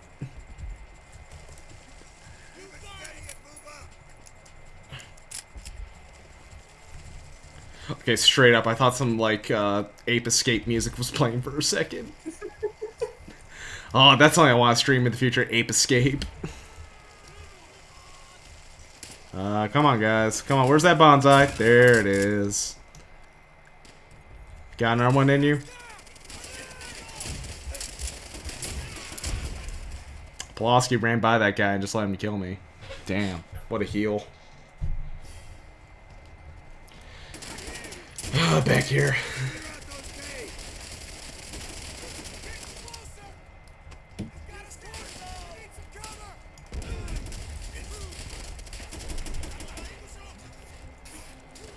Also, I just realized I've just realized my hair's kind of doing the anime thing and going over my eyes. I should probably get a haircut. But I actually kind of like it when it does that. God damn it, missed. Alright, we're just gonna move up. No, I missed. Oh, wow. I missed with a shotgun. That's embarrassing. Balls live out on stream. I like that World at War heard you say this is gonna be our last mission of this stream. I was like, oh, we're gonna extend this shit. Well, this is like... I think we're at the halfway point. I think. Maybe? Yeah, this is roughly around the halfway point of the game, I believe. Like, this is the last mission in Peleliu, if I remember correctly. Yeah. Well, because at the end of all this, spoilers for World at War. For this 13-year-old game. Yeah, close your virgin ears. Oh, I can't say that word on Twitch, I forgot. That's fine. I'm not making money here.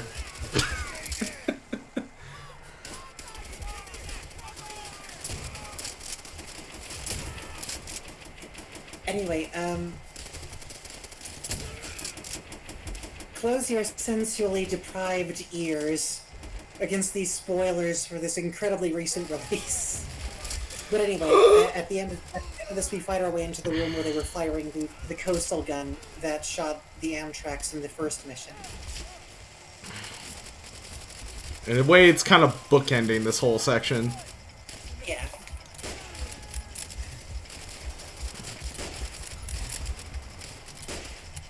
Nah, stop that bonsai charge with my sniper. Wild scope. I'm a fucking pro. Oh, no!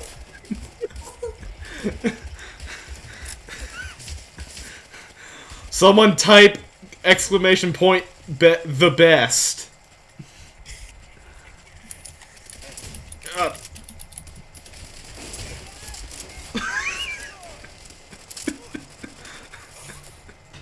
Thank you, Nightbot.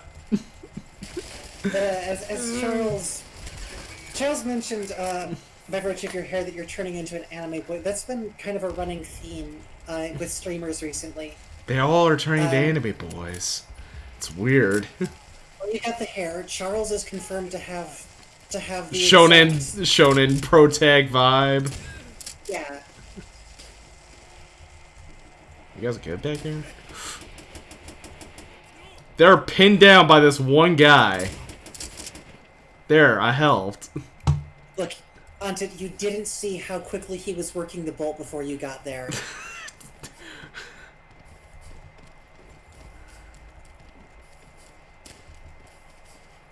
Oh, there it is.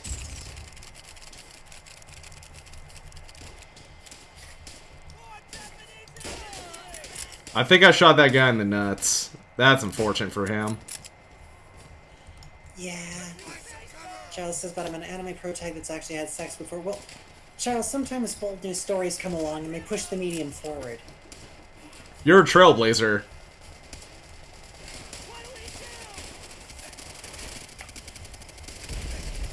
They better give me a checkpoint here.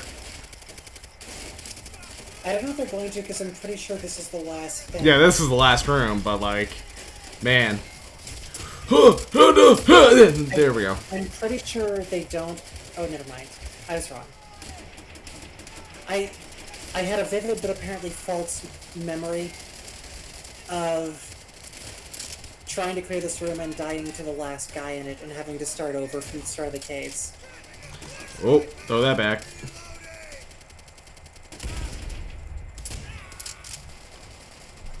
I'm gonna jump up here. But yeah, you see up ahead, there's Coastal Gun Senpai.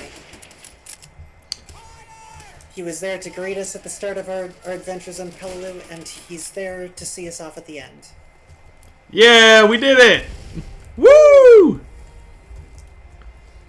Oh, look at this view. Oh, also, if you look out at the sea, you'll see the ships that did nothing to help us the entire time. They were just hanging out, you know. Look at them. How many Marines did we lose taking this rock? Already too many. Relay the message to Major Gordon. The artillery on the point has been knocked out. Alright. That's a good place to end it for today. We'll at least see this, and then we'll see it again the next time we stream.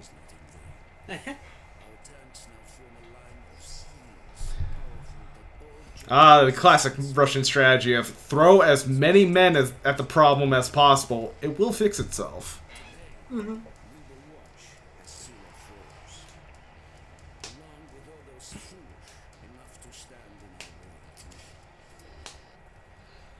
Be wary of those Panzerschrecks. Mm-hmm. Or is that a Panzerfaust in there? The Panzerfaust is the one with the comically large, disposable head. Yeah, this is definitely where we end today. Yeah, we're not dealing with blood and iron tonight. No, we're not dealing with it. Thank you for joining us, everyone. Thank you. Time to I have to prepare mentally for blood and iron. I gotta go get some shea butter. First of all, thank you, North, for coming on here. Oh shit, we can't connect to online service. Fuck, that's unfortunate. We'll let the music continue to play as I switch to the end scene. So yeah, we got a lot done today. That's a good 4 hours and 50 minutes. Next Tuesday work for you? It does indeed. All right.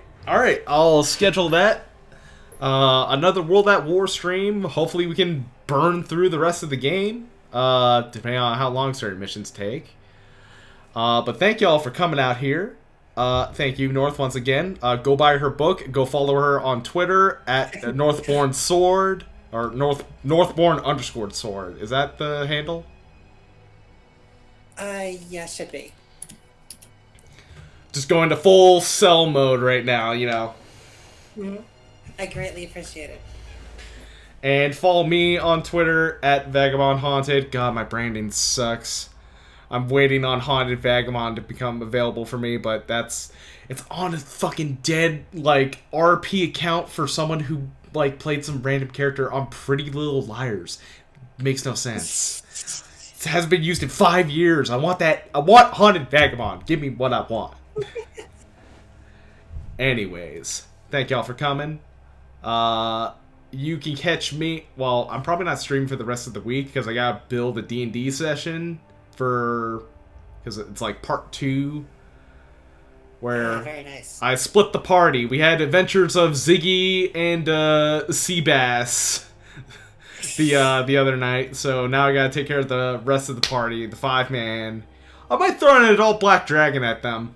Might feel like it. You know, just fuck around. They're level 4. They'll be fine.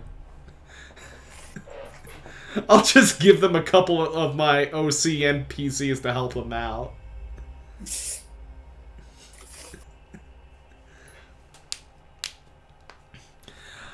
Anyways, thank y'all for coming, and I'll talk to y'all later. Bye, everyone. And stop.